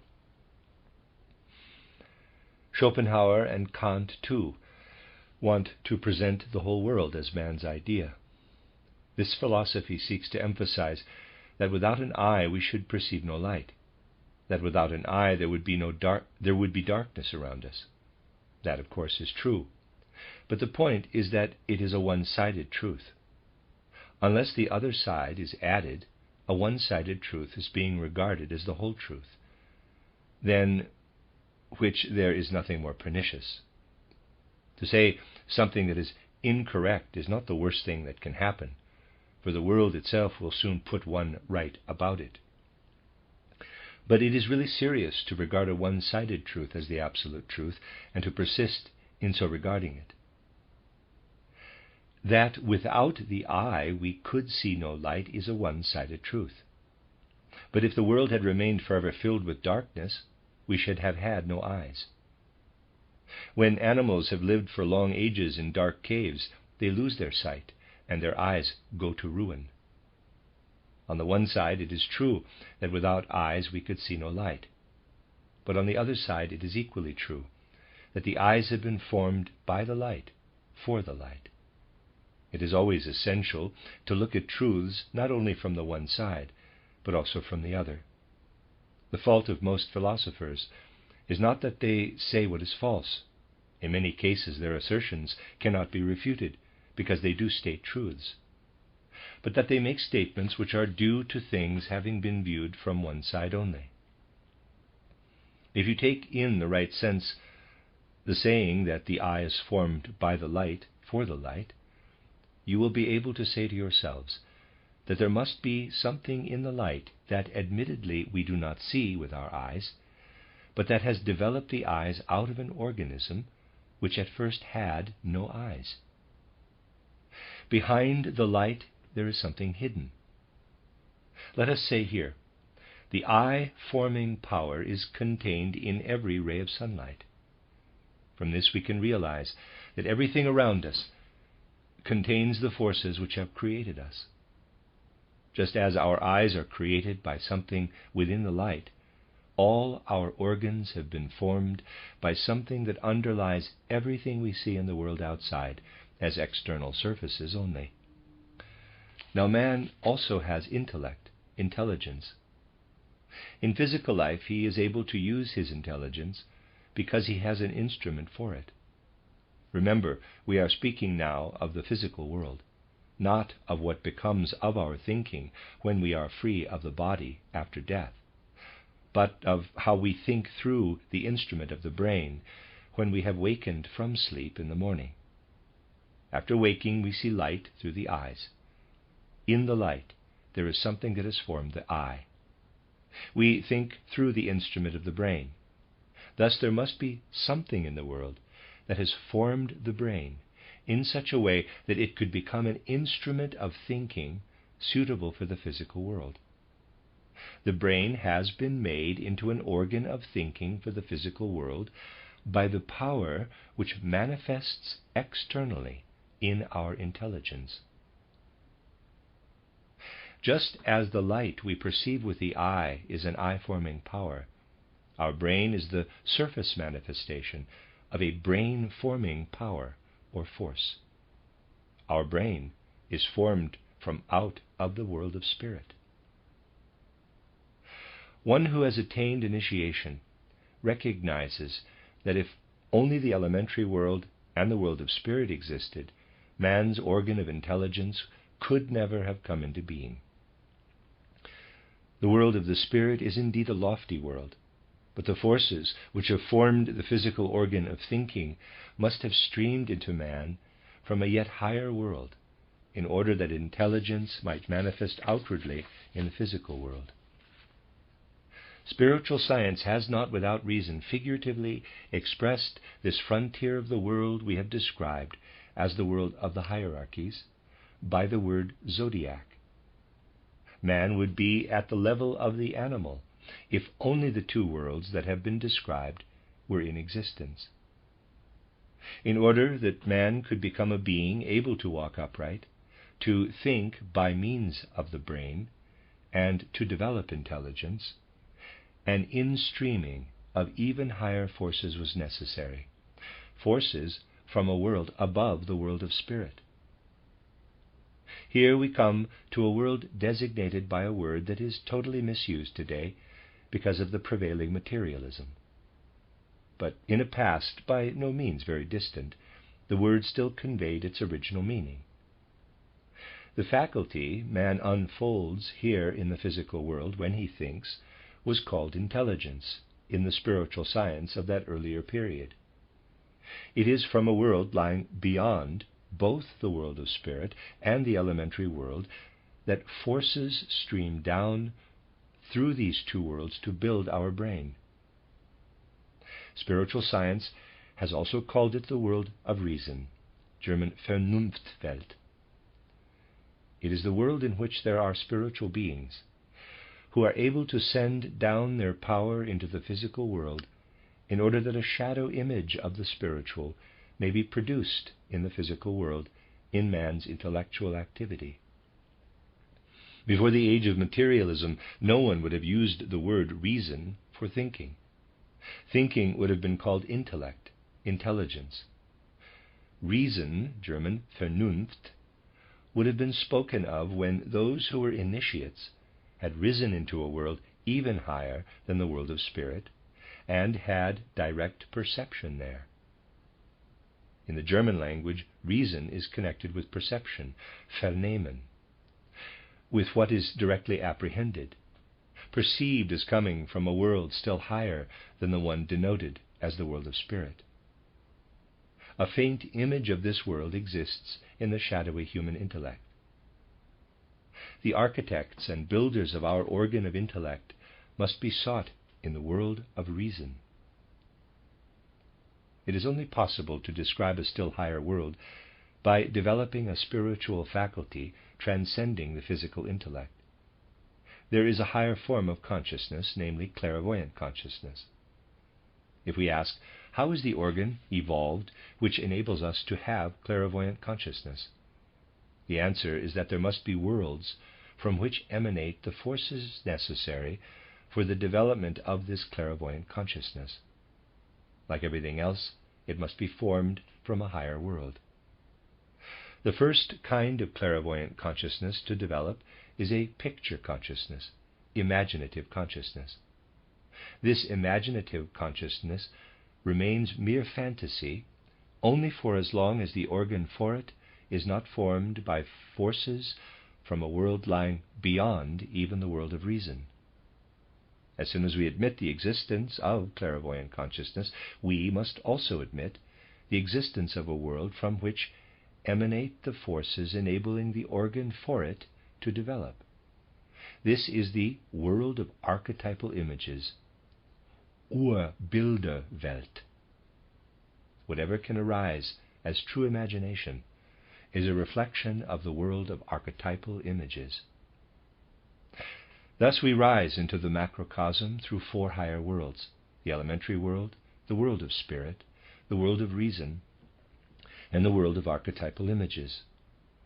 In the next lectures I will deal with the world of reason and the world of archetypal images, and then describe the methods by which, in line with modern culture, the forces from the world of archetypal images can be brought down in order to make possible the development of clairvoyant consciousness. The end of Lecture 6. You are listening to RudolfSteinerAudio.com. This is a reading of a cycle of lectures by Rudolf Steiner entitled Macrocosm and Microcosm. This is Lecture 7, entitled The Four Spheres of the Higher Worlds. Yesterday we tried to acquire a certain insight into what is called the path out into the macrocosm, into the great world. In contrast to what has been said in the previous lectures about the mystical path, the path into the microcosm.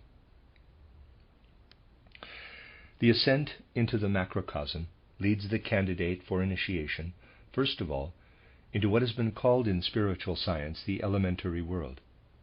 Then he rises into the world of spirit, then into the world of reason, and finally into a still higher world, which we will call the world of archetypal images, or archetypes.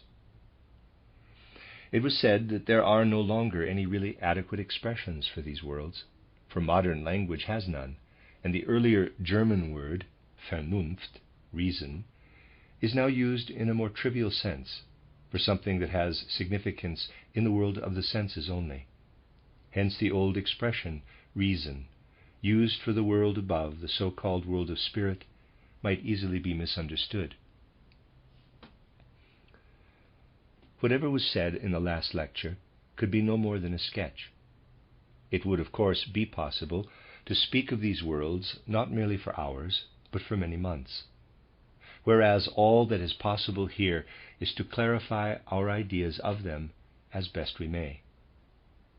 One other point shall now be mentioned, namely that when a man rises in the way indicated yesterday into the elementary world, where he has a true perception of what are usually called the elements, earth, water, air, and fire, he also becomes aware that his own corporeality, including the higher members, is built out of this elementary world.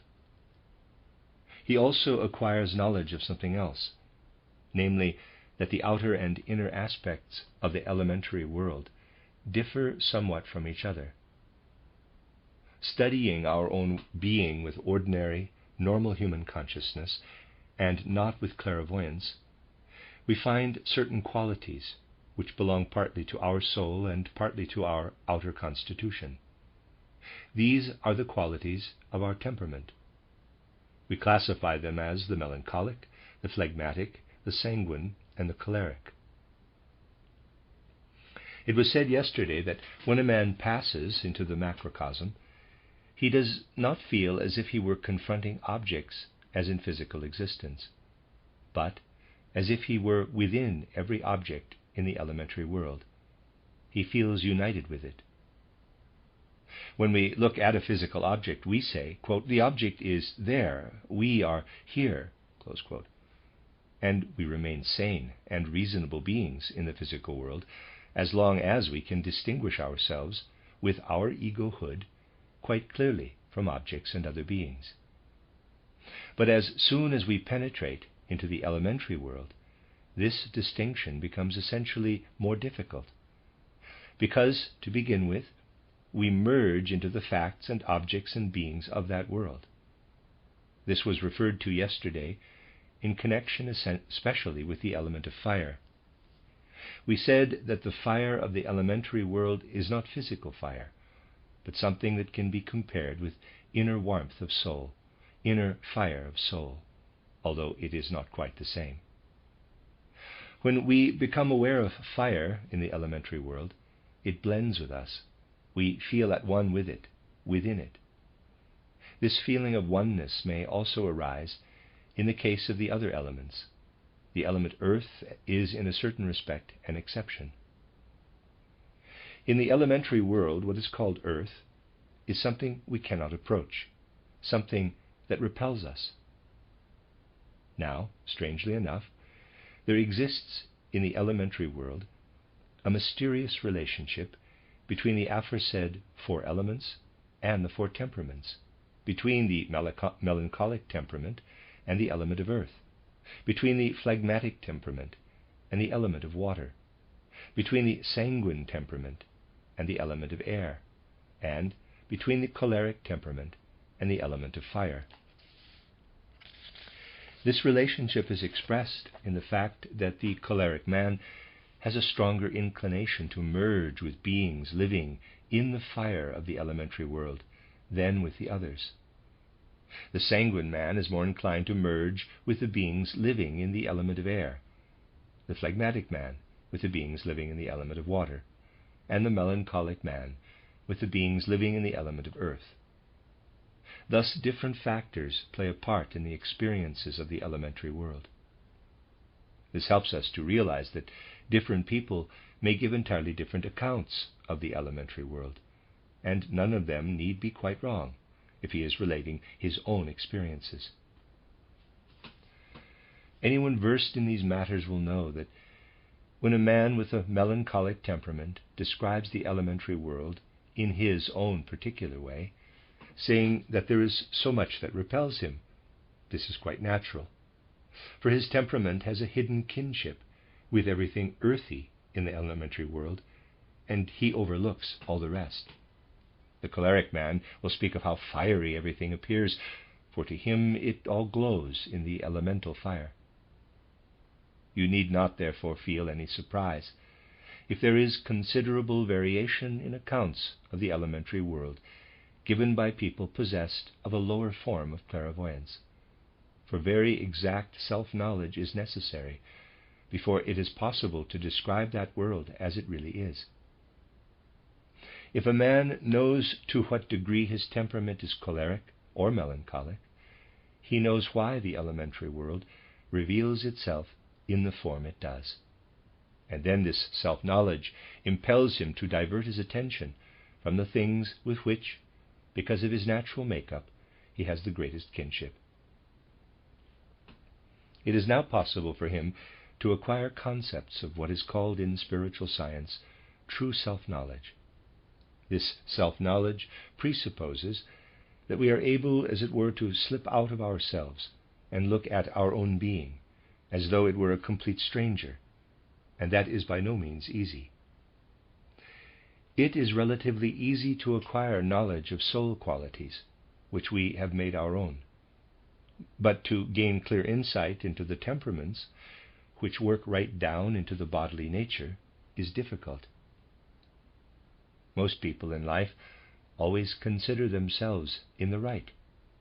It is a very general egoistic attitude, and need not be criticized too severely, for it is a perfectly natural tendency in human beings. How far would a man get in ordinary life if he had not this quality of firm self-confidence? But all the qualities that belong to his temperament go to form it. To be detached from a particular temperament is extremely difficult, and we need much self-training if we are to learn to confront ourselves objectively. Every genuine spiritual investigator will say that no particular degree of maturity is any help in penetrating into the spiritual world if a man is incapable of accepting the fundamental principle that he can reach the truth only by ignoring his own opinion. He must be able to regard his own opinion as something of which he may possibly say, quote, "I will ask myself at what period of life I formed this or that definite opinion," close quote. Let us suppose, for example, that it had a particular political trend. Before such a man can penetrate into the higher world, he must be able to put this question to himself quite objectively. Quote, "What is it in life that has given my thought this particular trend? Would my thinking have been different if karma had assigned me to some other situation in life?" Close quote. If we can put this question to ourselves over and over again, while trying to picture how our present personality has been produced, it becomes possible for us to take the first step toward emerging from the self. Otherwise, we remain permanently enclosed within ourselves. But in the macrocosm, it is not as easy to be outside things as it is in the physical world. In the physical world, we stand outside a rose bush, for example, because of its natural makeup.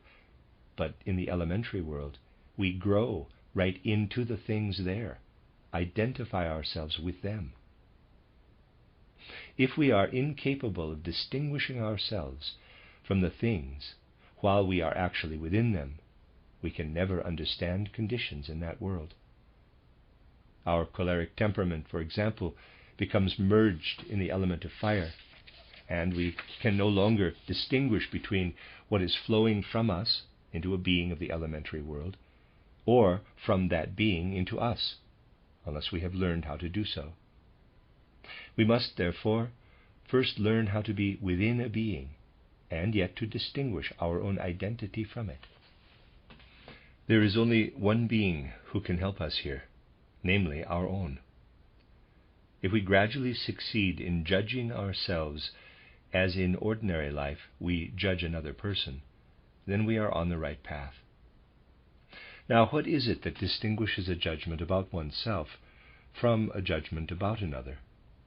We usually think that we ourselves are in the right, and that the other person, if he holds a contrary opinion, is wrong. This is what happens in the ordinary way. But there is nothing more useful than to begin to train ourselves by saying, quote, I have this opinion, the other person has a different one. I will adopt the standpoint that his opinion is just as sound and valuable as my own. Close quote. This is the kind of self-training that makes it possible for us to carry into the elementary world the habit that enables us to distinguish ourselves from the things there, although we are within them. Certain subtleties in our experiences are necessary if we are to ascend consciously into the higher worlds. This example too shows what justification there was for saying in the lecture yesterday that when a man ascends into the macrocosm, he always faces the danger of losing his ego. In ordinary life, the ego is nothing but the aggregate of opinions and feelings connected with our personality, and most people will find that it is exceedingly difficult to think, to feel, or to will anything once they have taken leave of what life has made of them. It is accordingly very important, before attempting an ascent into the higher worlds, to be acquainted with what spiritual investigation has already brought to light. It is therefore emphasized over and over again that nobody who has had experience in this domain will ever help to lead another into the higher worlds until the latter has grasped through his reason, through his ordinary healthy faculty of judgment, that what spiritual science states is not nonsense. It is quite possible to form a sound judgment about the findings of spiritual investigation. Although it is not possible to investigate personally in the spiritual worlds without the vision of the seer, a healthy judgment can be formed as to the correctness or incorrectness of what is communicated by those who are able to see. On this basis, we can study life and observe whether the statements made by the spiritual investigator make it more intelligible. If they do, then they can be assumed to be correct.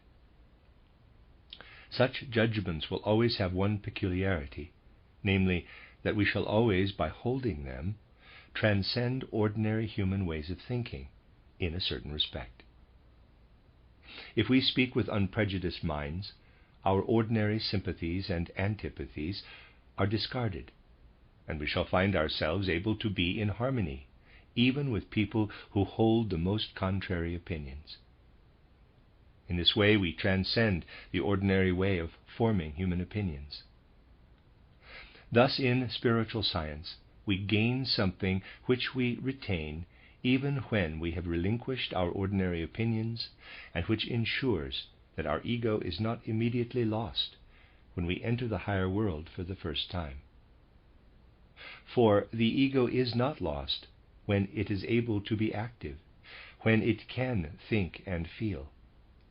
It is only when thinking, feeling, and perception cease that we have lost our bearings altogether. Thus, a certain store of spiritual scientific knowledge protects us from losing our ego. The loss of the ego on entering the spiritual world would, however, have other consequences in many cases.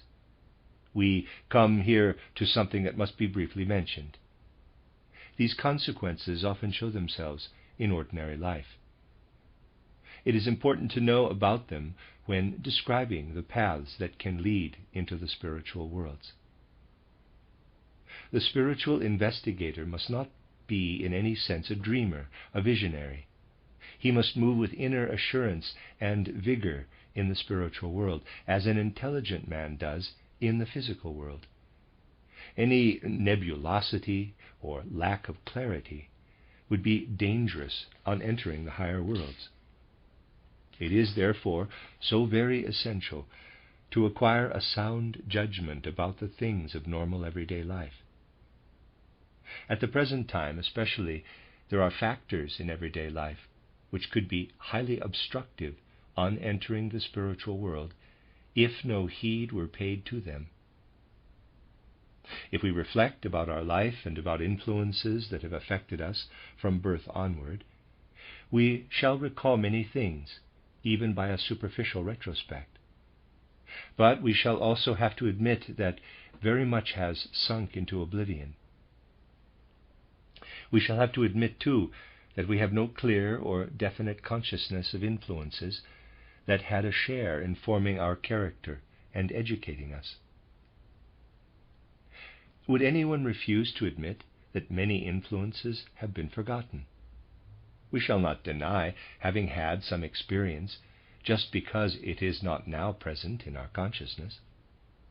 Why do we forget such influences upon our lives? It is because, with each new day, life brings something new into our path. And if we were obliged to retain every experience, we should finally be unable to cope with life and its demands. I have shown you how even in the normal course of life, our experiences finally coalesce into faculties. Whatever would it be like if every time we took up a pen, we were obliged to relive the experiences we had when learning to write? These past experiences have rightly fallen into oblivion, and it is well for us that this has been so. Forgetting is therefore something that plays an important part in human life. There are experiences which it is desirable for us to have undergone, but which then fade away from our consciousness. Innumerable impressions, particularly those of early childhood, sink into oblivion, are no longer in our consciousness, because life has caused us to forget them. Life has obliterated them, because otherwise we should be unable to cope with its demands. It is good that we are not obliged to drag everything along with us. But in spite of being forgotten, these impressions may still be working in us. There may be impressions which, although they have vanished from our memory, and we know nothing of them, are nevertheless driving forces in our life of soul. They may influence our soul life so unfavorably that it is shattered and has a detrimental effect even on the body.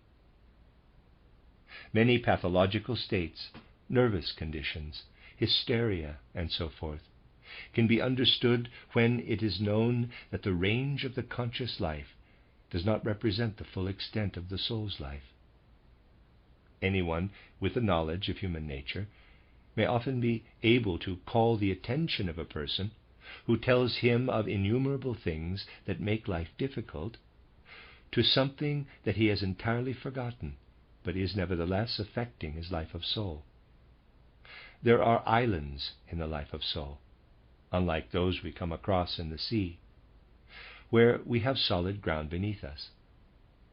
But when in his life of soul a man comes across such an island, which originates from unconscious influences, he may be exposed to all sorts of dangers. Let me read that again. But when in his life of soul a man comes across such an island which originates from unconsciousness influences, is how it's written, he may be exposed to all sorts of dangers. In ordinary life, these islands can most easily be avoided when a man endeavors, from a later point in his life, to realize what has been affecting him, so that he is able to form a judgment of the experiences in question. It has a very strong healing effect if he can be given a world outlook, enabling him to understand these islands in the soul and to cope with them. If a human soul were led unprepared to these islands, it would be thrown into utter confusion.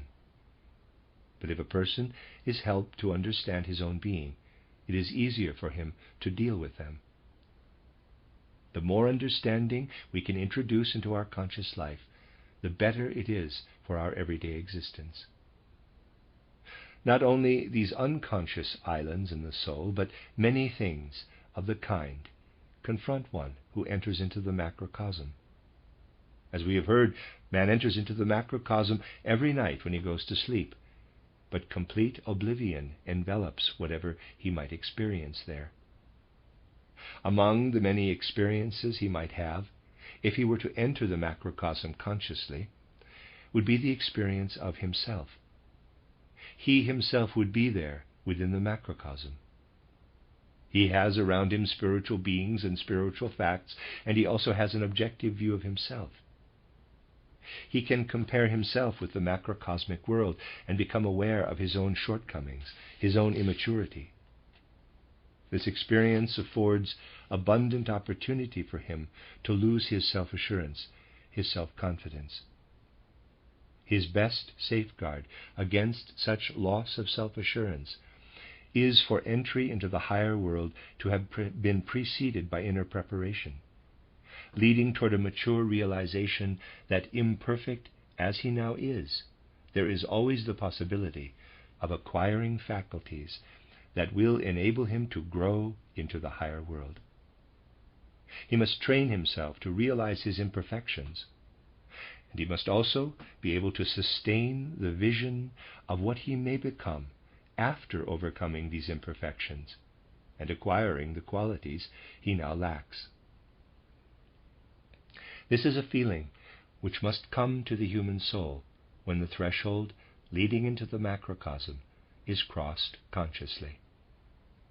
A man must learn to see himself as an imperfect being, to endure the realization, when I look back over my present life and into my previous incarnations, I see that it is these which have made me what I am. But he must also be able to perceive not only this figure of himself, but also another figure, which says to him, if you now work at yourself, if you do your utmost to develop the germinal qualities lying in your deeper nature, then you can become a being such as the one standing beside you as an ideal, at which you can look without being overcome by awe or discouragement. This realization is possible only if we have trained ourselves to overcome life's difficulties. But if, before entering into the macrocosm, we have taken care to acquire in the physical world the strength to overcome obstacles, to welcome pain for the sake of gaining strength, then we have steeled ourselves to get the better of hindrances. And from that moment we can say to ourselves, whatever may happen to you, whatever may confront you in this spiritual world, you will come through, for you will develop ever more strongly the qualities you have already acquired for the conquest of obstacles. Anyone who has prepared himself in such a way has a very definite experience when he enters the elementary world. We shall understand this experience if we remind ourselves again that the choleric temperament is akin to the element of fire, the sanguine to the element of air, the phlegmatic to the element of water, and the melancholic to the element of earth.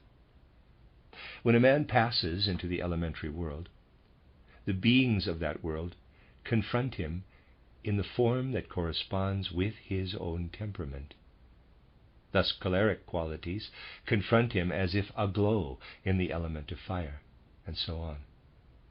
Because of his training, it will then become evident that the strength of soul he has already developed triumphs over all obstacles, and is also akin to a power in the world of spirit.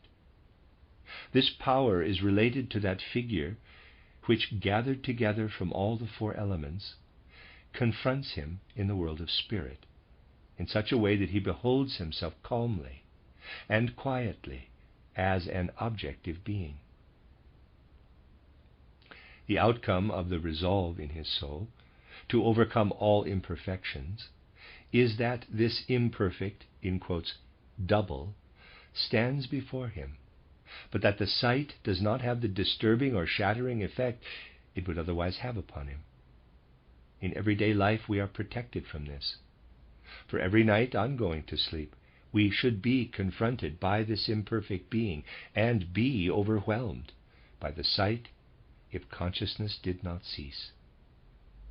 But there would also be before us that other great figure, who shows us what we can become and what we ought to be. For this reason, consciousness is extinguished when we go to sleep. But if we acquire the maturity to say to ourselves, "You will overcome all obstacles," then the veil that falls over the soul on going to sleep is lifted.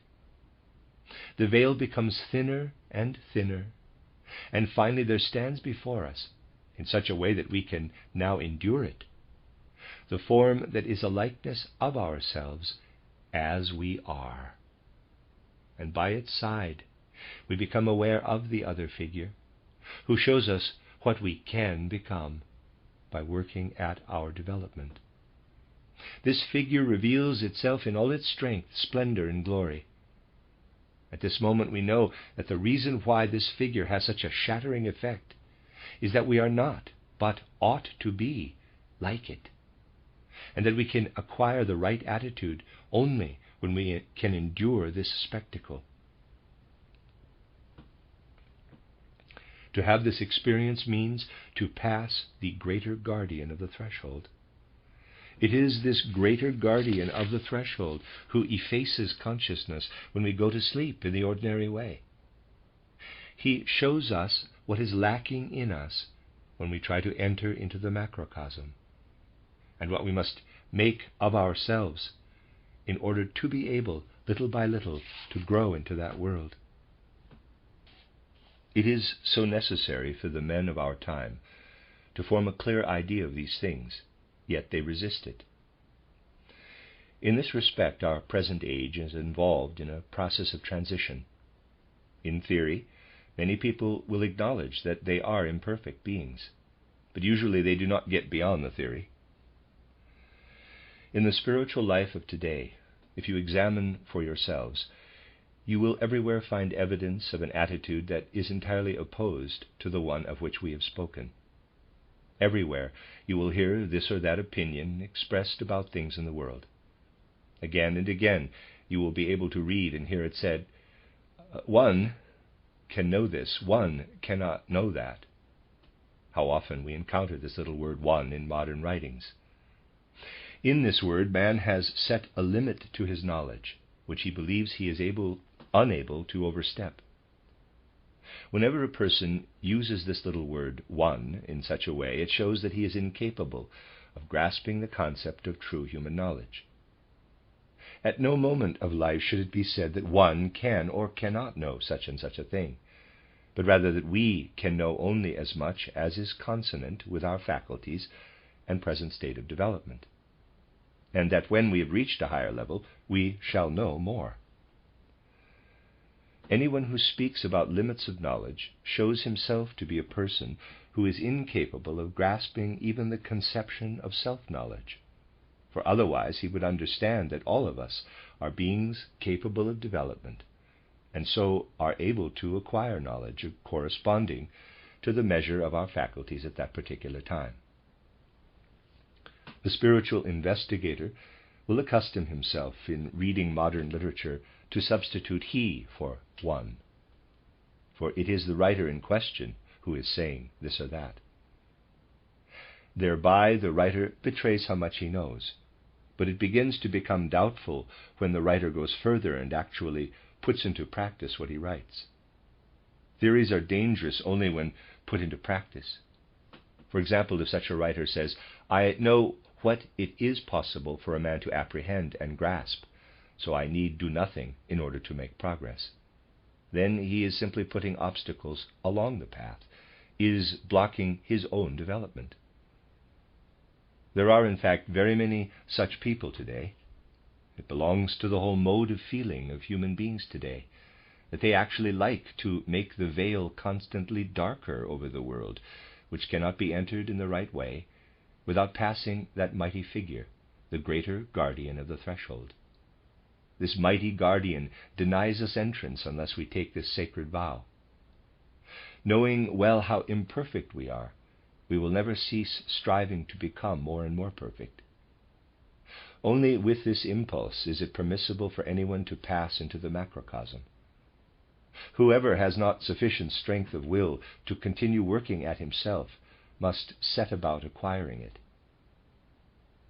This is the necessary counterpart to self-knowledge. We must acquire self-knowledge, but it would remain a sterile achievement unless it were linked with the will for self-perfecting. Through the ages there resounds the ancient Apollonian saying, "Know thyself." That is true and right, but something more must be added to it.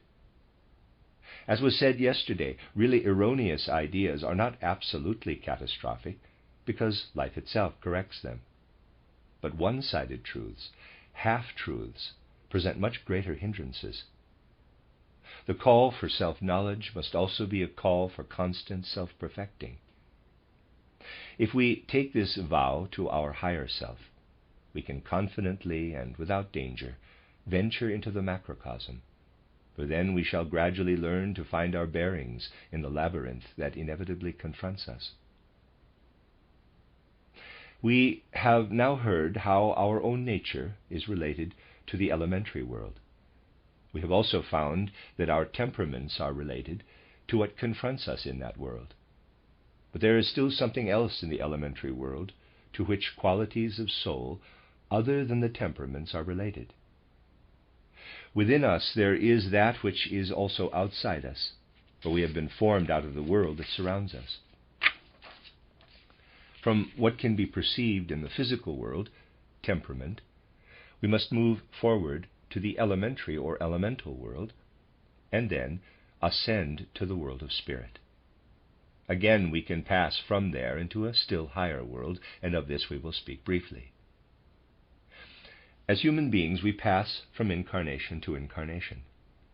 If in this present incarnation we are melancholic, we can say to ourselves that in another incarnation, either in the past or in the future, we may have had or shall have a sanguine temperament. The one-sidedness of each temperament will be balanced in the different incarnations. Here we have arrived at the idea that we as beings are after all something more than appears, that even though now we may be melancholic, we are something else as well. As the same being, we may have been choleric in an earlier life, and may become sanguine in a following one. Our whole being is not contained in particular temperamental traits. There is something else as well. When a clairvoyant, observing someone in the elementary world, sees him as a melancholic, he must say to himself, that is a transitory manifestation. It is merely the manifestation of one incarnation. The person who now, as a melancholic type, represents the element of earth, will in another incarnation represent, as a sanguine type, the element of air, or as a choleric, the element of fire. Melancholics, with their tendency to introspective brooding, repel us when viewed from the vantage point of the elementary world. Cholerics appear as if they were spreading flames of fire, as an elemental force, of course, not physical fire. To avoid misunderstanding, I must here mention that in manuals on theosophy, the elementary world is usually called the astral world. What we call the world of spirit is there called the lower sphere of Devachan, lower Devachan. What is there called the higher sphere of Devachan, Arupa Devachan, is here called the world of reason. When we pass from the world of spirit into the world of reason, we meet with something similar to what has already been experienced, if we are revealed to ourselves as beings who are mastering our temperaments and developing balance from one another. Thus do we approach the boundary of the world of spirit. When we reach it, we find spiritual facts and beings expressed as if in a cosmic clock through the movements of the planets. The beings are expressed in the constellations of the zodiac, the facts in the planets. But these analogies do not take us very far. We must pass on to the beings themselves, the hierarchies. Now we should be unable to form any conception of the still higher worlds unless, with clairvoyant consciousness, we were to pass on to the beings themselves, the seraphim, cherubim, thrones, and so on. In one incarnation, a man may have a melancholic temperament, in another a sanguine temperament. His real being is more than either. His real being breaks through such classifications. If we are now clear in our minds that the beings we designate as seraphim, cherubim, spirits of will, thrones, and so forth, and who express themselves in physical space in the constellations of the zodiac, if we are clear that these beings are more than their names designate, then we are beginning to form a true concept of this upper boundary of the macrocosm. A being who confronts us in some particular clairvoyant experience, let us say as a spirit of wisdom, does not always remain at the same stage, and therefore cannot always be denoted by the same name. For just as man develops, so do these beings develop through different stages. Hence they must be called now by one name, now by another. The beings develop from stage to stage. The names may roughly be thought of as designations of offices. If we speak of spirits of will or of spirits of wisdom, it is rather as if here on earth we were speaking of a counselor, privy councillor, or the like. The man may have been that to begin with, and then something else. In the spiritual hierarchies, the same being might at one time have been a spirit of wisdom, at another time a spirit of will, and so on, because the beings develop through stages, through various ranks. As long as we remain in the world of spirit, they reveal themselves as seraphim or cherubim, or of whatever rank it may be. But from the moment we become acquainted with the developing being, from the moment we proceed beyond the title of office to a conception of the actual being himself, we have ascended into a still higher realm, into the world of reason, German Vernunftreich. The forces of this world are the builders of man's organ of intelligence. To reach a certain stage of knowledge, it is always necessary to distinguish between the developing beings themselves and their nature at a particular stage of their evolution. This must be done both in the case of beings at an advanced stage of development who appear on earth, and of those who are only to be seen by clairvoyance in the world of spirit. We will take the example of Buddha, who lived, as you know, in the 6th century BC. Anyone who is versed in this subject must learn to distinguish between the being who was called Buddha at that time and the designation of the office of Buddha. Previously, in his earlier incarnations, this being was a bodhisattva, and only then, in his incarnation in the 6th century BC, did he rise to the rank of Buddhahood. Yet in the earlier periods of time, he was the same being who later became Gautama Buddha. But this being evolved to further stages, in such a way that for certain reasons it was no longer necessary for him to incarnate as a man of flesh.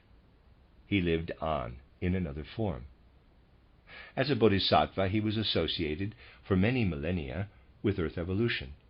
Then he became Buddha, and in that incarnation reached a stage from which he no longer needed to descend into incarnation in a body of flesh. Footnote, see Dr. Steiner's lecture course on the Gospel of St. Luke, notably lectures 3 to 7, also titled Man in the Light of Occultism, Philosophy and Theosophy, notably lectures 9 and 10. End of footnote. He is now a sublime being, visible only in the spiritual world to the eyes of a seer. This shows the distinction that must be made between the designation Buddha and the being who held the office of Buddha. Similarly, distinction must be made between the names we give to the hierarchies and the beings themselves, for they too ascend in rank. Let us say from the rank of thrones to the ranks of cherubim and seraphim. Thus, at the boundary of the world of spirit, certain beings touch this boundary from above and assume certain qualities. Certain functions must be attributed to them. But when we ascend to a still higher world, these beings are revealed to us now in process of living development. It is similar to what happens to man in the physical world in the course of his incarnations. Just as we only really come to know a man by following him from one incarnation to another, instead of taking account merely of his present incarnation, so do we only come to know the lofty spiritual beings if we are able to look beyond what their deeds express, to the beings themselves. To associate with spiritual beings and to witness their evolution means to live in the world of reason. As was indicated yesterday, above the world of reason there is yet a yet higher world, whence come the forces which enable us actually to pass from normal consciousness into clairvoyant consciousness that is equipped with eyes and ears of spirit. Why, then, should it be surprising to say that these qualities and faculties originate in worlds higher than the world of spirit, or even than the world of reason? When clairvoyant consciousness awakens in a man, he becomes in actual fact a participator in the higher worlds.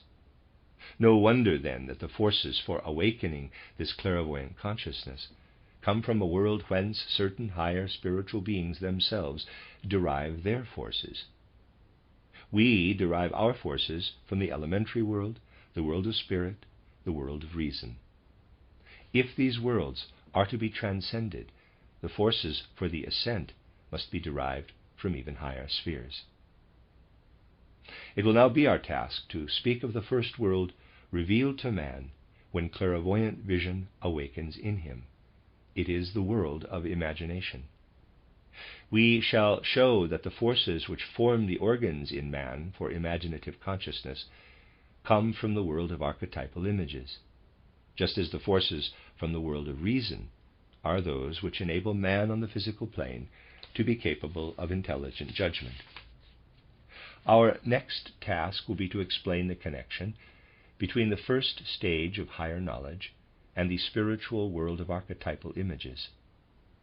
Then we shall proceed to describe the worlds of inspiration and intuition, and to show how, in line with our modern culture, man can grow into the higher worlds, how he can become a citizen of those worlds in which he is the lowest being, just as he is the highest being in the kingdoms surrounding him here on the physical plane.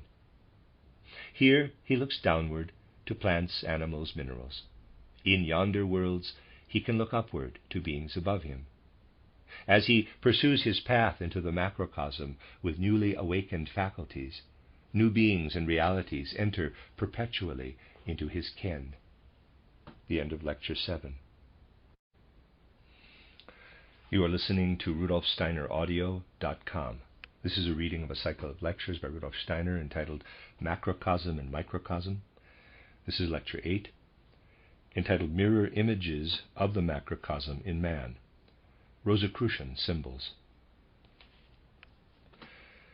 The contents of today's lecture will be better understood if we begin by considering once again what it is that happens when man wakes from sleep. But we shall pay special attention now to what is working out of the spiritual world at the building up of his nature and constitution. When man wakes from sleep, his whole being passes out of the macrocosm into the microcosm. It is quite understandable that in his normal consciousness he has very little knowledge of the interaction between macrocosm and microcosm. In the ordinary way, he supposes that what he calls his ego is within himself. But in view of the fact that while he is asleep, he is outside his physical sheaths with his astral body and his ego, it is obvious that during the hours of sleep, the ego must certainly not be sought within the boundaries of the skin, but that it has poured into the worlds of which we have spoken, the elementary world, the world of spirit, the world of reason, and also into the still higher world we are to consider today, the world of the spiritual archetypes of all things. The ego has poured into the cosmic expanse. Hence the entry into the body, on waking in the morning, must not be imagined as though the ego merely slipped back into the body. A kind of contraction of the ego takes place on waking. It contracts more and more, and then passes into the physical and etheric bodies in a certain consolidated form. But what is perceptible to clairvoyant consciousness is that the ego is not by any means wholly within man during the hours of waking consciousness. To clairvoyant consciousness, the ego is always present in a certain way in man's environment, and coincides only partially with what is perceived as the human physical body. Accordingly, we may say that the ego in its substantiality is also always present around us. What the clairvoyant sees as a kind of light aura may be called the ego aura. Man is always surrounded by a spiritual cloud of this nature. The ego is not to be looked for at any particular spot, but it pervades man's whole ego aura. In the morning, the ego approaches from all sides, from all the beings and realities of the worlds we have called the world of reason, the world of spirit, and the elementary world. Now, let us consider more exactly how the ego slips into the body and ask ourselves, how is it that on waking we are suddenly surrounded with sense perceptions, such as impressions of color and light? For example, suppose the first sense impression we have on waking is a blue surface, the color blue.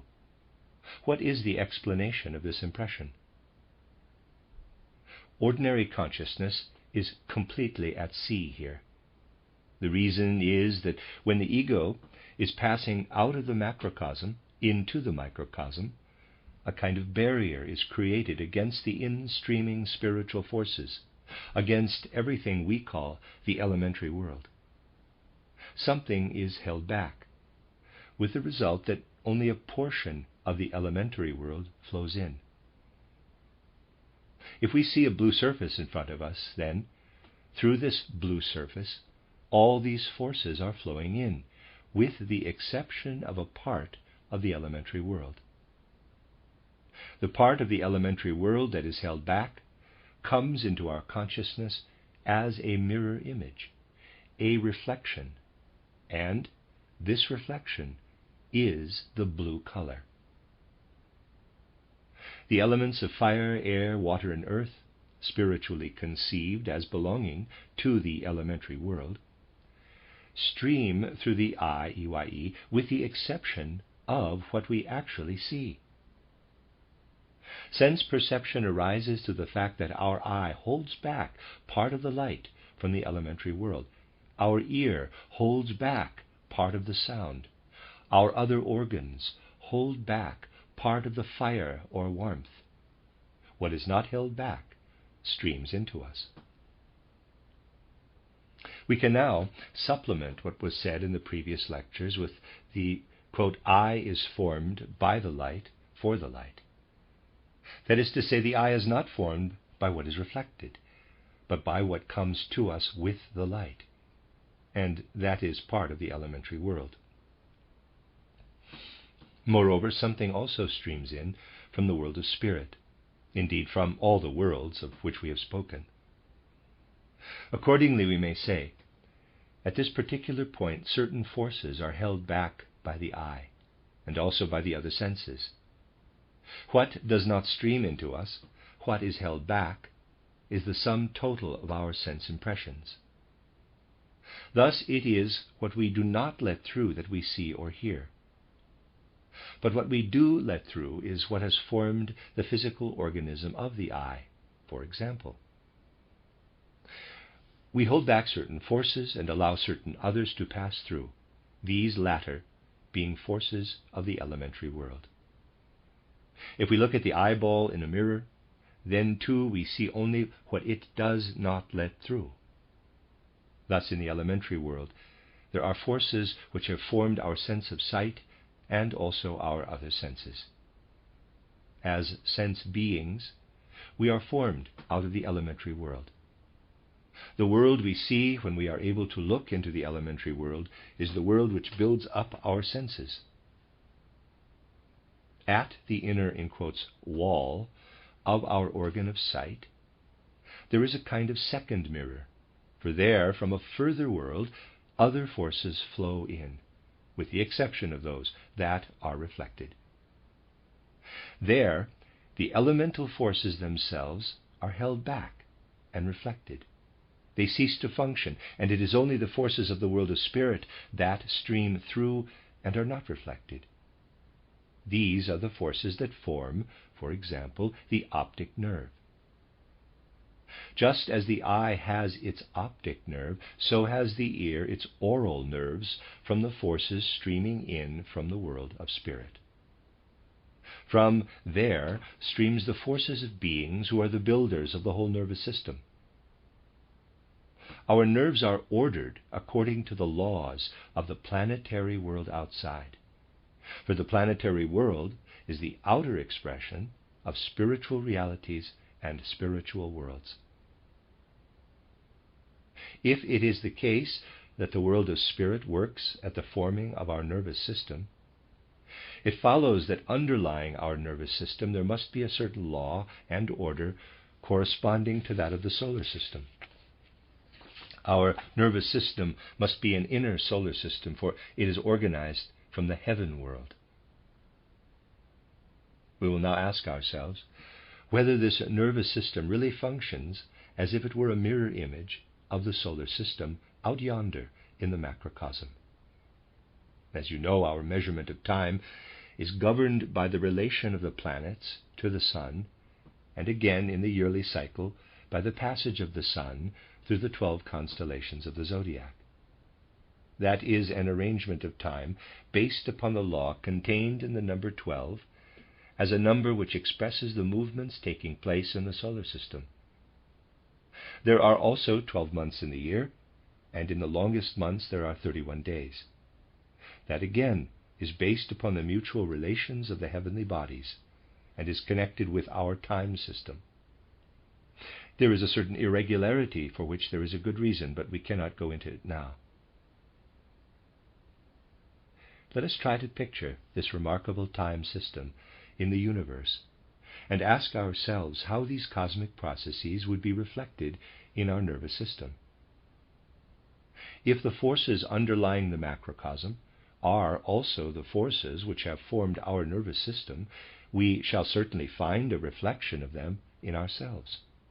And in fact, we have 12 cerebral nerves and 31 pairs of spinal nerves.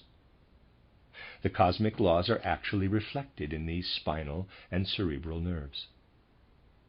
The existence of a certain irregularity is explained by the fact that man is destined to be a being who is independent of what is going on outside him. Just as the sun's passage through the constellations of the zodiac takes place in 12 months, and this is reflected in the 12 cerebral nerves, so the days of the month are regulated in accordance with the circuit of the moon, 28 days. How is the connection of the 31 days in the month with the human nervous system to be explained? We have 3 additional pairs of nerves, that is 31 in all, which makes us independent beings. Otherwise, here too, we should be governed by the number 28. Here you can glimpse a deep mystery, a wonderful connection between our nervous system and what is expressed in the great symbols of space, symbols which in themselves are mirrorings of spiritual beings and activities. We come now to the third part of the reflection. Our nervous system is built up by the world of spirit. At the point where the nerves pass either into the brain or into the spine, again a reflection takes place. At this point, the stream from the world of spirit is held back in the nervous system, and what we have come to know in the world of reason penetrates through. The forces of the hierarchies work through at this point, and the world of reason builds up for us the brain and spinal cord that lie behind the nerves. In our brain itself and its elongation, the spinal cord, we have the product of all the activity originating ultimately in the world of reason. Anyone who is able to survey the world of spirit clairvoyantly can find exact images of the great cosmic prototypes, even in the smallest reflections in the cerebral nervous system and the spinal nervous system. But the world of archetypes, or archetypal images, streams right through us without our being able to hold it back. In what way are we able in ordinary life to be conscious of anything, by being able to hold it back. We become aware of a part of the elementary world by holding it back. We are a product of the elementary world in our sense organs, and in becoming aware of the activity and functioning of our senses, we become aware of the elementary world. We are a product of the world of spirit, and become aware of that world, but only in reflection, when we become aware of the world connected with our nerves. What does man know of the elementary world? As much as is mirrored for him by the senses, light, sounds, and so forth. What does man know of the world of spirit? Just what his nerves reflect for him. The laws of nature, as they are usually called, are nothing else than a shadowy image, a faint reflection of the world of spirit. And what man takes to be his inner spiritual life, his reason, is a weak reflection of the outer world of reason. What is usually called intellect, intelligence, is a faint, shadowy reflection of the world of reason. Of what should we have to be capable if we desire to see more than what has been described here? We should have to be able to hold back more. If we wanted to experience consciously the influence of the world of archetypal images, we should have to be able to hold back this world in some way.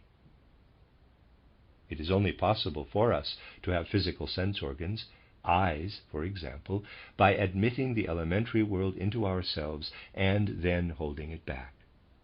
We can only have a nervous system by admitting the world of spirit into ourselves and then holding it back. We can only have a brain and reasoning faculty by admitting into ourselves the world of reason and then holding it back. Thereby the brain is formed.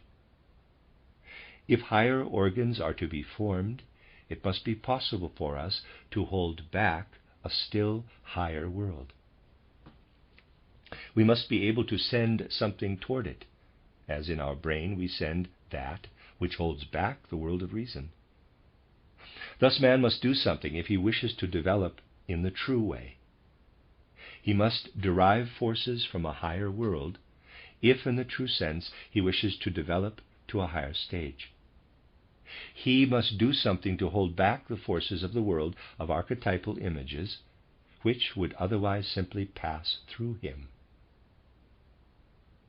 He must himself create a reflecting apparatus for that purpose. The method of spiritual science, starting from imaginative knowledge, creates such an apparatus in the way in which the man of today can and should do this. What man normally perceives and knows is the external physical world.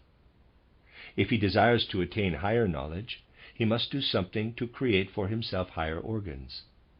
He must bring a world that is higher than the world of reason to a halt within himself. And this he does by developing a new kind of activity which can confront the world of archetypal images and, to begin with, hold it back. He engenders the new activity by learning to undergo inner experiences which do not occur in everyday life. A typical experience of this kind is described in the book titled Occult Science and Outline, Chapter 5. It comes about by picturing the rose cross. How should we proceed in order to have, as a true experience within us, this mental picture of the rose cross? A pupil who aspires to be led to higher stages of knowledge would be told by his teacher to contemplate, as a beginning, how a plant grows out of the soil, how it forms stem, leaves, flower, and fruit.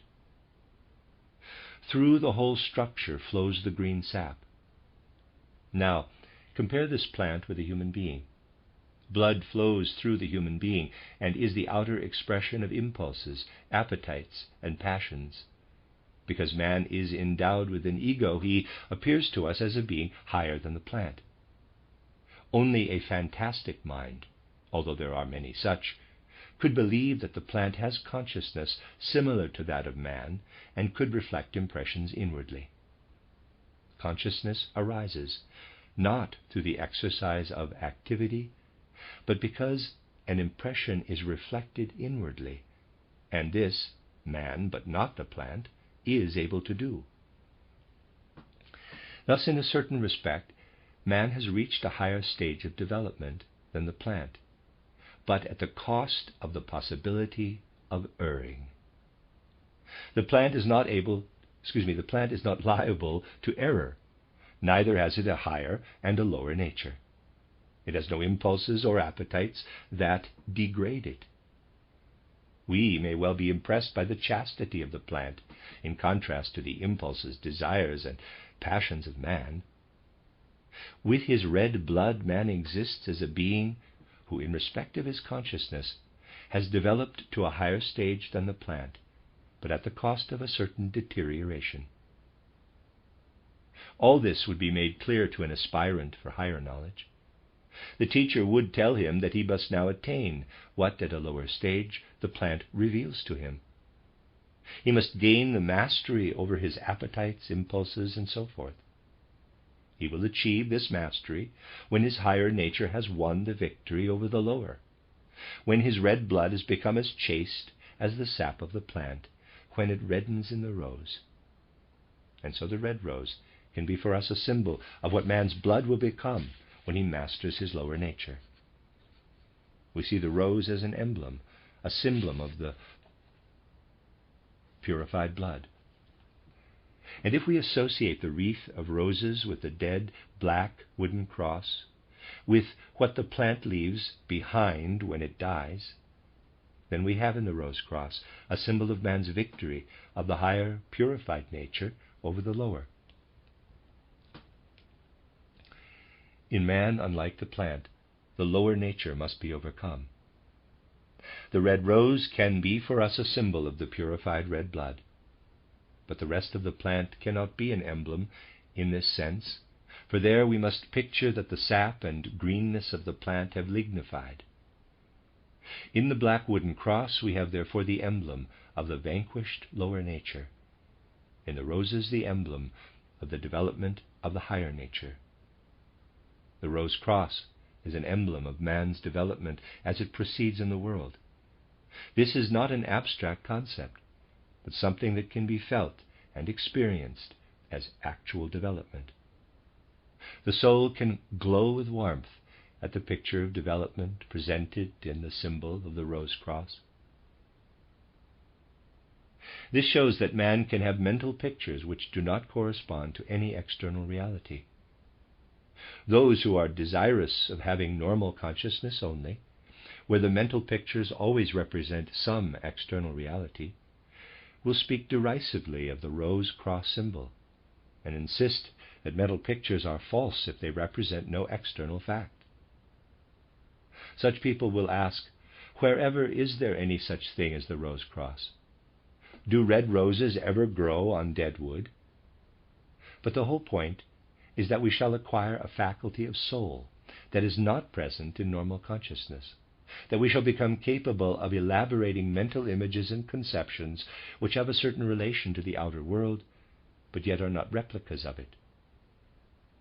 The rose cross is related in a certain respect to the outer world, but it is we ourselves who have created the nature of this relationship. We have contemplated the plant and the ascendancy attained by man, and we picture this to ourselves in the image of the rose cross. Then we inscribe this symbol into our world of mental pictures and ideas.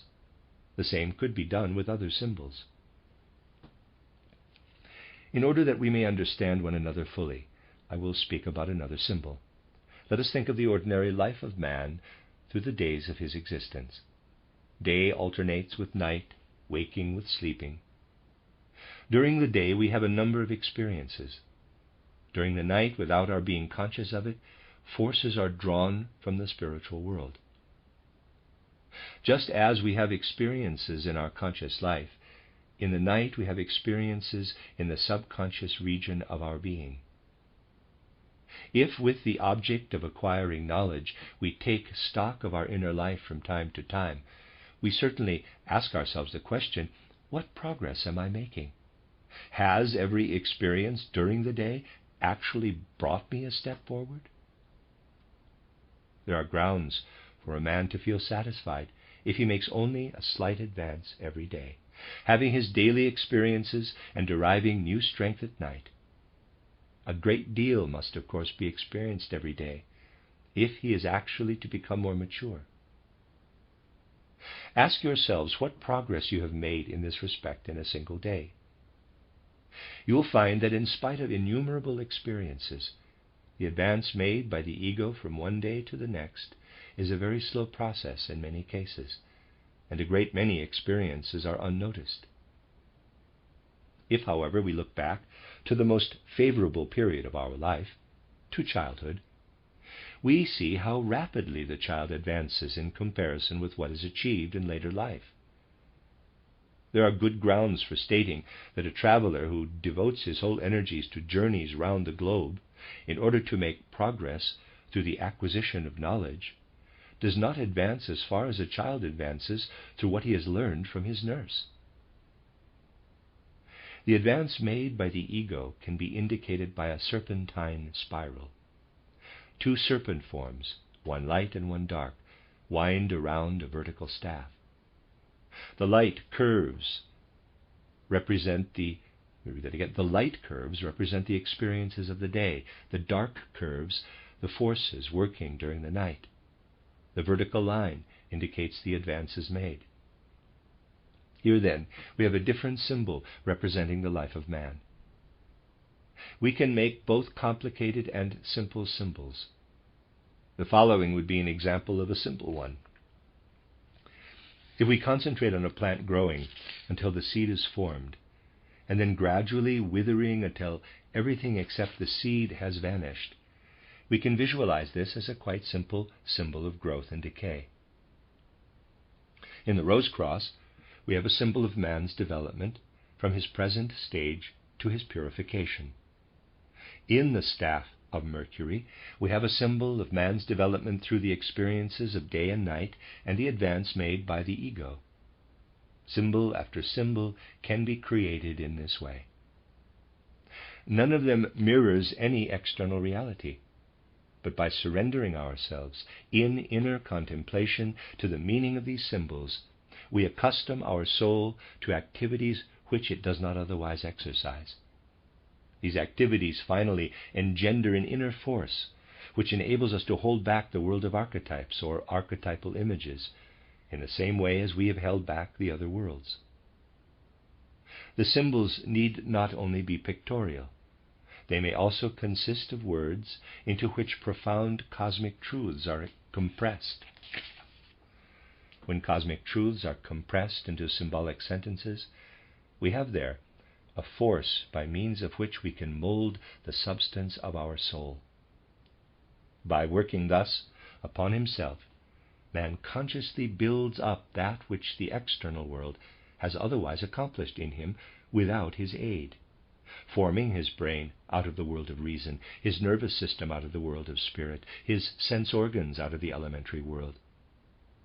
He himself builds organs higher than the brain, organs which are not outwardly visible to normal consciousness because they lie in a realm beyond the physical.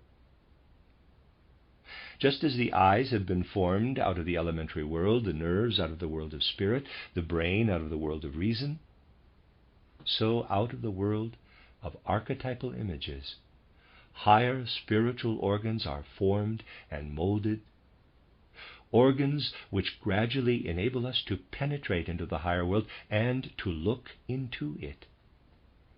These organs simply represent a development and continuation of the activity carried out at a lower stage. These higher organs of perception appear in the shape of spiritual flower forms budding forth from man, and are therefore called lotus flowers, or also spiritual wheels or chakrams. In anyone who practices such exercises, new organs may actually become visible to clairvoyant consciousness. For example, one unfolds like a wheel or flower in the middle of the forehead. This is the two-petaled lotus flower. It is a spiritual sense organ. Just as a physical sense organ exists in order to bring to our consciousness the world around us, so do these spiritual sense organs exist in order to bring to our consciousness the world which cannot be seen with normal physical eyes. These so-called lotus flowers are forces and systems of forces which bud from man's soul. A second organ of this kind may be formed in the region of the larynx, another near the heart, and so on. These spiritual sense organs, the word inevitably implies a contradiction, but there is no better expression in modern language which is coined for the physical world. These spiritual sense organs can be cultivated by the patient and vigorous practice of immersing oneself in symbolic mental pictures, which are not pictures of anything in the external world, and which, in this respect, differ from the mental pictures of ordinary consciousness in that they do not mirror anything external, but work in the soul and produce forces which can hold back the world of archetypal images, just as eyes, nerves, and brain hold back the other worlds that are around us. But to have arrived at this point is not enough. Anyone possessed of the faculty of clairvoyant vision can perceive these higher sense organs in man. But these organs themselves must now be further developed. So far, they have been formed out of a world higher than those worlds out of which our human constitution is otherwise built up. Now comes the second stage, the preparation for actual vision. The form taken by the process of preparation is that anyone who has attained imaginative knowledge through the development of the lotus flowers and is conscious of having attained it, now passes on to something rather more difficult, to a higher stage of inner work and effort. The first stage consists in elaborating numbers of symbolic mental pictures, which are given in every school for genuine spiritual training and vary according to a man's individuality, so that the higher sense organs may be developed with patience and endurance. At the next stage, as soon as man has acquired a certain skill in picturing such symbols, he must reach the point of being able to exclude the pictures from his consciousness and to concentrate only upon the force within him that has created them. In forming the picture of the rose cross, we took account of the plant and of man, and only afterward built up the symbol. Now we eliminate from our consciousness this symbol as well as that of the staff of Mercury, concentrating upon the activity we ourselves have exercised in building up the pictures. This means that we direct our attention to our own activity, ignoring the product of it. This is even more difficult. We say to ourselves, after having created a symbol, "How did you do this?"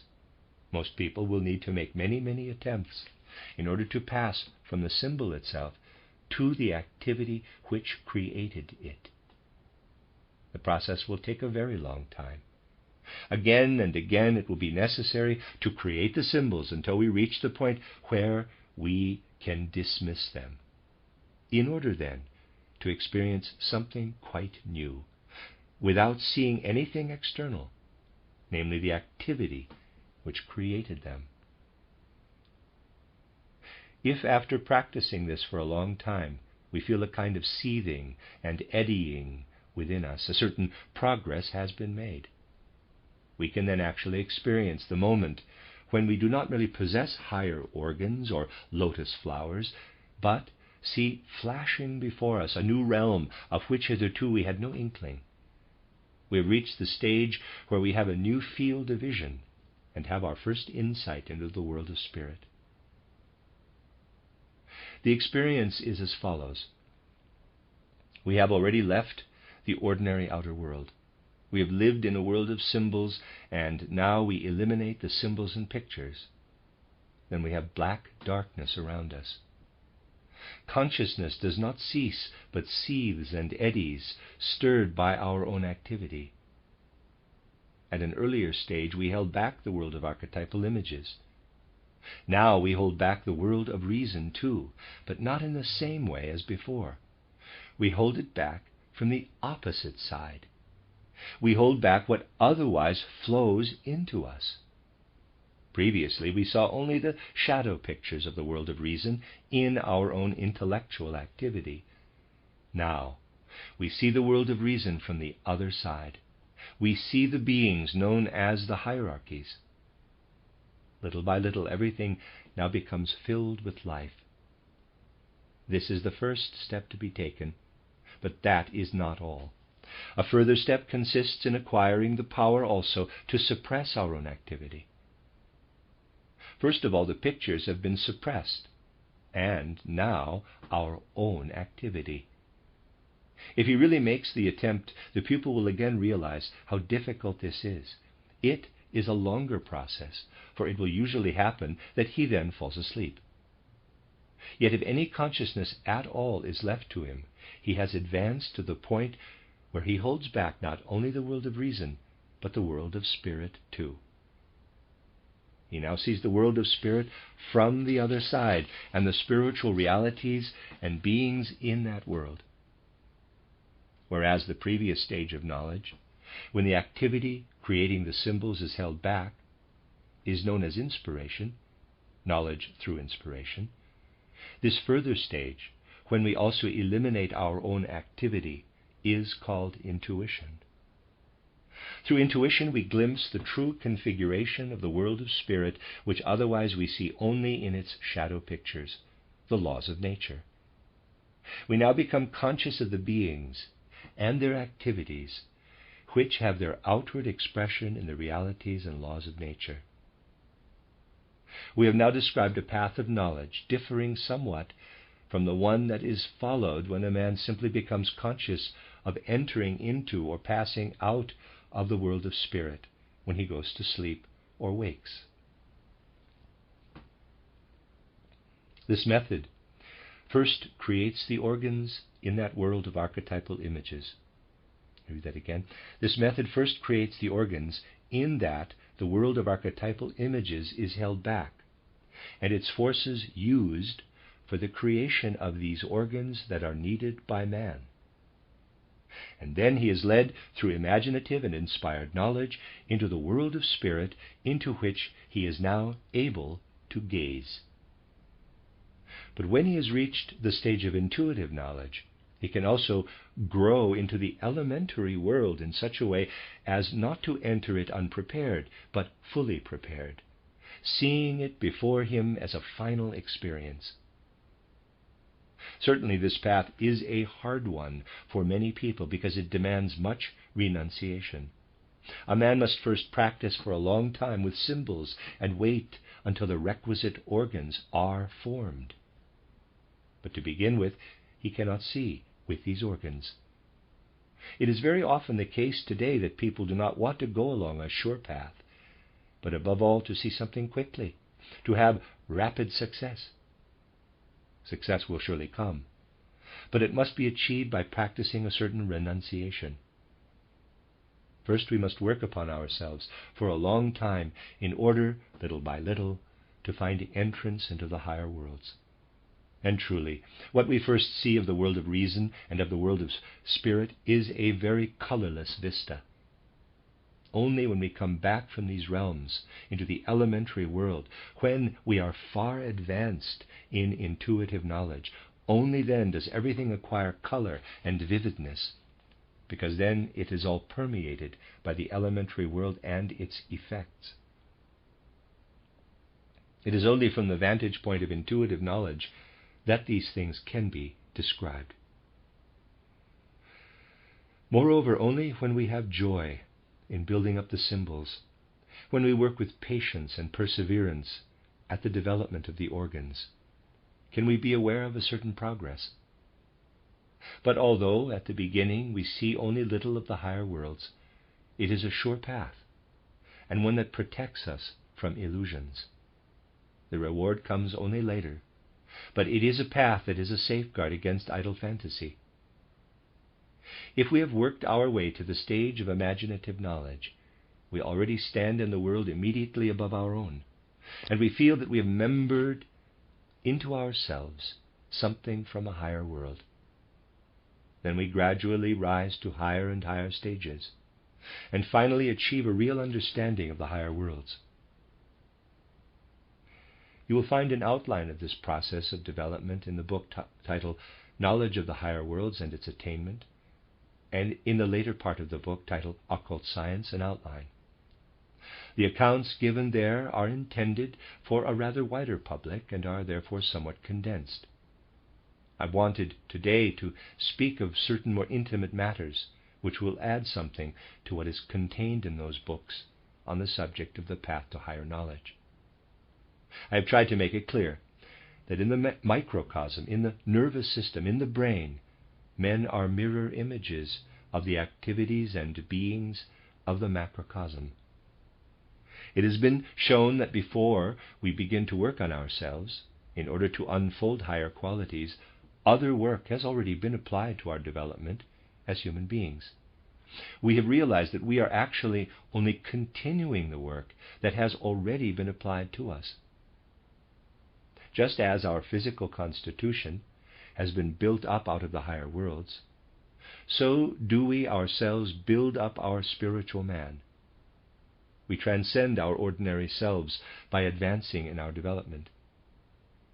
Nobody who takes the concept of evolution seriously can doubt that such further development is possible. Those who believe that what is actually there has risen from earlier stages of existence to the present one must also admit that development can go forward.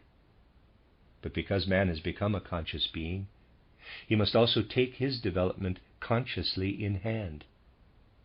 And he can tread in full consciousness the path of development that has been described. If he needs a teacher, he no longer needs him, as was the case when the old methods were in use, as one who takes something away from him or allows something to stream to him. In such circumstances, those who were guided by the teacher were not independent. Today we have been learning about a path entirely in keeping with the consciousness of modern humanity. For one who takes this path entrusts himself to another in no other sense than a pupil entrusts himself to a tutor in mathematics. If he did not assume that the tutor knows more than he knows himself, he certainly would not go to him. In the same sense, we entrust ourselves to a leader or teacher who gives us nothing more than indications. At every step we remain our own master, while scrupulously following the indications given. We follow the indications given by the teacher as we should do in the case of those given by a tutor in mathematics, only now our whole soul is engaged. It is not a matter of applying our intellect to the solution of a mathematical problem. It is the essence of the new method of initiation that it takes account first and foremost of the independence of the human being. The guru is no longer a guru in the old sense, but only in the sense that he gives advice as to how progress can be made. The successive epochs change, and man is constantly passing through new stages of existence. The methods for promoting development must therefore also change. Different methods were necessary in earlier times. The method called the Rosicrucian, after its most important symbol, is the one most appropriate and fitting for the soul of modern man. So we see how, in addition to the older methods, there also exists the appropriate modern method, which leads man in the way indicated into the higher worlds. A mere outline has been given today. Tomorrow we shall describe how man, if he works upon himself, grows step by step into the higher worlds, and how they are, gradually, revealed to him. We have described what man has to do in order to apply the new methods, and tomorrow we shall speak of what he becomes and what is eventually revealed to him. The end of Lecture 8. You are listening to RudolfSteinerAudio.com. This is a reading of a cycle of lectures by Rudolf Steiner entitled Macrocosm and Microcosm. This is lecture 9, entitled Organs of Spiritual Perception, Contemplation of the Ego from 12 Vantage Points, the Thinking of the Heart. In speaking yesterday of the so-called Rosicrucian path into the spiritual worlds, it was said that this is the most suitable path for modern man, and most in keeping with the laws of the evolution of humanity. We described how by adopting certain measures for his life of soul, man rises to imaginative knowledge, knowledge through inspiration, and intuitive knowledge. If there were at his disposal nothing except the methods he deliberately applies to his soul, the ascent through these 3 stages would be as indicated yesterday. First of all, the organs of spiritual perception would have to be developed, and only after a period of renunciation would he be able to rise from a kind of shadowy, hardly noticeable perception to genuine experience. In the present epoch of evolution, man is not obliged to rely only upon what he deliberately does to his soul.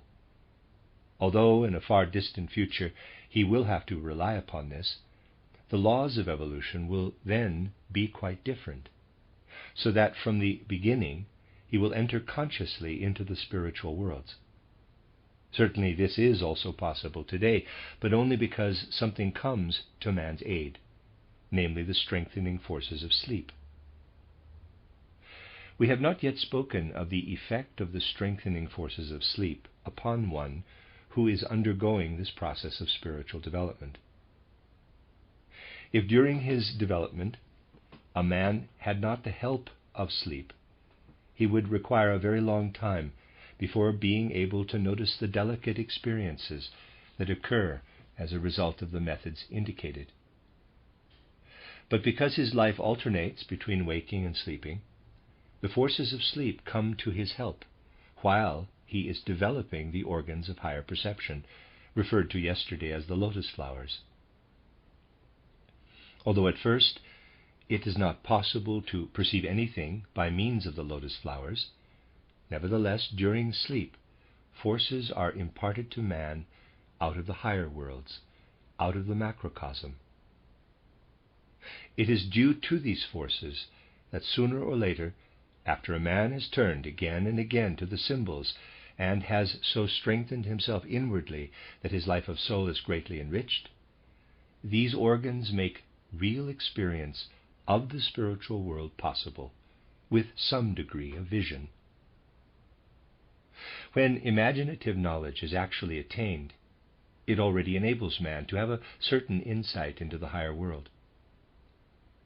For a comparatively long time, man will need to experience in deep meditation pictures that are taken from life and speak to the heart, or certain formula in which great world secrets are briefly expressed. Then, first of all, at the moment of waking, but also when he turns his attention away from the experiences of ordinary waking life, he will notice that something stands before his soul, which arises like the inner pictures he has formed for himself, but is there before him like flowers or stones seen in ordinary consciousness. He has before him actual symbols or emblems which he knows he has not himself created. During the period of preparation, and through the care he exercises in building up his symbols, he learns to distinguish between illusory and true pictures.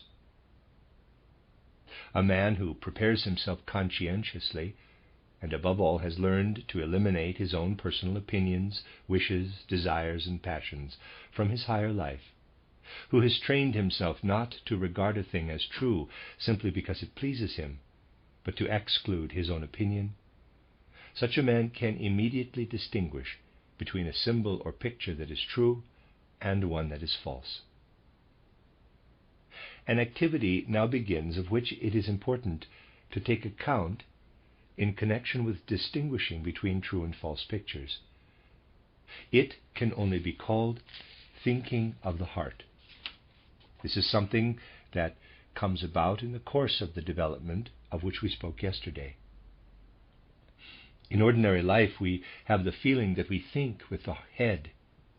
That, of course, is a pictorial expression, for we actually think with the spiritual organs underlying the brain, but it is generally accepted that we think with the head. We have a quite different feeling about the thinking that becomes possible when we have made a little progress. The feeling then is as if what had hitherto been localized in the head were now localized in the heart. This does not mean the physical heart, but the spiritual organ that develops in the neighborhood of the heart, the 12-petaled lotus flower. This organ becomes a kind of organ of thinking in one who achieves inner development.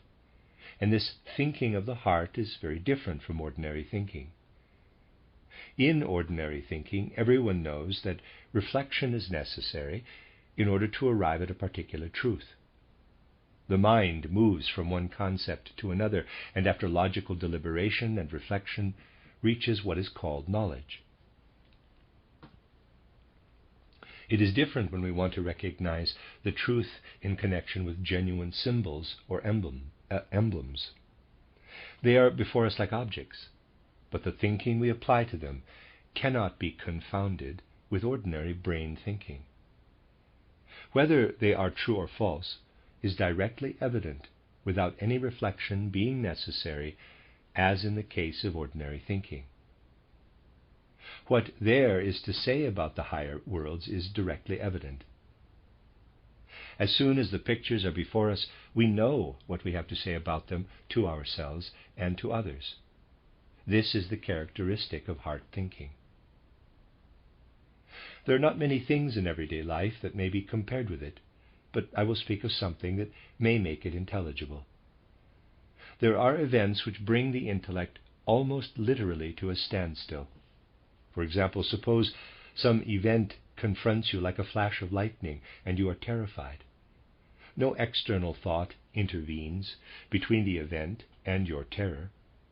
The inner experience, the terror, is something that can bring the mind to a standstill.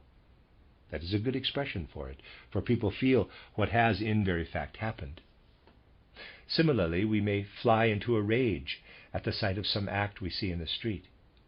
There again, it is the direct impression that evokes the inner experience.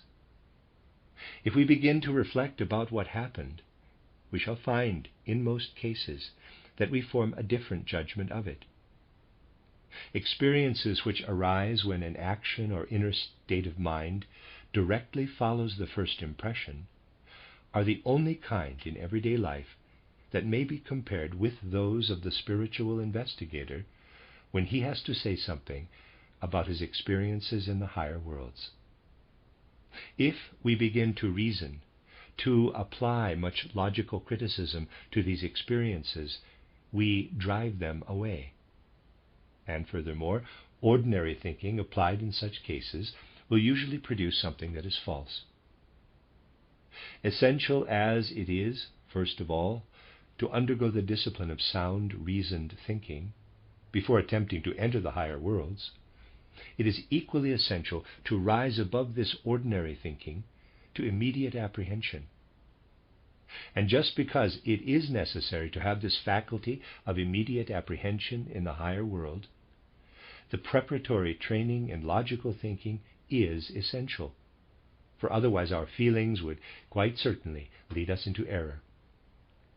With ordinary intellectual thinking, we are incapable of judging rightly in the higher world.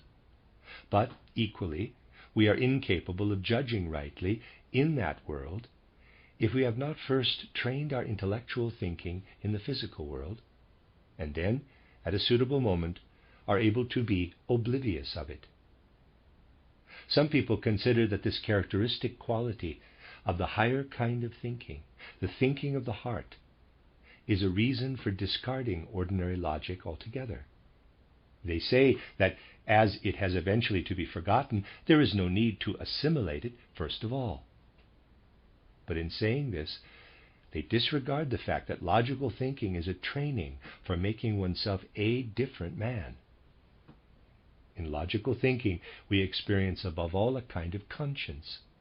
And by developing that, we establish in the soul a certain sense of responsibility toward truth and untruth, without which nothing can be achieved in the higher worlds. Admittedly, there is a great cause to disregard thinking during the ascent into the higher worlds. For in the ordinary life of today, man experiences, or can at least experience, these three stages.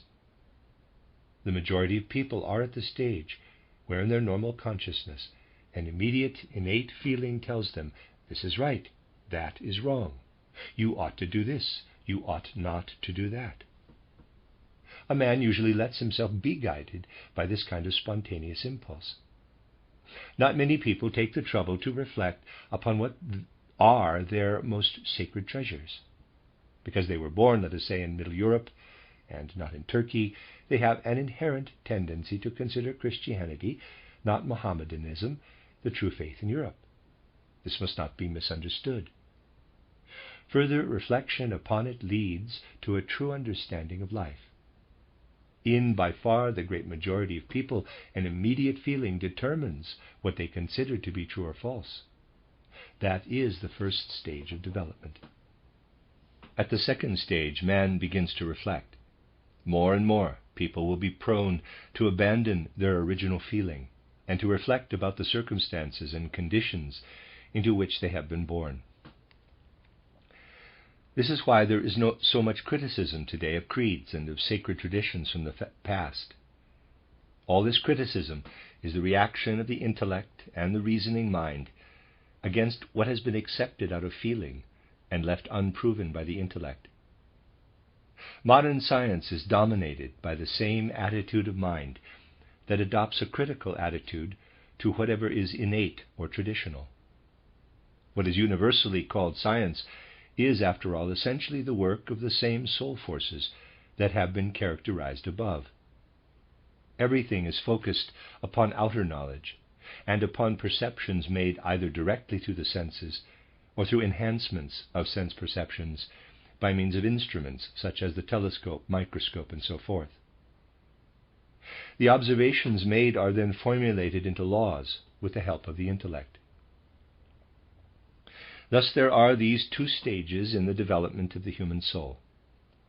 In respect of what a man accepts as true, he may be at the stage where he is guided by primitive, undeveloped feeling that is inborn or has been acquired through education. A second factor is what is called intellect, intelligence.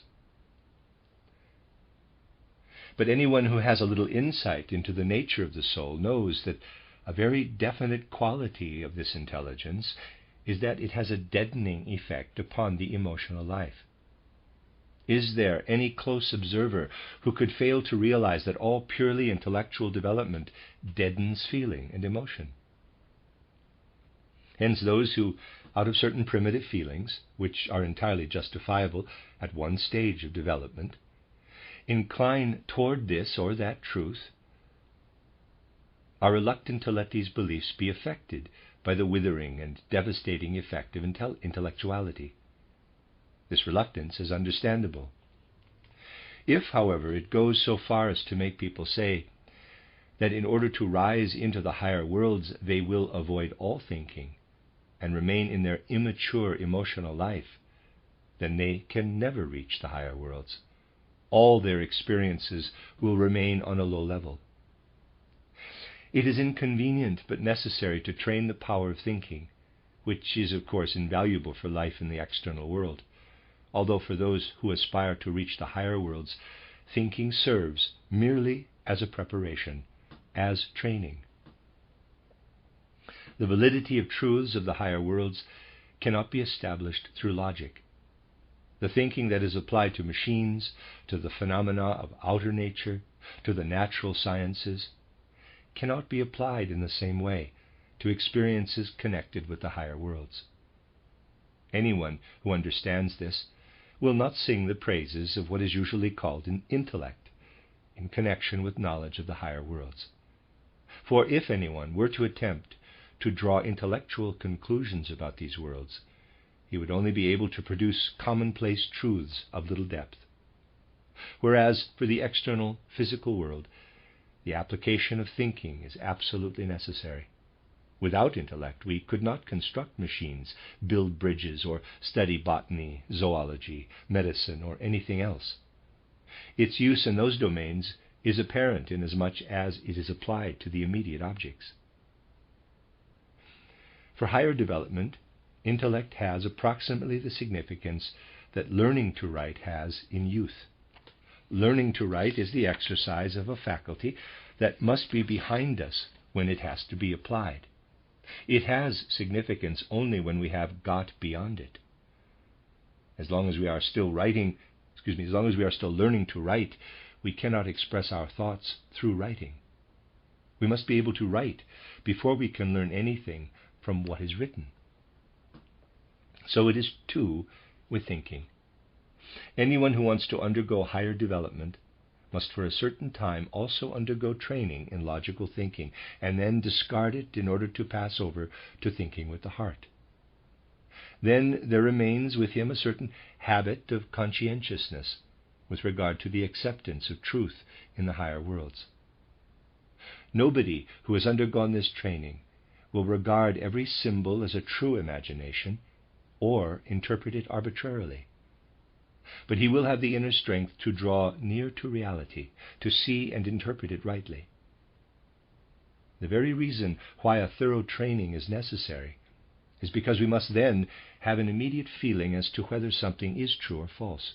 To put it exactly, this means that whereas in ordinary life we use reflection, in the higher worlds our thinking must previously have been developed sufficiently to enable us to decide spontaneously about truth or falsity.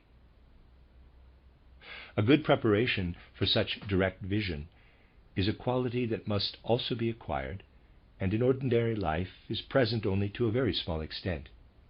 Most people will cry out if, let us say, they are pricked by a needle, or if very hot water is poured over their heads.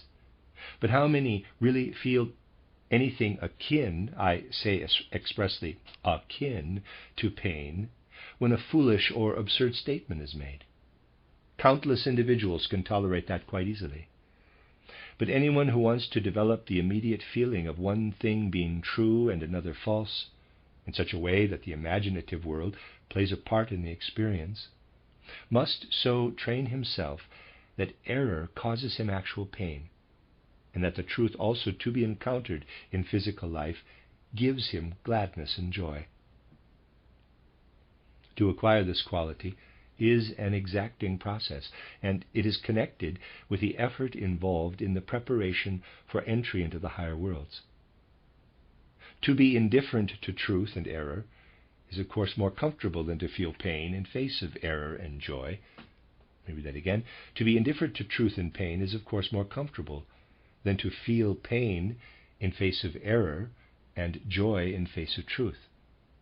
There's plenty of opportunity today to feel pain at the foolishness of the contents of many books, pain and suffering in face of the ugly, the untrue, and the evil, even when only in our environment and not actually inflicted on ourselves.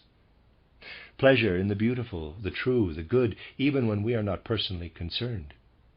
All this forms part of the training for the thinking of the heart. There is something else, too, which forms part of the training. Whoever ascends into the imaginative world must acquire another quality that he does not possess in everyday life. He must learn to think in a new way about what is called contradiction or agreement. In the ordinary way, many a man will feel, when certain statements are made, that the one contradicts the other. Yet we may find that two persons in exactly the same circumstances have quite different experiences. The description of this experience given by one of them may be altogether different from that given by the other, yet both of them may be right from their own standpoint. For example, one person may say, "I have been in such and such a place. The air was bracing, and I was much refreshed." We listen to him and believe what he says. The other may say about the same place, "It is no good. I lost all my energy there and found it a most unhealthy spot." Again, we can only believe him. In fact, both of the two may be right. The first person was a robust, healthy individual who, being anxious to accomplish a great deal in a short time, was overworked and fatigued. He was able to feel the refreshing effect of the air. The second, a sickly man, could not stand the bracing air, and his condition deteriorated. Both statements are right, because the antecedents of the visits to the place were different. Contradictory statements may be reconciled if all the factors are taken into consideration. But the matter becomes much more complicated when we rise into the higher worlds. In the physical world, it may happen, for instance, that someone hears a statement in one lecture about a subject, and in another lecture something apparently different. Applying the standard recognized in ordinary life, he says, this cannot be true, for the two statements contradict each other. Suppose that in an earlier course of lectures, someone has heard it stated that a human being descends to a new birth through astral space with extreme rapidity when he has to find the place where he is to incarnate. Such a case was observed, and it was mentioned in a lecture. Elsewhere, it has been said that the human being has worked for a very long time at the qualities and traits he finally assumes in the family and race into which he is born. It is easy to find contradiction here, yet both conditions are true to experience. The following analogy will help to resolve the apparent contradiction. Suppose that someone has, for 5 or 6 days, been carefully carving something for himself. On the 7th day, although he knows for certain that it has been finished the day before, he cannot find it and has to look everywhere for it. Both facts are true.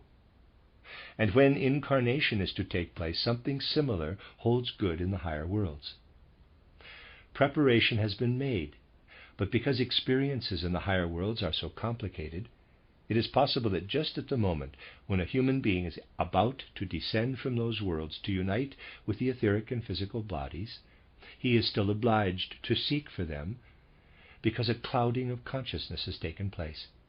Consequently, he has now to seek for what he himself, with a higher grade of consciousness, has prepared.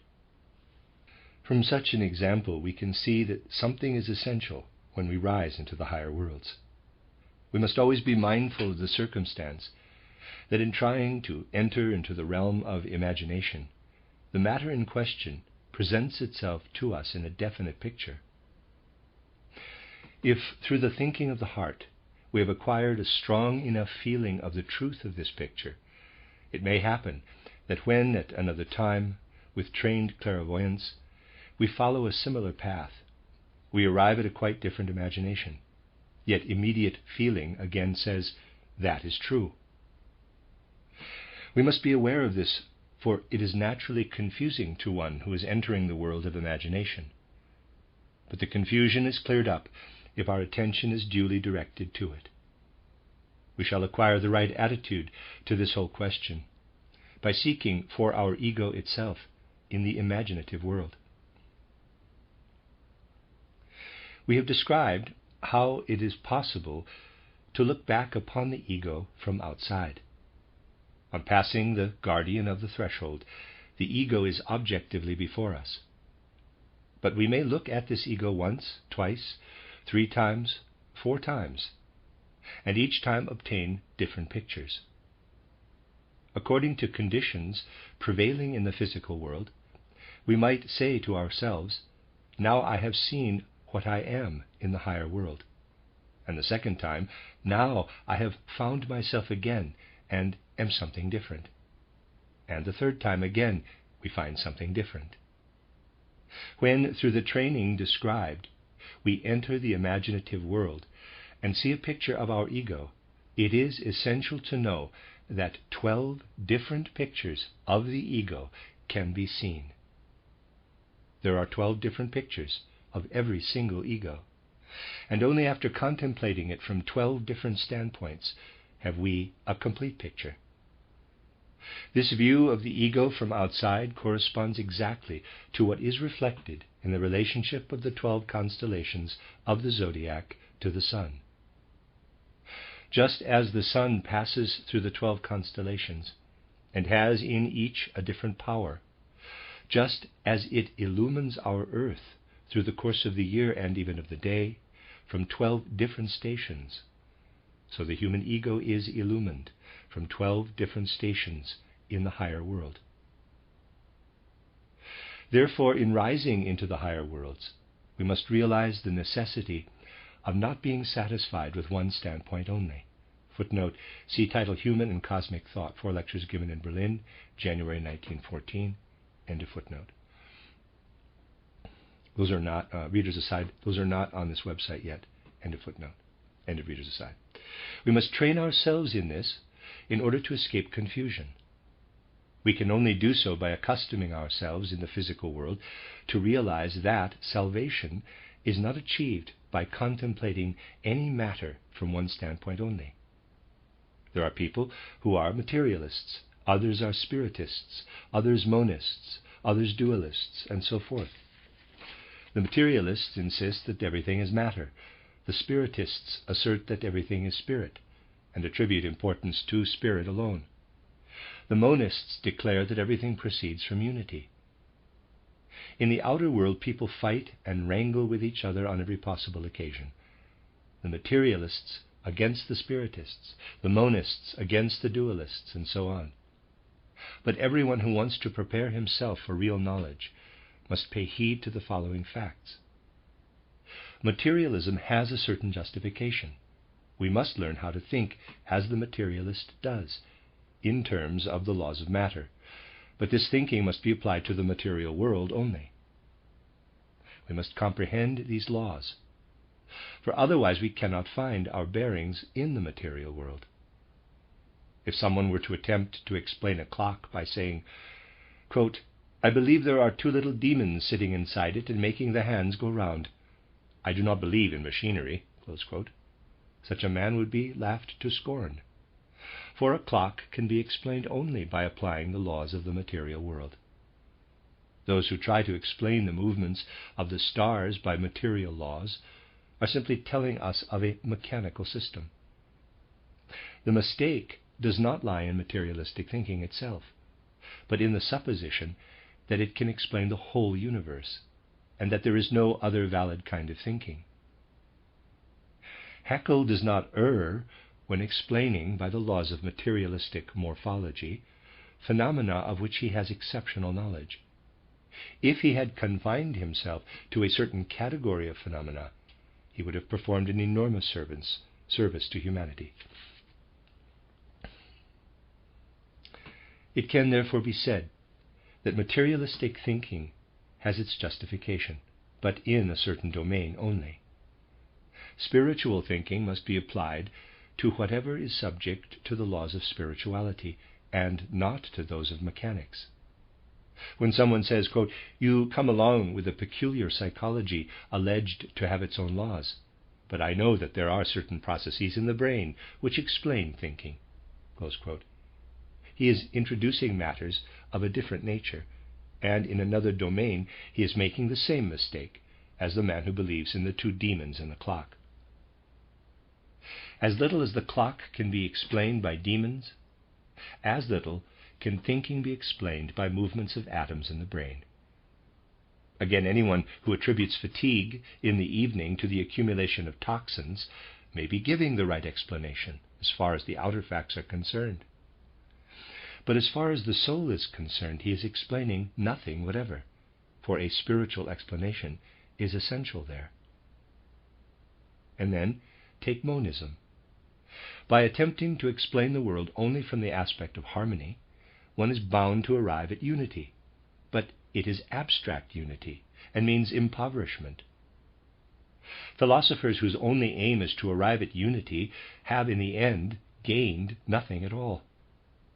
I once knew a man whose aim was to explain the whole world in a couple of sentences, and he finally came to inform me with great glee that he had actually found 2 simple formulae which could explain every possible phenomenon in the world. This is an example of the one-sidedness of monistic thought. Such thinking must be widened through proceeding from very different points and finally reaching unity. By adopting different standpoints, we can educate ourselves to view things from many angles, a faculty that is so necessary for experiences in the higher worlds. We should spare no efforts to prepare ourselves to view the ego from 12 standpoints. But there is little understanding today for such a degree of objectivity. Anyone who has attempted to achieve it will be able to tell of the remarkable reaction in the world when anyone sets aside his personal point of view and surrenders himself to the views held by another. For example, I myself have endeavored to portray Nietzsche as he must be portrayed by anyone who sets aside his own opinion and personality and enters right into his subject. This is the only way of bringing about genuine understanding. But people who read what I said and then my next book insisted that in the latter I was inconsistent. They could not understand that I was not a disciple of Nietzsche, for I had portrayed him in a positive way. This is tantamount to saying that anyone who steeps himself in Haeckel in order to expound Haeckel's philosophy must also be one of his adherents. This power of emerging from oneself in order to describe something objectively, as it were with the eyes of a different viewpoint, is a quality that it is necessary to acquire, for that alone can lead to far-reaching truth. Nobody gets anywhere near the real truth if he stands at a particular spot and gazes, let us say, at a rose bush, but only if he photographs it now from one standpoint, now from another, and again from another. By such means we train ourselves to acquire what we need as soon as we rise into the higher worlds. Confusion is inevitable in the higher worlds if we enter them with personal opinions, for then we immediately have delusive images of truth before us. To develop the thinking of the heart, we must have the power to go out of ourselves and look back upon ourselves from outside. In normal consciousness, a person stands at a certain place and knows that in saying, quote, "that am I," close quote, he means the sum total of what he believes and stands for. One who rises into a higher world, however, must be able to leave his ordinary personality behind, to go out of himself and say with the same feeling, quote, "that is you," close quote. The former I, capital, must be able in the true sense to become a you, just as we say you to another person. This must become an actual experience. It is attainable in the physical world through training. We must first do relatively simple things in this way, and then we earn the right to think with the heart. All true presentations of the higher worlds proceed from the thinking of the heart, although outwardly they often seem to be purely logical expositions. Whatever is described in spiritual science has been experienced with the heart and must be cast into forms of thought intelligible to reasoning people. That is where the thinking of the heart differs from subjective mysticism. Anyone may experience the latter for himself, but it is not communicable to another, nor does it concern anyone else. True and genuine mysticism springs from the capacity to have imaginations, to receive impressions from the higher worlds, and then to coordinate these impressions by means of the thinking of the heart, just as the things of the physical world are coordinated by the intellect. Something else is associated with this, namely that the truths imparted from the higher worlds are tinged with something like the heart's blood. However abstract they may seem to be, however completely they may be cast into forms of thought, they are tinged with the heart's blood, for they are direct experiences of the soul. From the moment a man has developed the thinking of the heart, he experiences something that seems like a vision. Yet what he experiences is not a vision, but the expression of a soul and spiritual reality, just as the color of the rose is its outer manifestation, the expression of its material nature. The seer directs his gaze into the imaginative world. There he has the impression, let us say, of something blue or violet, or he hears a sound or has a feeling of warmth or cold. He knows through the thinking of the heart that the impression was not a mere vision, a figment of the mind, but that the fleeting blue or violet was the expression of a soul spiritual reality, just as the red of the rose is the expression of a material reality.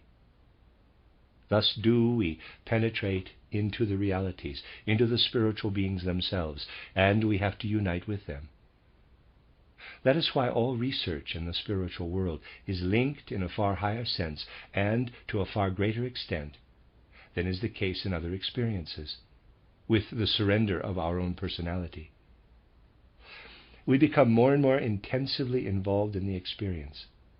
We are within the beings and things themselves. We must experience their good and bad qualities, also their beautiful and ugly qualities, what is true in them and what false. If we are really intent upon experiencing truth, we must not only perceive error, but experience it in the imaginative world with pain. We must not merely look at ugliness in such a way that it has no effect upon us, but we must experience it as inwardly hurtful. The training described above is particularly suitable for people of the present day, and through it we can learn to experience the good, the true, the beautiful, but also ugliness and error, without being involved in the latter, for the thinking of the heart is able to discriminate. In giving descriptions from the spiritual worlds, in translating our experiences into terms of logical thought, we feel as if we were approaching a hill on which there are wonderful rock formations, which must be hewn out in order to build houses for men. In the same way, our experiences in the spiritual worlds have to be translated into logical thoughts. When anyone wants to communicate to other human beings what he has experienced through the thinking of the heart, he too must translate it into logical thoughts. But logical thoughts are merely the language in which in spiritual science the thinking of the heart is communicated. There may be someone who finds difficulty in the communications of a genuine spiritual investigator and says, quote, "I hear only words. They convey no thoughts to me." Close quote. That may be the fault of the one who is speaking, but not necessarily so. It may be the fault of the listener who can hear only the sound of the words and is incapable of advancing from the words to the thoughts. It may be the fault of a person who clothes allegedly spiritual truths in thoughts that fail to convey to others any evidence of the thinking of the heart. But it may equally be the fault of the listener who is incapable of detecting truths behind the thoughts which are like words conveying the findings of the thinking of the heart. Whatever can be communicated to mankind from the thinking of the heart must be able to be cast into clearly formulated thoughts. If this is not possible, it is not ready to be communicated. The touchstone is whether the experiences can be translated into lucid words and clearly defined thoughts. Thus, even when we hear the deepest truths of the heart stated in words, we must accustom ourselves to perceive behind them the thought forms and their content. The student of spiritual science must acquire this faculty if he desires to help in spreading through mankind whatever can be revealed from the Spirit. It would be sheer egoism if anyone wished to have it for himself alone. Mystical experiences, like intellectual experiences, must become the common heritage of mankind. Only by realizing this can we understand the mission of spiritual science for mankind, a mission which must become more and more effective as time goes on. The end of Lecture 9. You are listening to RudolfSteinerAudio.com. This is a reading of a cycle of lectures by Rudolf Steiner entitled Macrocosm and Microcosm. This is Lecture 10, entitled transformation of soul forces, and stages in the evolution of physical organs, reading in the Akasha Chronicle.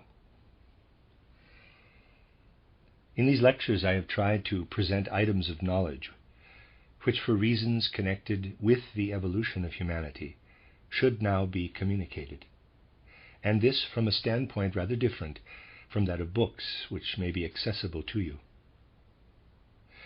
My desire has been to illumine this knowledge from the angle of more direct experience, and we may hope that by adding to truths already made known, facts directly revealed by consciousness, many things will be explained in a new way.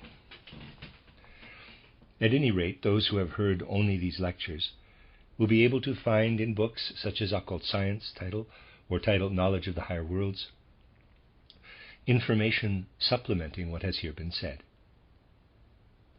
When any attempt is made to describe the higher worlds, it is quite understandable that this can be done from different standpoints. We have heard of the number of different standpoints from which it is possible to contemplate our own ego from outside, as soon as we enter the higher worlds. I should now like to continue describing things more from the inner side, in connection with what was said yesterday about the logic or thinking of the heart, in contrast to what is known in external life as the logic or thinking of the head or of the intellect. In yesterday's lecture, it was made clear that the logic of the heart may be found at two stages in the process of human evolution.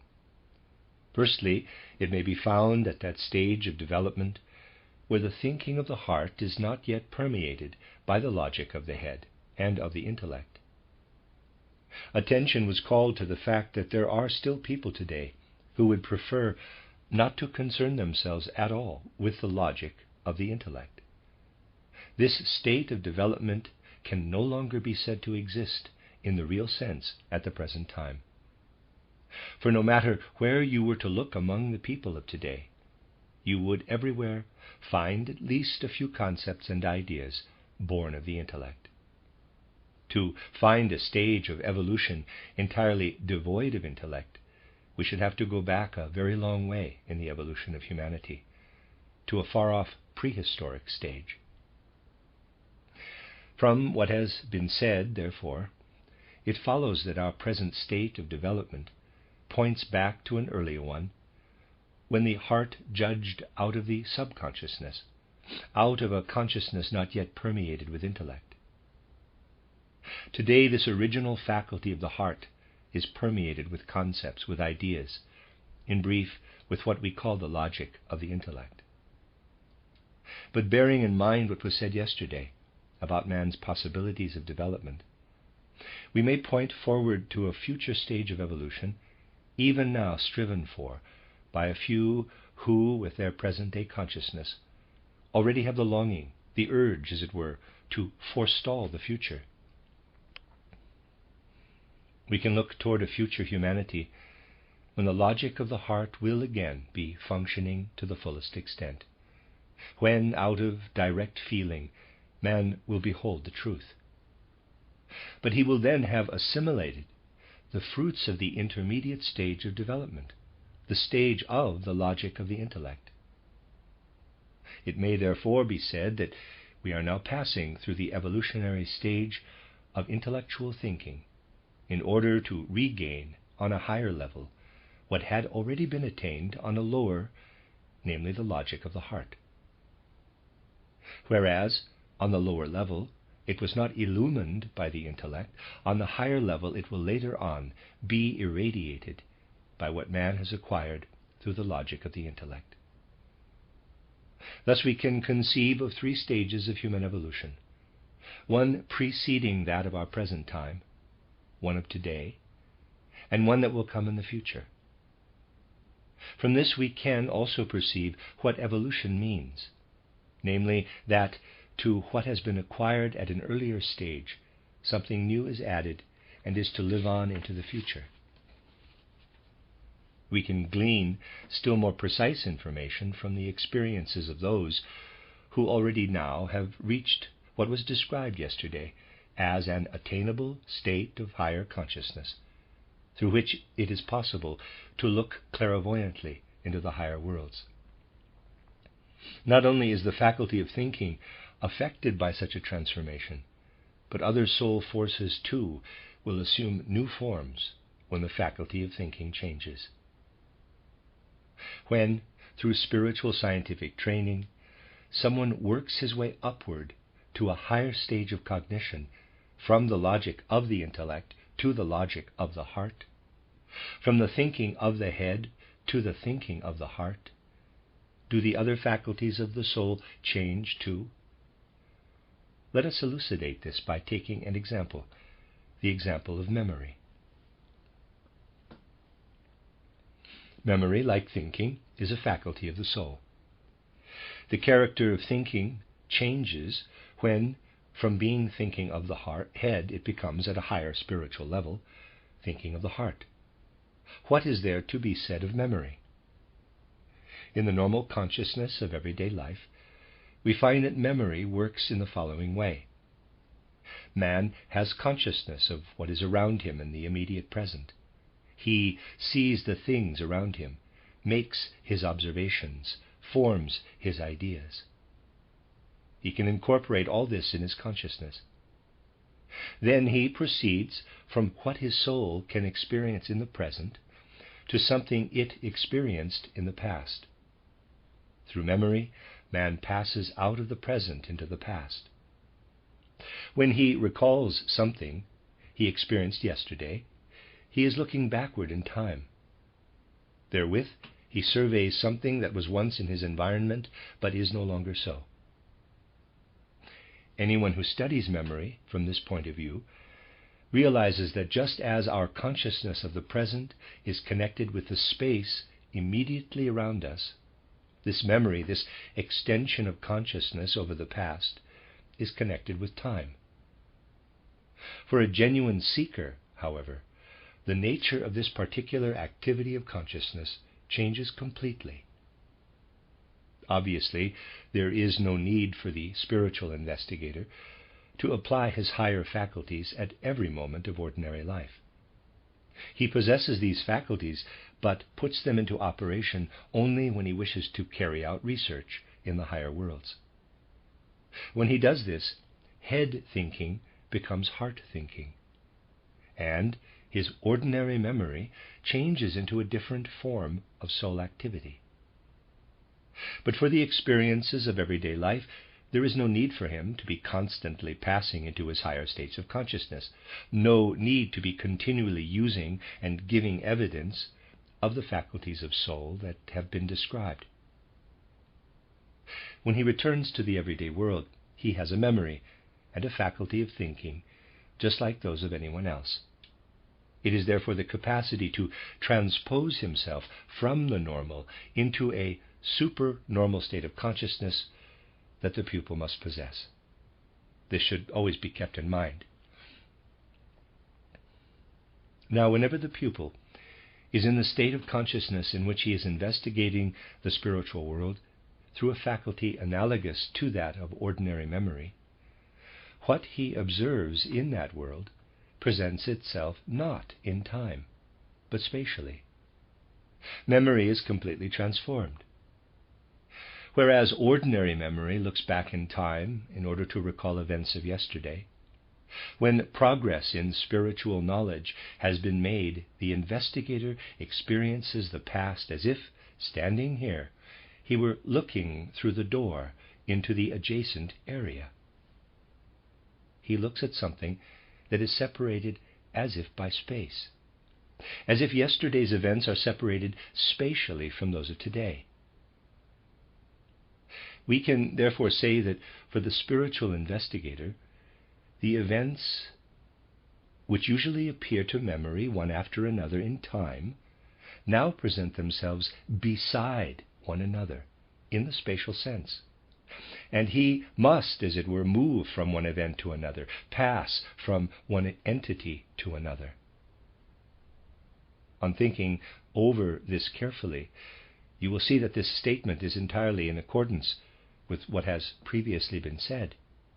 namely that in the spiritual world we must become one with the beings there. We must not go back along the line of time, for time is transformed into a kind of space.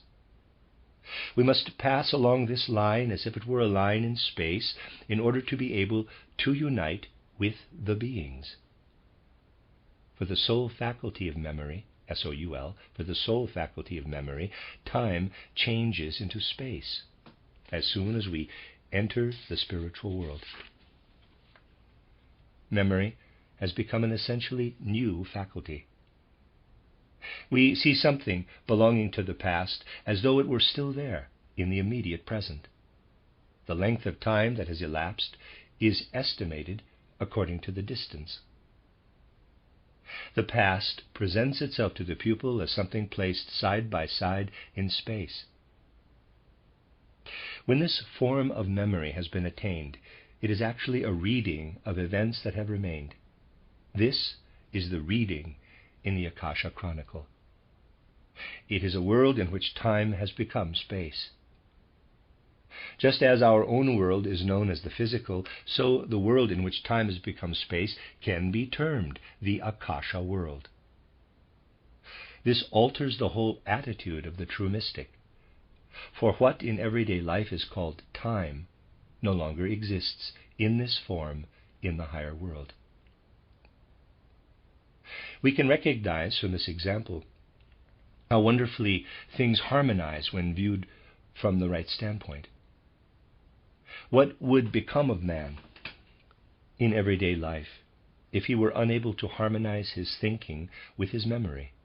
If he were to find that his logical thinking contradicted his memory? Suppose you had before you a document bearing the date of 26th March. That is a perception which you have in your consciousness of the present. But you were there when the recorded event occurred, and going back over the days, your memory says to you, quote, "It must have happened a day earlier," close quote. There you have an obvious case where consciousness of the immediate present conflicts with memory. In the physical world, such cases will, as a rule, be easily rectified, but in the spiritual world it is much more difficult. The outer conditions of the physical world of themselves correct such errors. When someone in the street forgets that he must turn left to reach home and takes a turning to the right, the mistake will soon be realized. But in the spiritual world, there is no such convenient means of correcting mistakes. There it is necessary to have the inner certainty which will prevent mistakes being made so easily. The most careful preparation must be undergone in order to avoid such mistakes. In that world, error might well cost dear. A single mistake might easily lead to infinite trouble. Harmony must prevail between the logic of the heart and the kind of memory that has been described. The way in which we develop, in accordance with the indications of spiritual science, itself guarantees this harmony. And here we come to the principle which the pupil must take to heart, namely that everything external and physical can only be understood if it is regarded as a symbol, an emblem of a supersensible reality, a spiritual reality. For logic of the head, we have an instrument in our physical brain. This is known to everyone through ordinary science. Admittedly, we cannot say in the same sense that in our physical heart we have an instrument for the logic of the heart, for that is something far more spiritual than the logic of the head, and the heart is not to the same degree the physical organ for the thinking of the heart as is the brain for the thinking of the head. Yet the physical heart provides us with an analogy. When the thinking of the heart changes time into space, our whole being has to move about. We have to be involved in a perpetual circulation. Such is the definite experience of anyone who passes from ordinary memory to the higher form of memory possessed by the spiritual investigator. Whereas in an act of remembrance, an ordinary man looks back to the past, the spiritual investigator has the inner experience that he is actually moving backward in time, in the same way as he otherwise moves in space. And this consciousness expresses itself outwardly in the experiencing of our blood, which must also be in perpetual movement if we are to go on living. In our blood we are involved all the time in the movement from the heart through the body and back, so that what really belongs to the heart is in perpetual movement. Not so what belongs to the head. The several parts of the brain remain stationary, so the brain is in very truth a physical symbol for the consciousness of space. The flowing blood, the fluid of the heart, is in its circulation an image of the mobility of spiritual consciousness. Thus every physical phenomenon is a symbol for the corresponding spiritual reality. It is an extremely interesting fact that in our blood we have an image of certain faculties of the spiritual investigator, and also of the worlds in which he moves. In rising to a higher level of consciousness, we actually gaze into a quite different kind of space, one that is unknown to ordinary experience, one that would come into being if the flow of time were, so to speak, constantly to congeal, to coagulate. Think of it in this way. If you wanted to have before you what you experienced yesterday, one moment of yesterday would have to be as if fixed, and the immediately present moment, which has even now already passed, would have to be held as if in a snapshot. And then all these snapshots would have to be placed side by side. That will give you an inkling of what the spiritual investigator sees livingly before him. He has before him not ordinary space, but space of an altogether different character from physical space, as if the world were perpetually being photographed and the photographs placed side by side. This other kind of space is essentially and fundamentally different from the space known to man in everyday life. In this latter space it is impossible to discern a picture of the spiritual space just referred to. For if one tries to draw some line in physical space, this can only be done where lines already exist. But what the spiritual investigator traverses in spiritual space cannot be inscribed at all, for there time becomes space. We pass from one point to another. Ordinary consciousness is enclosed within space and cannot emerge from it. But the spiritual investigator does emerge from it. He knows how he has to move to events which may have taken place 4 or 5 days previously. He can draw a line along which he moves from today to 5 days ago. Such a line cannot be traced in ordinary space. So we arrive at a concept of space which corresponds with the memory of the spiritual investigator, and in which lines may be drawn which do not belong to ordinary space. This is something that may be called space with a new dimension, a 4th dimension. The space which the investigator thus enters has one more dimension than is ever found in ordinary space. We must therefore say that the spiritual investigator emerges from 3-dimensional space the moment his higher memory begins to operate. Such a concept of 4-dimensional space is not only thinkable, but there is actually a higher faculty, the higher memory, for which this 4-dimensional space is absolutely real. In a certain respect, everything connected with evolution has its reverse side, and this applies also to the development of the faculty of soul just referred to, the faculty of memory. The goal before anyone who receives instruction with a view to developing consciousness of the higher worlds is to attain this new spiritual, quote, space memory, close quote, that is possessed by the spiritual investigator. In the course of such development, it may happen that you hear people who do not understand what is happening complaining, quote, "I used to have an excellent memory, but now it has deteriorated," close quote. Those who really understand will not complain, but will realize that this is quite natural. It is an actual experience, for it is a fact that during the process of spiritual development, the ordinary memory is at first impaired. Anyone who knows this will not let it trouble him, for he knows too that he receives full compensation for the loss when he is close to the point where it might become dangerous. He will have great difficulty if he has to recollect something he experienced yesterday. But he will notice that pictures come before his soul, in which experiences of the past are revealed. And this is naturally a much more faithful memory than is otherwise possessed in life.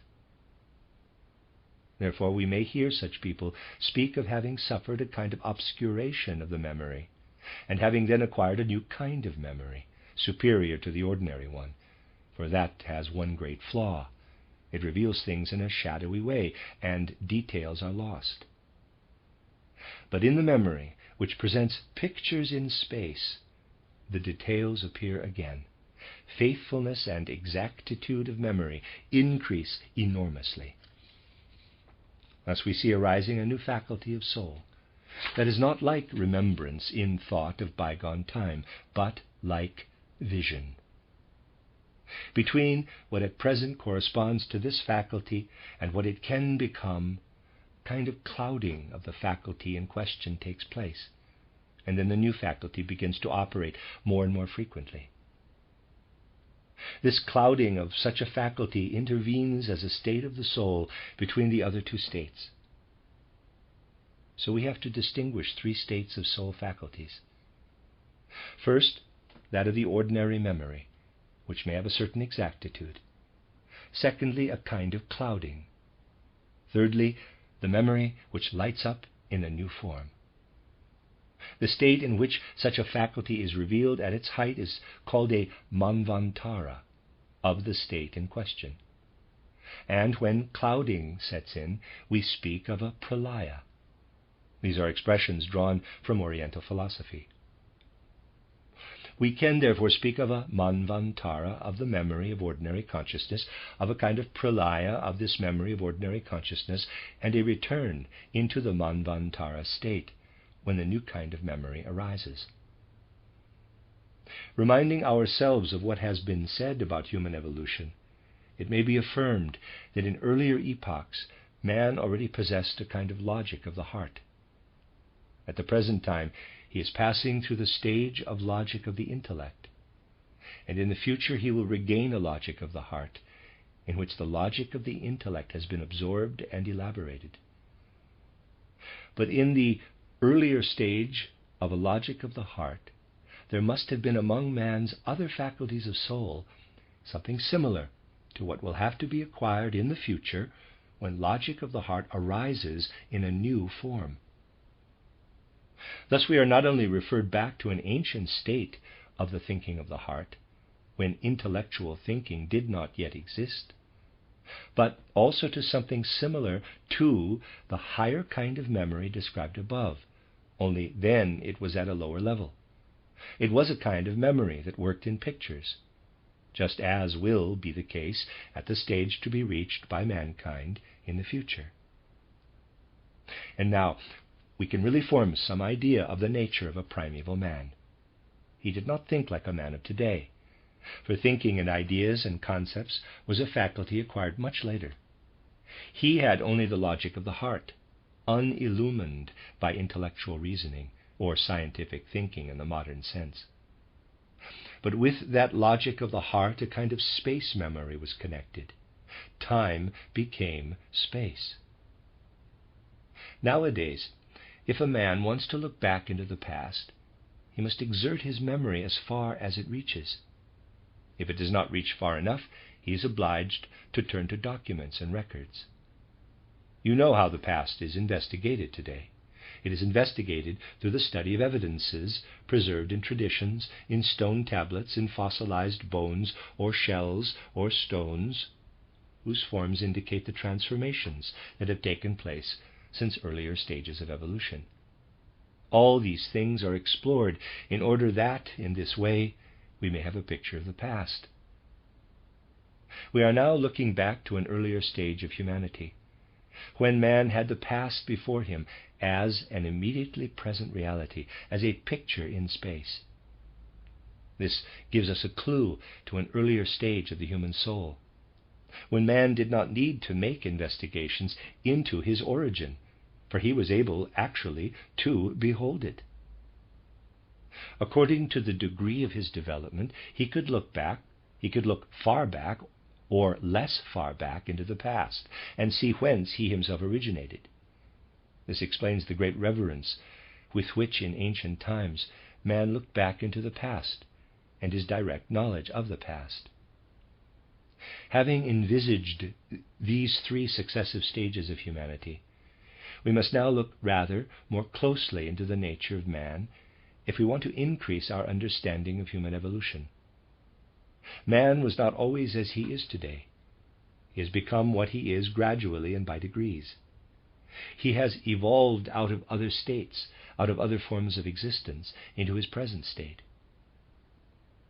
In connection with the life of soul, we have referred to an earlier state, because it resembles one which man must attain in the future, after having known what we in the present age call the power of head thinking. Direct transformation from the earlier to the future state would of course be inconceivable. The fruits of the present have to be taken into the soul in order to rise to higher stages.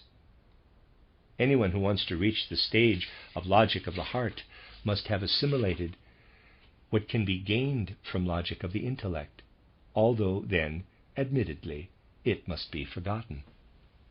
No stage of human development can be skipped. Every one of them must be traversed. Thus, in order that man's development in the future should be made possible, in order that he should one day be able to approach what stands as an ideal before his soul at the present time, he had first to develop to the present stage.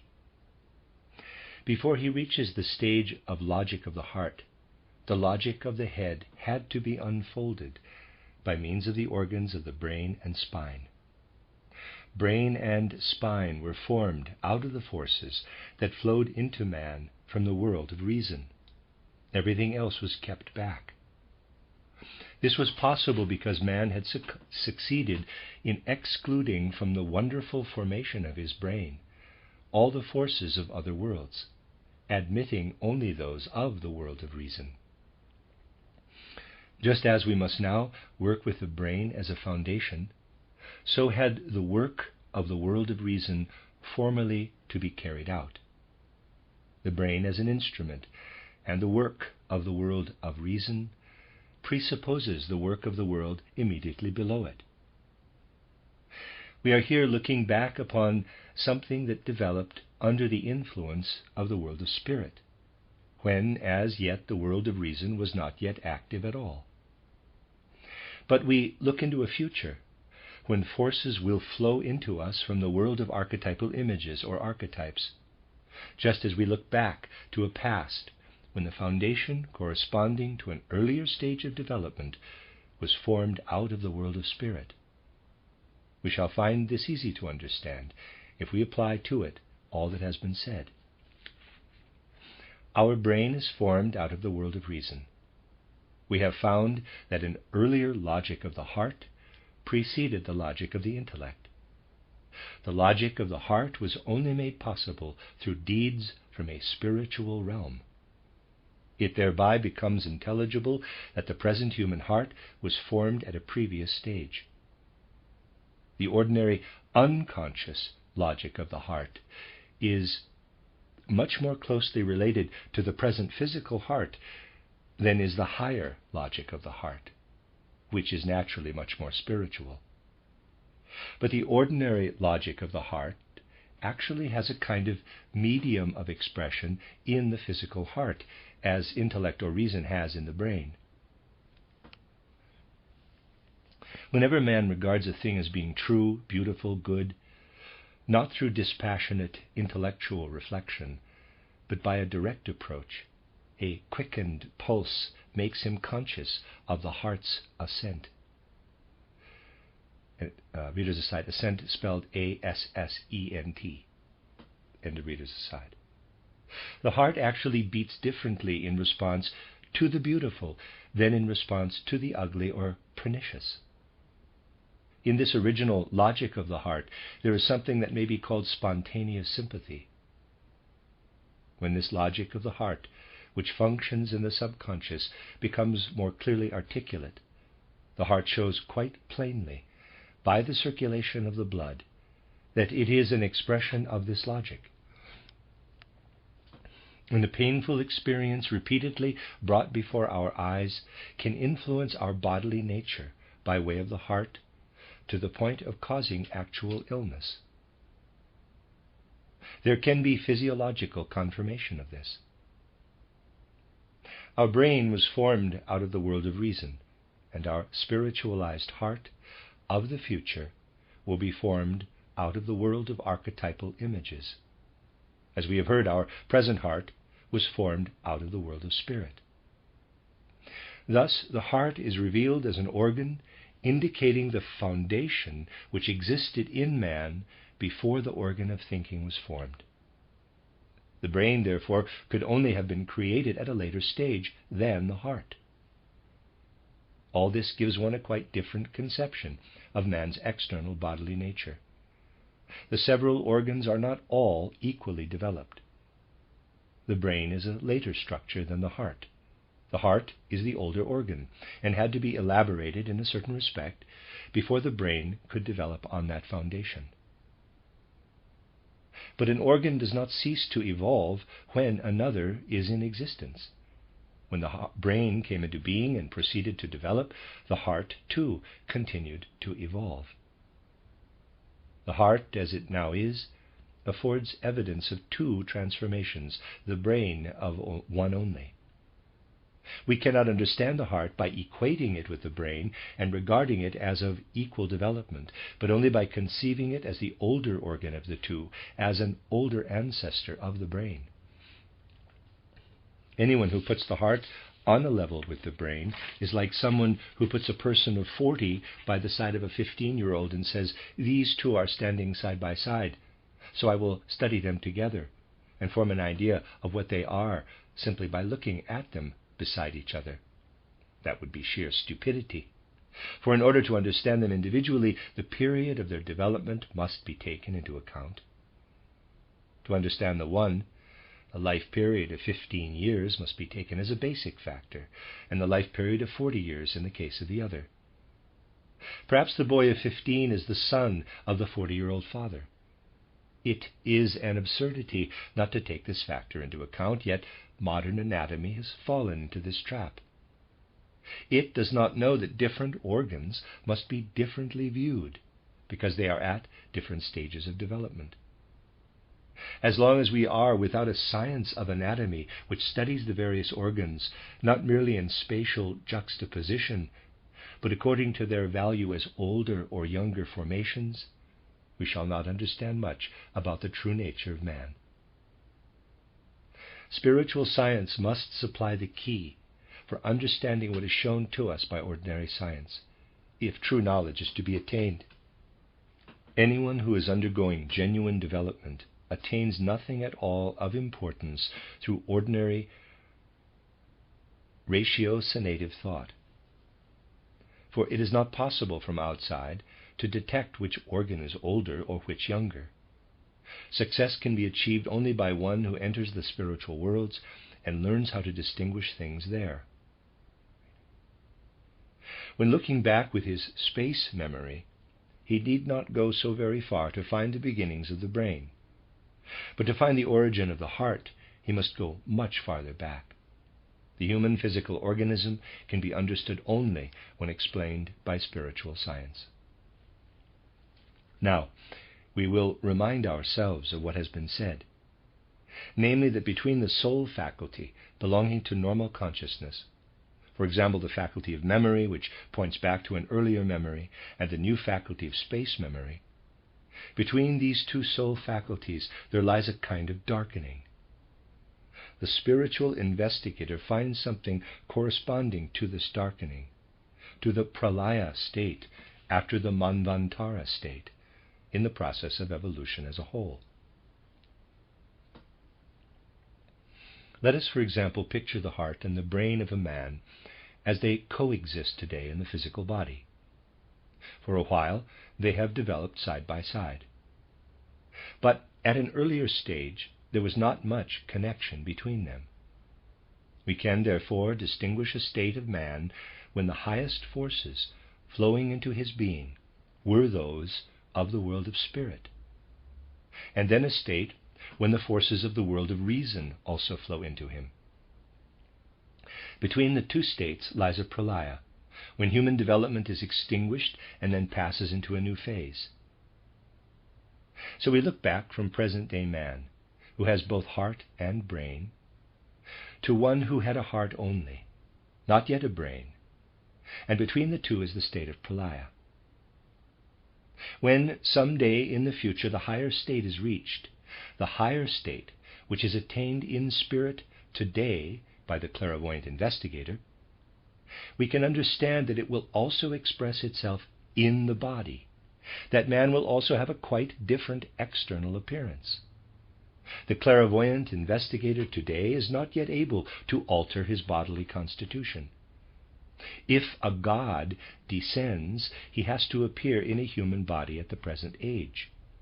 What we have to attain through spiritual development has to be attained in the invisible members of our being. But in a future state, what is attained spiritually will be expressed physically as well. This means that we must picture a man of the future who will have a quite different external appearance. His brain and heart will have been completely transformed, and he will have developed a new organ.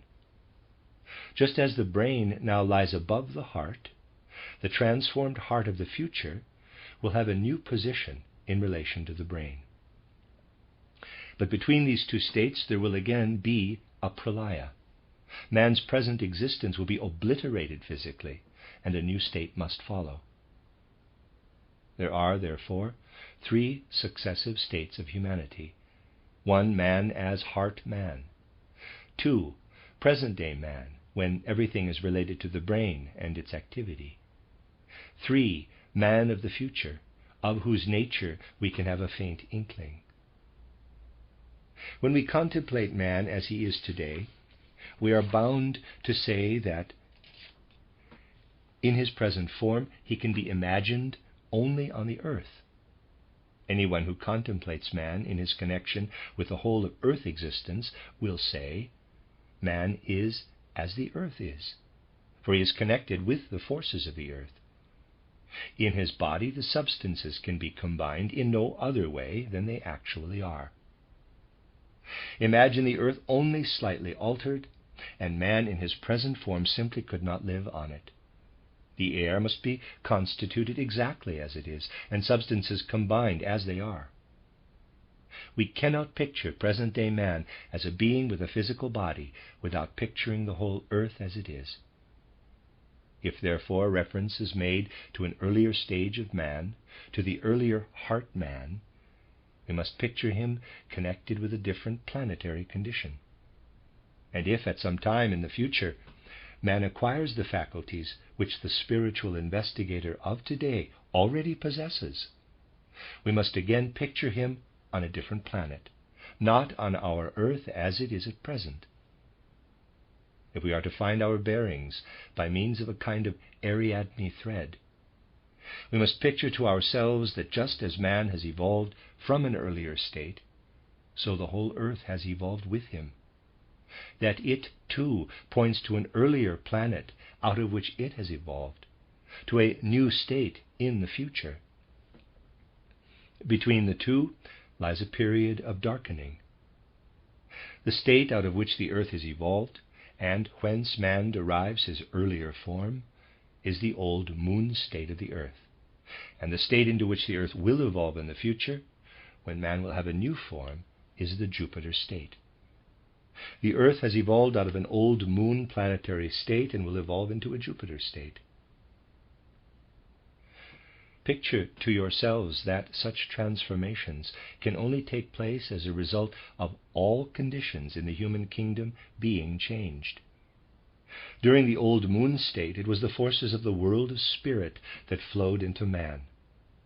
During the earth state proper, the forces flow from the world of reason. In the Jupiter state, the forces of the world of archetypal images will stream in. The influences from spiritual worlds upon these three states are in each case quite different. Here we have a glimpse of something that modern science cannot discover. It tries to explain the origin of a planetary system by the illustration of a rotating drop of oil. We, however, have a conception of how a planet arises out of a preceding form. True, we have no professor who rotates a drop of oil, but we have a picture of certain cosmic beings working from different spiritual realms and enabling the various planets to come into being. We have a picture of the spiritual at work in the physical. I have shown you that the structure of man must be in conformity with the structure of the earth. Our present earth is only possible at a certain distance from the sun and in a definite relationship with the other planets. If anything whatever were to change in the solar system, man too would be quite different. With the transformation of the old moon into our earth, the whole solar system changed. So we see that a connecting thread can be found between the transformation of the microcosm and of the macrocosm. Beings are active in both cases. When our earth becomes Jupiter, the whole solar system will change. The change will be preceded by a kind of darkening. Outwardly it appears as if there were a mist or fog in which beings from the realms of spirit are perpetually at work. Before our present solar system came into being, there was an earlier system out of which beings brought forth the present one. And so we go back and back and back, and finally we come to a condition so different, so utterly unlike that of today, that in face of it, ordinary questioning ceases to have meaning. We must also learn how to frame our questions differently when we come to consider other states of world existence. Why do we ask questions? We ask them because our intellect is constituted in a certain way. But our intellect came into existence only when the brain had been formed. Intellectual questioning, therefore, loses all sense when applied to states before the intellect itself was there. In the worlds which constituted only the foundation of the intellectual world, intellectual questioning no longer has any meaning. There we must resort to other means of inquiry, other means of cognition. People who see no farther than their noses believe that it is possible to pump the whole world dry with the ordinary kind of questioning. But each single thing must be explored in the way that is appropriate to it. In regard to the worlds that preceded our earth, we can find our bearings only by means of the forces which find expression in the thinking of the heart, in the logic of the heart. Man needs to change in respect of his intellectual curiosity. And although we need not be as impolite as the man who answered those who were asking what God was doing before he created the world by saying that God was busy cutting rods for futile questioners, nevertheless that answer gives a certain indication that man must also change his mode of thinking if he desires to attain knowledge of higher worlds. The end of Lecture 10. You are listening to RudolfSteinerAudio.com. This is a reading of a cycle of lectures by Rudolf Steiner entitled Macrocosm and Microcosm. They are translated by D.S. Osmond and Charles Davy. I do forget to say that once in a while. This is the 11th and last lecture in the cycle. They were given in Vienna from the 21st to the 31st of March, 1910. And this is the last lecture, Lecture 11, entitled Man and Planetary Evolution. It was necessary to add the lecture tonight to the 10 announced on the syllabus, because some of the themes need to be supplemented in certain respects. You will have realized that if every aspect of these subjects were to be presented, one would have to speak not for weeks, but for months, perhaps even for years. At the present time, however, the essential need in connection with the communications of spiritual science is not so much that the whole range of spiritual scientific knowledge shall be presented as concisely as possible, but that stimuli shall be given, not to the intellect only, though that is of vital importance, but to something else as well. It must be emphasized again and again, for it belongs to the very essence of spiritual knowledge, that everything brought down from the higher worlds through the investigations of spiritual science can be grasped through the concepts and ideas which a man can acquire today during life in the physical world. There is nothing in spiritual science that cannot be grasped in this way. But in order fully to understand the great problems which have to be grappled with in this domain, it is often necessary to tread a long and arduous path. We need practically the whole range of concepts and ideas accessible today if we want to have a clear understanding of the data of spiritual scientific knowledge. And we may each say to ourselves, quote, I may not yet be able, through clairvoyance of my own, to reach the higher worlds, but I can grasp with my intelligence what is communicated to me. Close quote. Not everyone who longs inwardly for the revelations of spiritual science is at once capable of taking the difficult intellectual path to which reference has been made. Hence, one who communicates spiritual knowledge cannot always take it for granted that all his statements are immediately and invariably submitted to the test of reason. He is therefore obliged to make a different assumption, namely that in every human soul there are present not only faculties and powers which have been acquired through long periods of time and have been brought to a certain stage of perfection. One of these faculties is, of course, the intellect, but spiritual science knows that it has no future. Other faculties, however, such as the thinking of the heart, will evolve together with the transformation of man's soul in times to come. New, as yet undreamt of faculties will develop. The intellect has reached a zenith and will be incorporated into the future development of the human soul as a fruit of the present stage of evolution. But intellect as such can reach no higher level. As well as the soul faculties that are known today and point back to man's past, whence from elementary beginnings they have evolved to their present level, there are others to which we have been able only to allude prophetically. But just as faculties that have been perfected today became apparent in rudimentary beginnings long ages ago, faculties belonging to the future are already now present as seeds in the soul, and will come to flower in the future.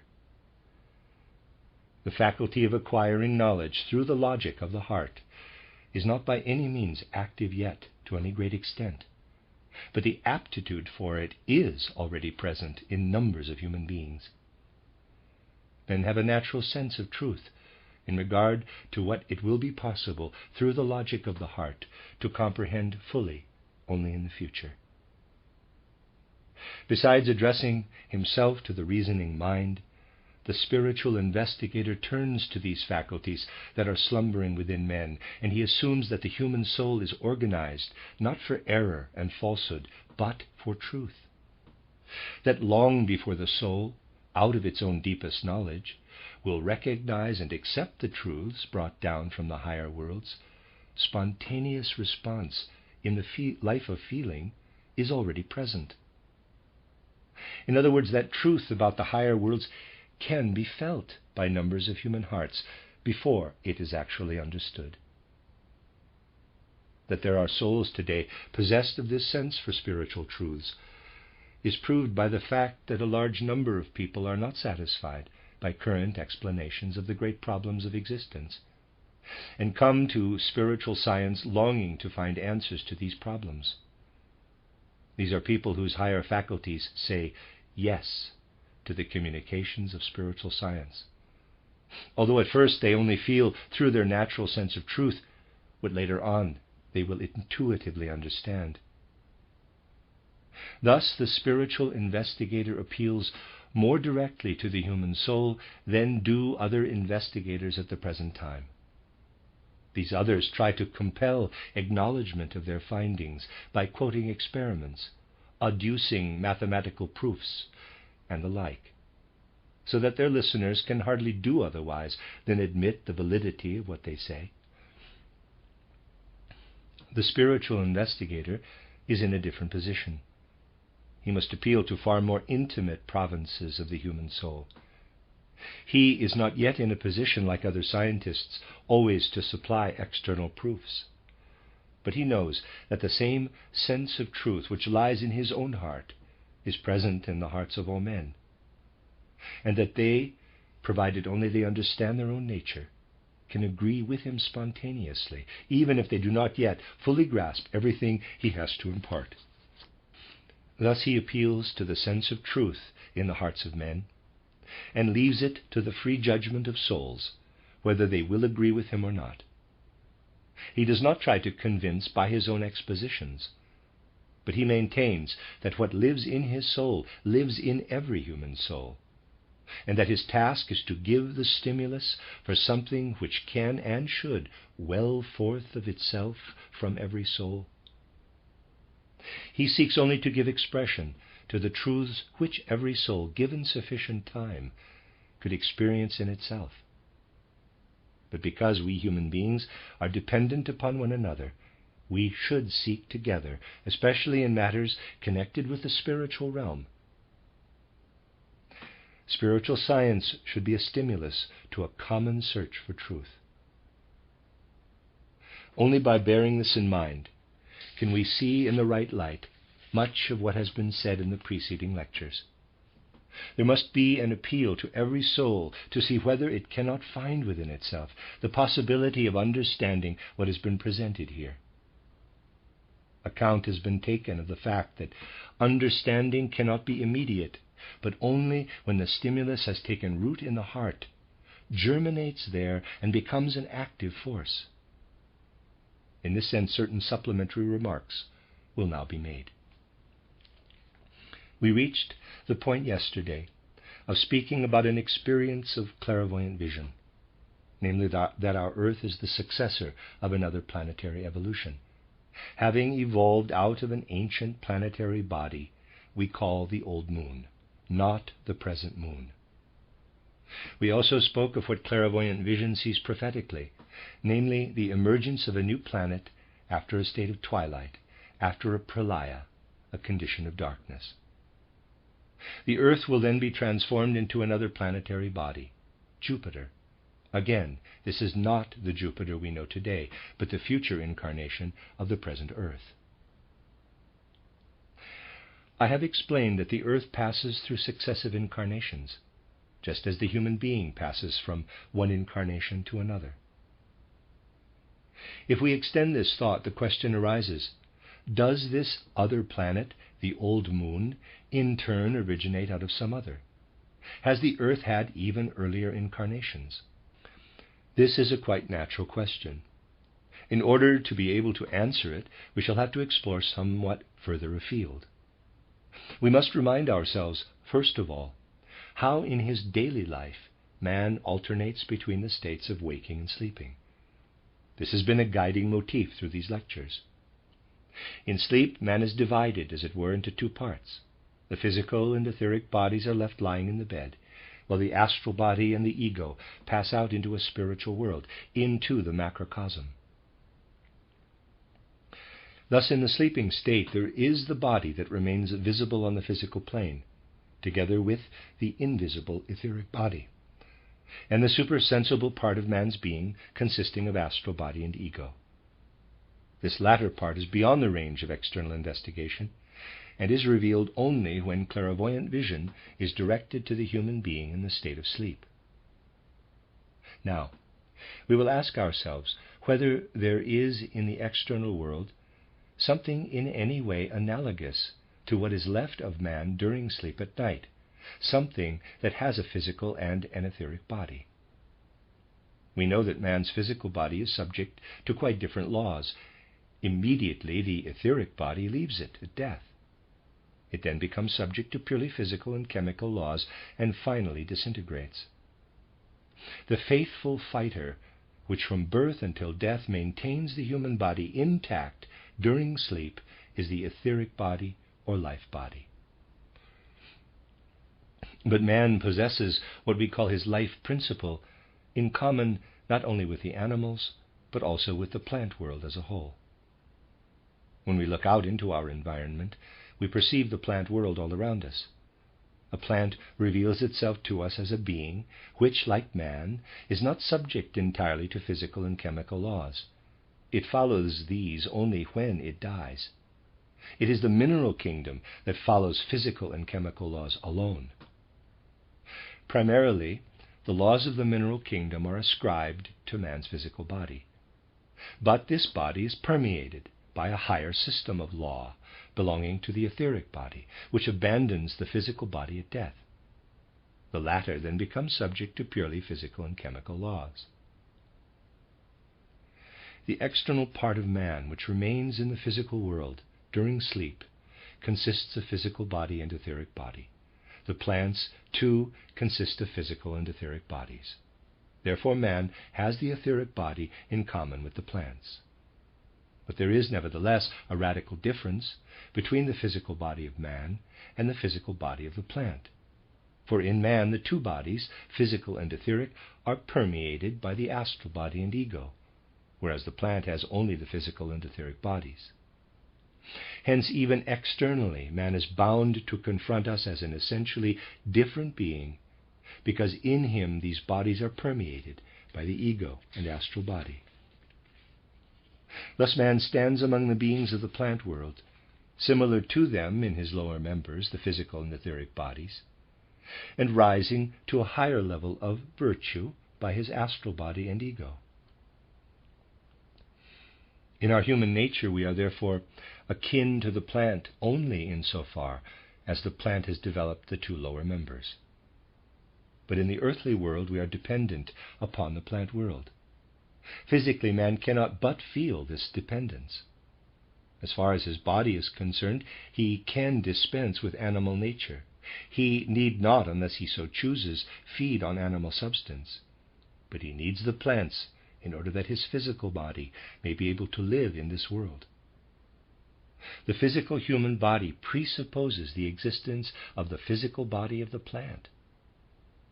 Man's physical body, as it is today, cannot exist without the environment of a plant kingdom provided for it by the present planet. Now let us think of a man passing over into the state of sleep. He can do this quite independently of any outer relationship between the sun and the earth. He can sleep at an hour of the day or night independently of the sun, though best indeed when the sun is not shining. Let us now inquire into the corresponding process in the plant world. There, things are different.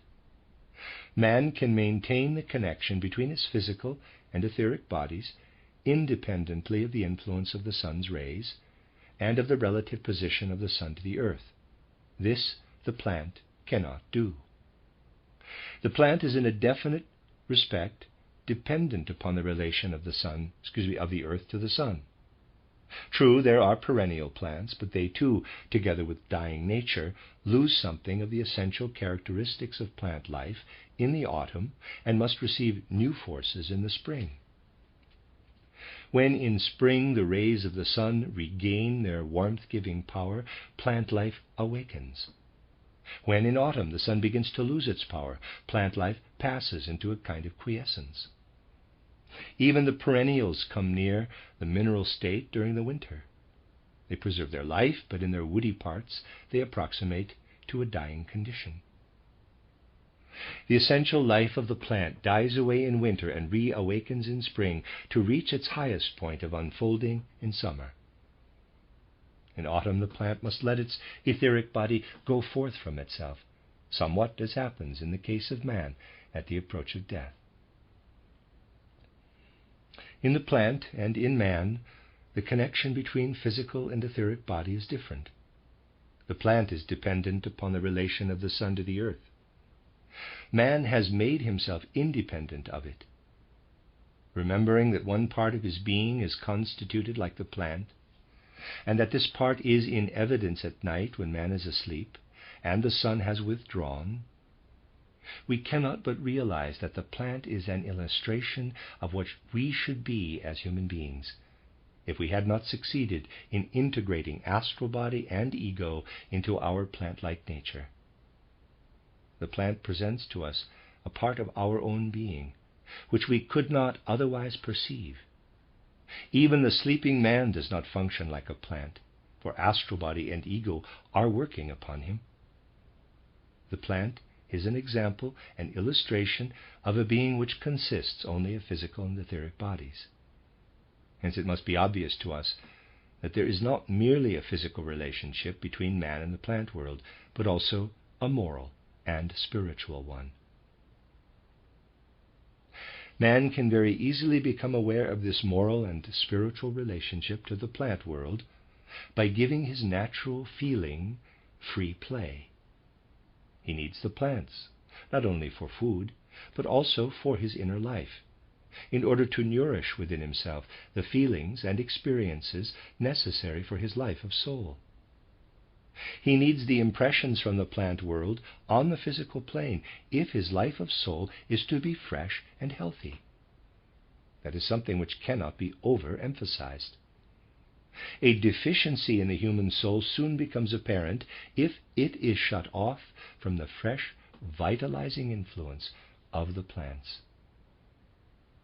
In a man who through city life is practically cut off from immediate contact with the plant world, someone possessed of deeper insight will always perceive a certain inner deficiency. It is absolutely true that the soul suffers harm from the loss of the spontaneous joy and delight arising from direct contact with the plant world. This loss is one of the shadow sides of modern civilization, to be found chiefly in great cities.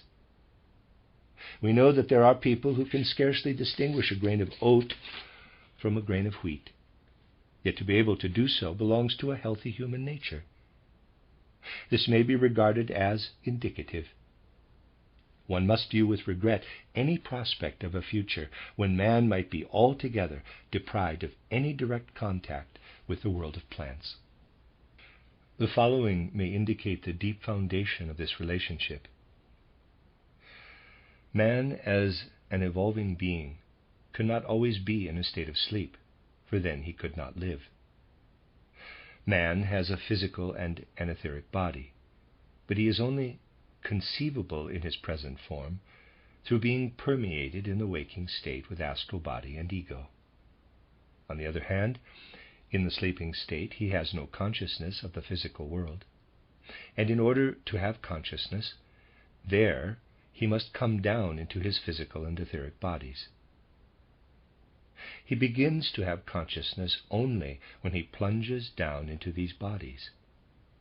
Just as the form in which man stands before us today would be impossible without astral body and ego, so we may also say that with his inner life, with his consciousness of his ego, of his feelings and impulses of will, man could not unfold this consciousness if he did not possess physical and etheric bodies.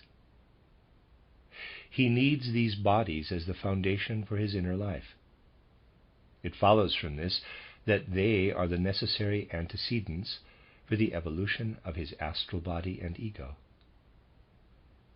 Physical body and etheric body must be there first, and astral body and ego can then enter into them. So our attention is led back not only to ages when man's form was different from the form that was his on the old moon, but also to ages when he actually had no astral body or ego, but only a physical and an etheric body. The physical and etheric bodies had first to be built up from out of the macrocosm, before they could serve as the necessary antecedents of astral body and ego. In a primeval epoch, there had to take place something that in a certain sense happens every morning when the astral body and ego emerge from the spiritual world and are connected with the physical and etheric bodies. Thus astral body and ego had at some time to come out of the spiritual world and find physical and etheric bodies already in existence. Hence, before man could become what he is today in his higher members, his physical and etheric bodies had to be prepared by cosmic powers and beings, without any cooperation on his part. Man had first to evolve in a kind of plant existence before it was possible for his astral body and ego to develop. Our thought is therefore turned to a much earlier age, when man evolved out of the macrocosm as a kind of plant-like being. Today, the only right attitude to the plants is to think as follows. These plants before us, verdant and blossoming, illustrate in the immediate present the nature that once was ours, before there was within us the possibility of erring or turning to evil. They show us our human nature in a primeval epoch, when it was not yet filled with impulses and desires, when it was still in its pristine purity. But when we associate with this the other factor, that our human plant nature, as it is now, is independent of the relative position of the sun to the earth, whereas the plants around us today are dependent on it, budding as they do in spring and dying in autumn, then we shall say that we can never have been the same as these plants which are dependent upon sun and earth. An astral body and ego must have been able to enter into the plant-like beings which we once were. No astral body or ego can enter into the plants of today. Man's physical and etheric bodies differ from those of the plants in that they are, as we have seen, independent of the relative position of the sun to the earth. The connection that is present in man between the physical and the etheric body must have originated under planetary conditions different from those under which the plants of today originated. We shall be able to understand these different conditions if we reflect upon the following. We know that the cohesion of the physical and etheric bodies in man is independent of the relative position of the sun to the earth. But is it altogether independent of the influence and workings of the sun? No, for without the sun, physical and etheric bodies could not exist and be connected with each other. Unless after effects of the sun's activity were constantly present, no man could evolve on the earth. He is dependent on the sun, but independent of its relative position to the earth. When the sun withdraws its direct, warmth-bestowing force from the earth, it does not fail to leave behind in the earth its warmth and health-giving power. In the fields and the country, even nowadays, deep pits are often dug in the winter and potatoes laid in them. The potatoes keep alive because the warming power of the sun that was outpoured during the summer has withdrawn under the earth's surface. It remains active beneath the earth's surface, preserved through the winter. Even though the sun has withdrawn, its effects remain. The coal for our stoves is taken from the earth's interior. It was formed in a remote past through plants having been embedded in the earth. These plants grew under the influence of the sun's warmth and light. With the plants, the sun's light and warmth from long past ages are drawn forth from the earth in order to be put to use. Thus the earth has the sun within it, even when the sun's relation to the earth changes. In their sprouting life, the plants of today have something that has been brought into being by the relative position of the sun to the earth. The earth needs what it receives from the sun and preserves this through the winter. when, owing to the sun's position, the earth is not being warmed directly, the preserved solar warmth is nevertheless present. Without it, man's physical and etheric bodies could not live. Were man to be removed from the earth, his life could not continue. He would perish. The earth, which bears within it the sun, is essential to his existence. Under the present conditions of our solar system, the earth does not directly produce the connection of physical and etheric body which exists in man, but only that which exists in the plant.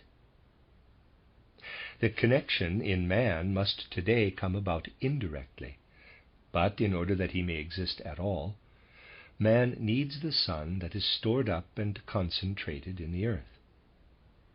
So we shall find it intelligible that not only did it become possible in some past age for man's physical and etheric bodies to exist, but that this possibility came from the earth, that these bodies developed out of a planetary existence, as is the case with the plant today.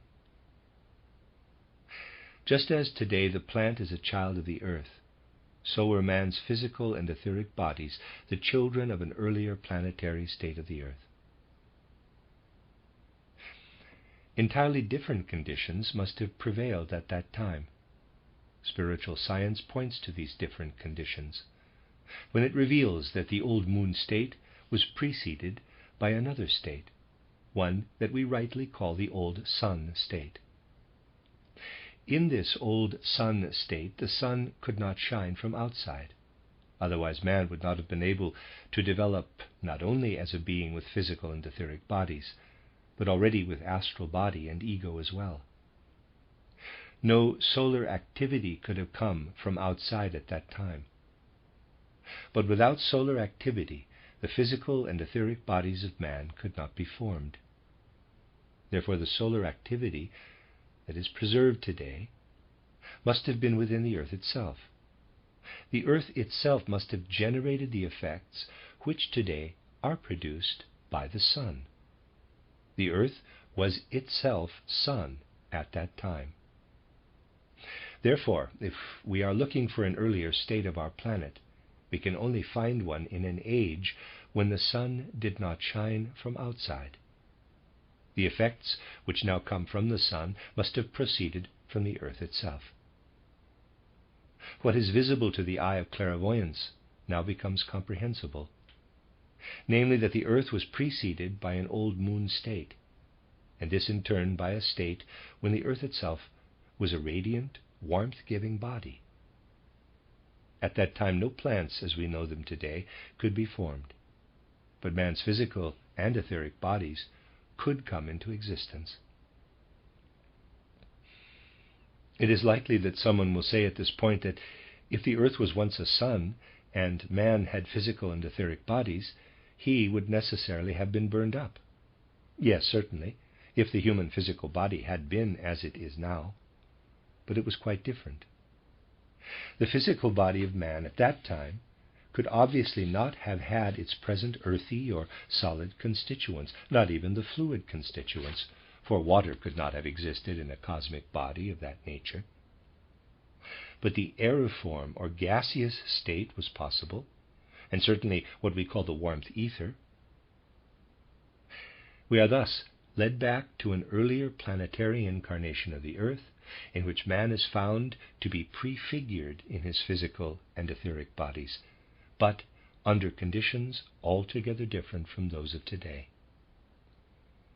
Solid and fluid matter did not yet exist, but the foundation of the physical and etheric bodies was present in an aeriform and fiery state.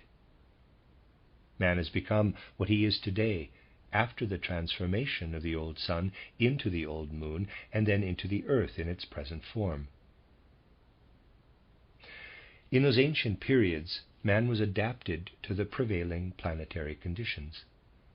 But you can well imagine that everything in the whole solar system was different. Neither what we call water or fluid or the earthy or solid as yet existed, but only air and warmth. We come here to a state in our solar system so essentially different from present conditions that it was subject to laws quite other than those of our earth today. But this state itself, which we have called the old sun state, presupposes yet another. In the old sun state there is already a connection between fire or warmth and air, and between physical body and etheric body. The physical body cannot exist in material nature without its etheric body. But the etheric body, too, must live on the foundation of the physical body if it is to exist in the material world. Each body presupposes the other. Therefore, man had to find a physical body already in existence before he could make the connection between the physical and etheric bodies. This points us back to an even earlier incarnation of the earth. On the old sun, man was in an aeriform condition, and earlier still, he consisted only of warmth. A further rarefaction of the physical was the warmth on old Saturn. We must regard this warmth as the first, in quotes, physical state. And we must think of the whole solar system as being adapted at that time to this first planetary condition, the fire or warmth state of our earth. We now come to something very remarkable. It is possible for clairvoyants to look back to a primordial state of pure warmth. We call this the old Saturn state of the earth. To clairvoyant vision, it is direct reality. We can also think back to such a state, but it has been emphasized that we must think of everything then as being adapted to entirely different conditions. We have heard that even when speaking of the elementary world, a quite different conception of warmth must be acquired. We cannot even imagine our present fire or warmth without the existence of the other three states, the gaseous, the fluid, and the solid. It will, therefore, be comprehensible that the warmth of old Saturn was essentially different from our present warmth or fire. With a change in planetary conditions, everything is altered and transformed.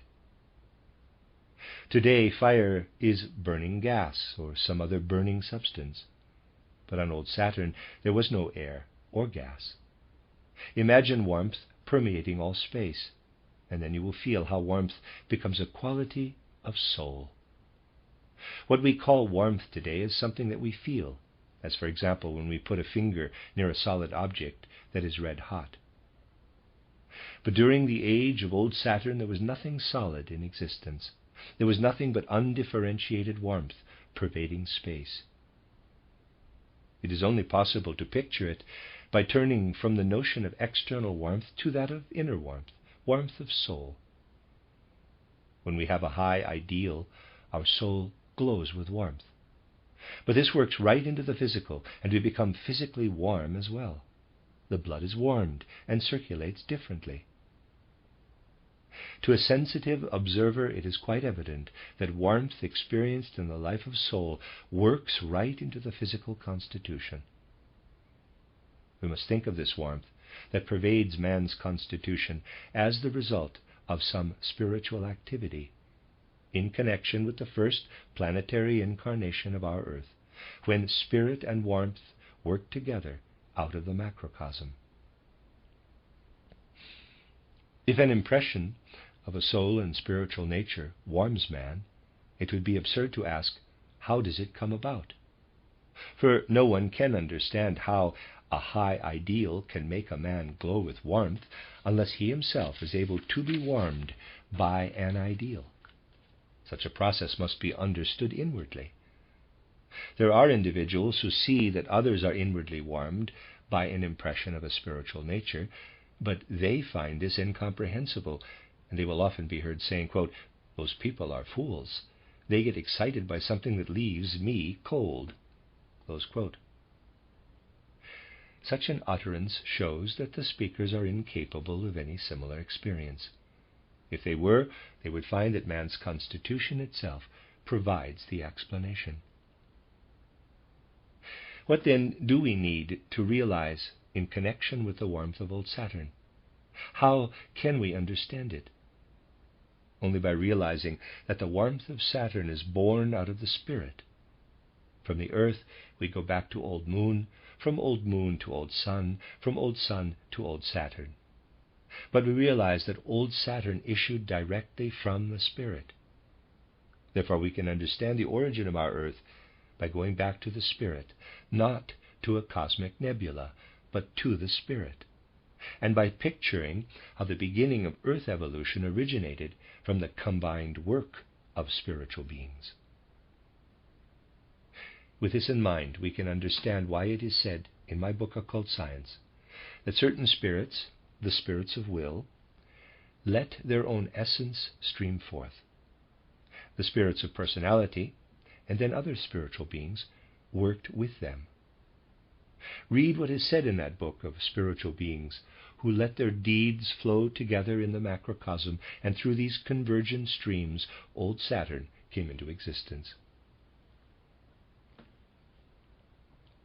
We see here that questioning ceases to have meaning when the point is reached of explaining how the physical originates from the spiritual. For if we want eventually to behold the spiritual beings who confront us, we no longer ask why in the ordinary way. A lover of abstractions can go on asking why ad infinitum. For example, seeing ruts in the road, he asks, why are the ruts there? Because wheels made them. Why did wheels make them? Because a cart was driven by. Who was in the cart? A man. Who was he? So and so. Why was he driving the cart?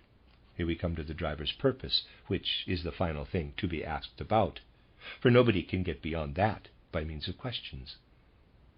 And so when great cosmic truths are presented, questioning ceases to have meaning at a certain point. Indications have now been given as to how it is possible to understand what is presented by spiritual science. Data must be collected from very wide domains. The spiritual investigator, however, does not need to do this. He looks back and sees what the earth once was, and can describe, for example, what the earth was like in the old sun state. At our present stage, we can see how the sun was able to put forth what the earth stores within itself for the winter's needs. We remember that in the autumn, country folk bury their potatoes because the effects of the sun are still in the earth. Facts have to be collected from everywhere, and when everything is taken into account, it will be seen that spiritual science can be verified by facts, provided only we are able to assemble them all. Facts widely dispersed in the macrocosm have been brought together, and we have seen how, in a far distant past, man himself, the microcosm, developed through the stages of old Saturn, old Sun, and old Moon. On the earth, he has reached a provisional termination in his present development. And finally we ask, is there something in man that points to the future? According to yesterday's lecture, the human heart is a very ancient organ. In an entirely different form, it was already in existence on the old moon, and on the earth has simply been transformed. On the old moon there was as yet no brain, but the heart was in existence, and moreover had within it the basis for a future transformation. Just as a blossom bears within it the seed of the fruit, so the old moon heart bore within it the earth heart. Are there organs in the human body which already today point prophetically to the future? There are indeed such organs. True, they are by no means fully developed today, but they will reach greater perfection, and after the decline of other organs, will belong to man in a higher form when he becomes the future Jupiter man. One such organ is the larynx. Today it is only on the way toward higher development. It reveals itself in a germinal state, and will become something quite different in time to come. If we study the larynx in its relation to the lung, we can say that in a certain way it presupposes the lung. It evolves on the basis of the lung's existence. But we realize at the same time that man is still at an imperfect stage with respect to what he produces in his larynx. Where is the greatest human perfection to be found today? In that which gives man the possibility of calling himself an I, capital. This is what sets him above the other beings of the earth. Man is an individuality centered in the ego, and it is this individuality who passes from one incarnation to another. We can look back into a life which preceded the present life on earth, then farther and farther back into the past, and we can also look forward into the future. Man passes on into his following incarnations with whatever he has made his own in his ego. If any one of you could look back into your earlier incarnations, you would find yourself incarnated, for example, in the Greco-Latin epoch, in the Egypto-Chaldean epoch, in the ancient Persian epoch, in the ancient Indian epoch, and so on. But the work accomplished by the human larynx is not in the same sense bound up with the ego. What the larynx can do comes to expression in each incarnation in a different form of speech. Man does not carry it with him from one incarnation to another. Speech is not something that is individualized today. In the course of incarnations, a man may belong to different peoples and use different languages, different linguistic idioms. It is therefore clear that speech is not so intimately bound up with the ego as thinking is. Speech is not bound up with our true individuality, with that which constitutes our real human worth. Speech is something we have in common with other human beings. It comes to us from conditions outside. Nevertheless, there is no denying that speech is something in which our inmost self, the spirit, expresses itself. The quality of feelings and the configuration of thoughts are carried into the sounds of the words, so that we possess in our larynx an organ through which, with our individuality, we are part and parcel of something wrought by the Spirit, but not of something we have ourselves wrought. If speech were not wrought by the Spirit of man could not express itself through that medium. If the larynx were unable to capture in song the tone imparted by the Spirit, the human soul could not express itself through the medium of song. The larynx is an organ which brings to expression spiritual activities, but not individualized spiritual activities. The larynx reveals itself to the spiritual investigator as an organ through which man is membered into a group soul, which he cannot yet bring to the stage of individualization. But the larynx is developing to the point where it will eventually be able to be a receptacle for a man's individual activities. In the future, man will so transform his larynx that through it he will be able to give expression to his own individual reality. That is only a prophetic indication of a process which we must call the formation of a germinal organ, which will be transformed in the future. If we pay heed to this, we shall find it comprehensible that as individuals we have no power over what our larynx produces, that it is given to us by grace, and that we must first grow into it with our individuality. Just as with our own egohood we are rooted in ourselves, so with our larynx we are rooted in the macrocosm as a whole. Out of the macrocosm there still flows into us that which makes us human.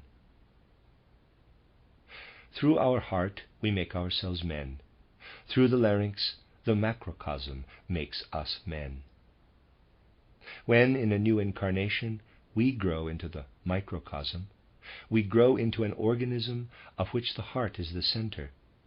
But this organism, this bodily constitution, is unceasingly maintained by the macrocosm. The forces of the macrocosm stream into it.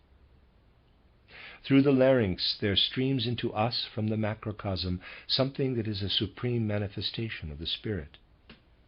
There we are linked with the macrocosm. We not only receive into ourselves influences from the macrocosm, but in a certain sense we also give them back, although we still have no individual control of them. We are born into a folk language. We have as yet no individual control over what is innate in the folk spirit.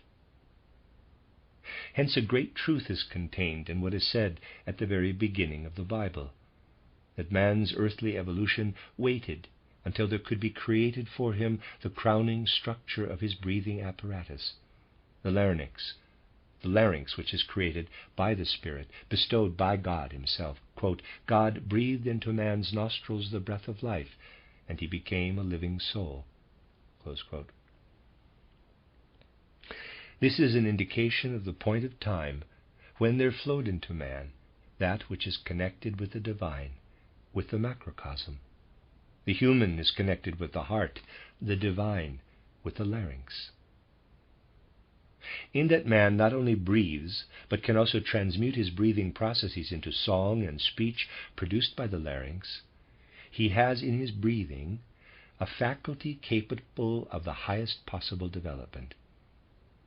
Hence there are good grounds for saying that man is always developing, that he will rise to higher and higher stages of spirituality.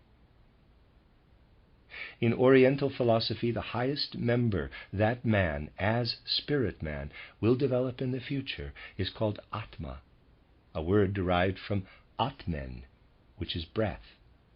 But man must himself participate in the development of this spirit man from the present rudimentary beginnings. He must work at the development of speech and song, in which, as a transformed breathing process, there are infinite possibilities. Having this in mind, we shall realize that as soon as man can produce an actual effect upon his breathing process, this will be a very potent influence. It may, therefore, all the more easily happen that with his present constitution, man is not yet ready for it. If exercises that may be undertaken include any that have to do with regulating the breathing process, the utmost caution must be applied to such exercises, and the teacher must feel the greatest possible sense of responsibility. For it was the divine spiritual beings themselves who, in their wisdom, modified the breathing process in order to raise man to a higher stage. And because he was not ready, they were obliged to place speech outside the control of his individuality. Intervention in the breathing process means penetration into a higher sphere, and this demands the very greatest sense of responsibility. It may be said, quite objectively, that all the instructions given so light-heartedly nowadays about this or that mode of breathing really make the impression of children playing with fire. To intervene consciously in the breathing process is to invoke the divine in man. Because that is so, the laws of the process can be derived only from the very highest attainable knowledge, and the utmost caution must be used in this domain. At the present time, when there is so little consciousness of the truth that the spiritual underlies everything material, people will believe all too readily that this or that breathing exercise can be advantageous. But once it is realized that everything physical has a spiritual foundation, it will also be known that any modification of the breathing belongs to the sublimest of revelations of the spiritual in the physical. It should be associated with a mood of the soul that is akin to prayer, where knowledge becomes prayer. Instructions in these profound matters should be given only when the knower is filled with reverence, with the realization of the grace bestowed by those beings to whom we must look up, because they send down their wisdom from the heights of the macrocosm, heights far greater than we with our ordinary knowledge can scale. The ultimate outcome of spiritual science is that there rings out like a prayer, quote, in the German, Gottes Schutzender, segnender Strahl, erfülle meine wachsende Seele, dass sie ergreifen kann, stärkende Kräfte allüberall. geloben will sie sich, der Liebe Macht in sich, lebensvoll zu erwecken, und sehen so Gottes Kraft auf ihrem Lebenspfade und wirken in Gottes Sinn mit allem, was sie hat. Provisional translation: May God's protecting ray of blessing pervade my growing soul, that it may everywhere lay hold of strength-bestowing forces. My soul shall vow to waken in itself life-giving might of love, to spread God's strength as seed along life's path, and thus, with all it owns, to work God's will. End of quote. The goal of spiritual science is to guide the whole man into the higher worlds, not merely the thinking man, but also the man of feeling and of will. We can reflect about the things of the world and remain cold and unmoved in doing so, but we cannot know the higher worlds without turning our gaze upward, and then inevitably we awaken impulses of feeling. We draw the impulses for our actions from knowledge. Those who feel this to be a natural matter of course will not come to a standstill at that point.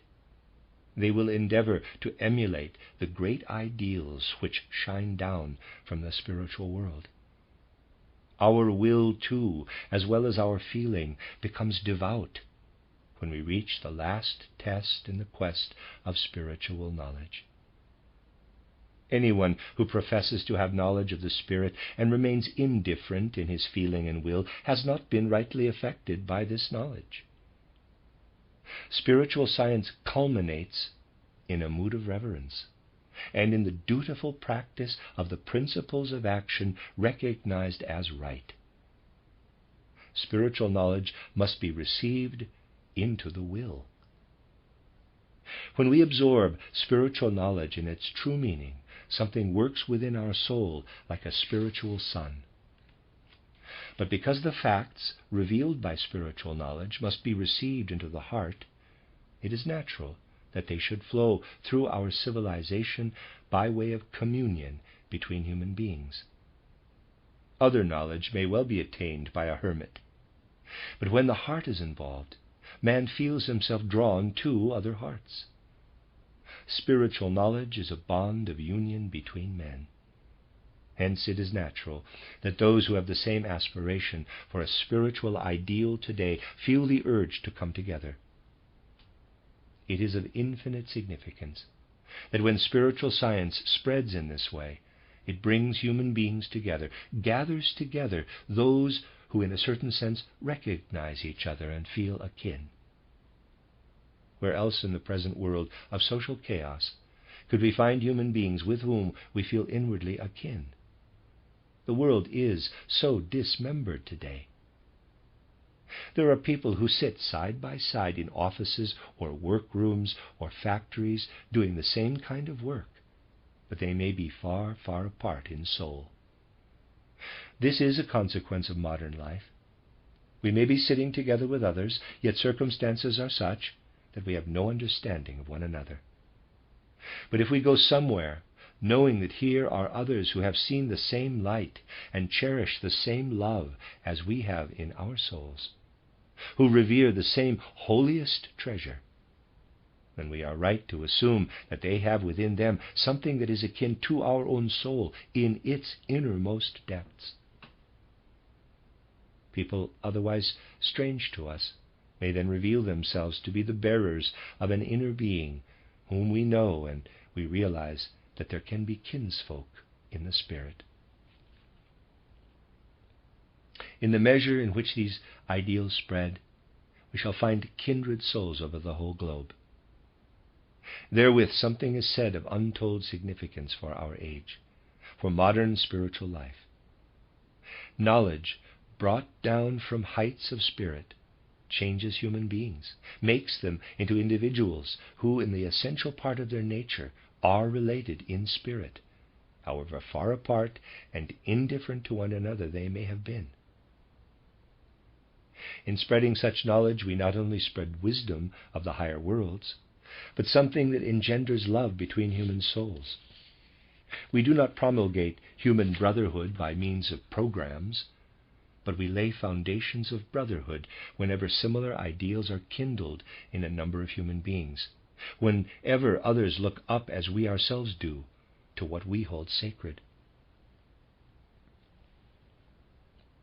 Every course of lectures should not only enrich our souls with knowledge, but also, imperceptibly, help us to learn how to love other human beings more, how to weld them together spiritually. Lectures on spiritual science are given not merely in order to spread knowledge, but to lead men toward the great goal of brotherhood, to promote human love and the progress of the human soul in the warmth of love.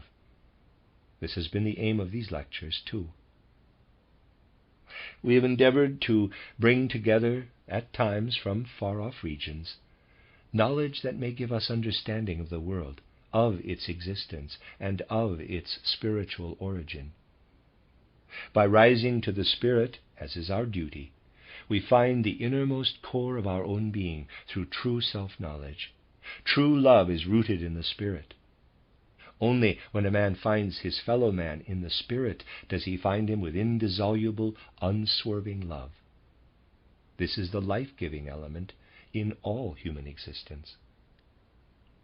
Spiritual science brings a formative, life-giving force into the soul. And when, through what would otherwise remain dispassionate intellectual knowledge, we feel warmed in soul to such a degree that this warmth brings individuals closer to one another, then we have received such knowledge in the right way. Even a presentiment of transition from the logic of thinking to the logic of the heart will tend to bring individuals together. The logic of thinking may lead to intense egoism, but the logic of the heart overcomes egoism and makes all men participants in the life of mankind as one whole. If we have permeated ourselves with the truths of the Spirit as with living waters, then we have understood and grasped the impulse that should come from spiritual science.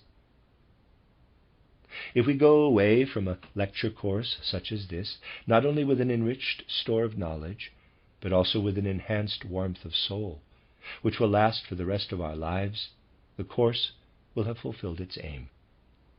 May something at least of this ideal have been achieved. However lengthy the lectures may have been, it lies in the nature of things that only little can have been given. The finest result would be if in individual hearts and souls so much warmth were generated that it would remain until our next meeting.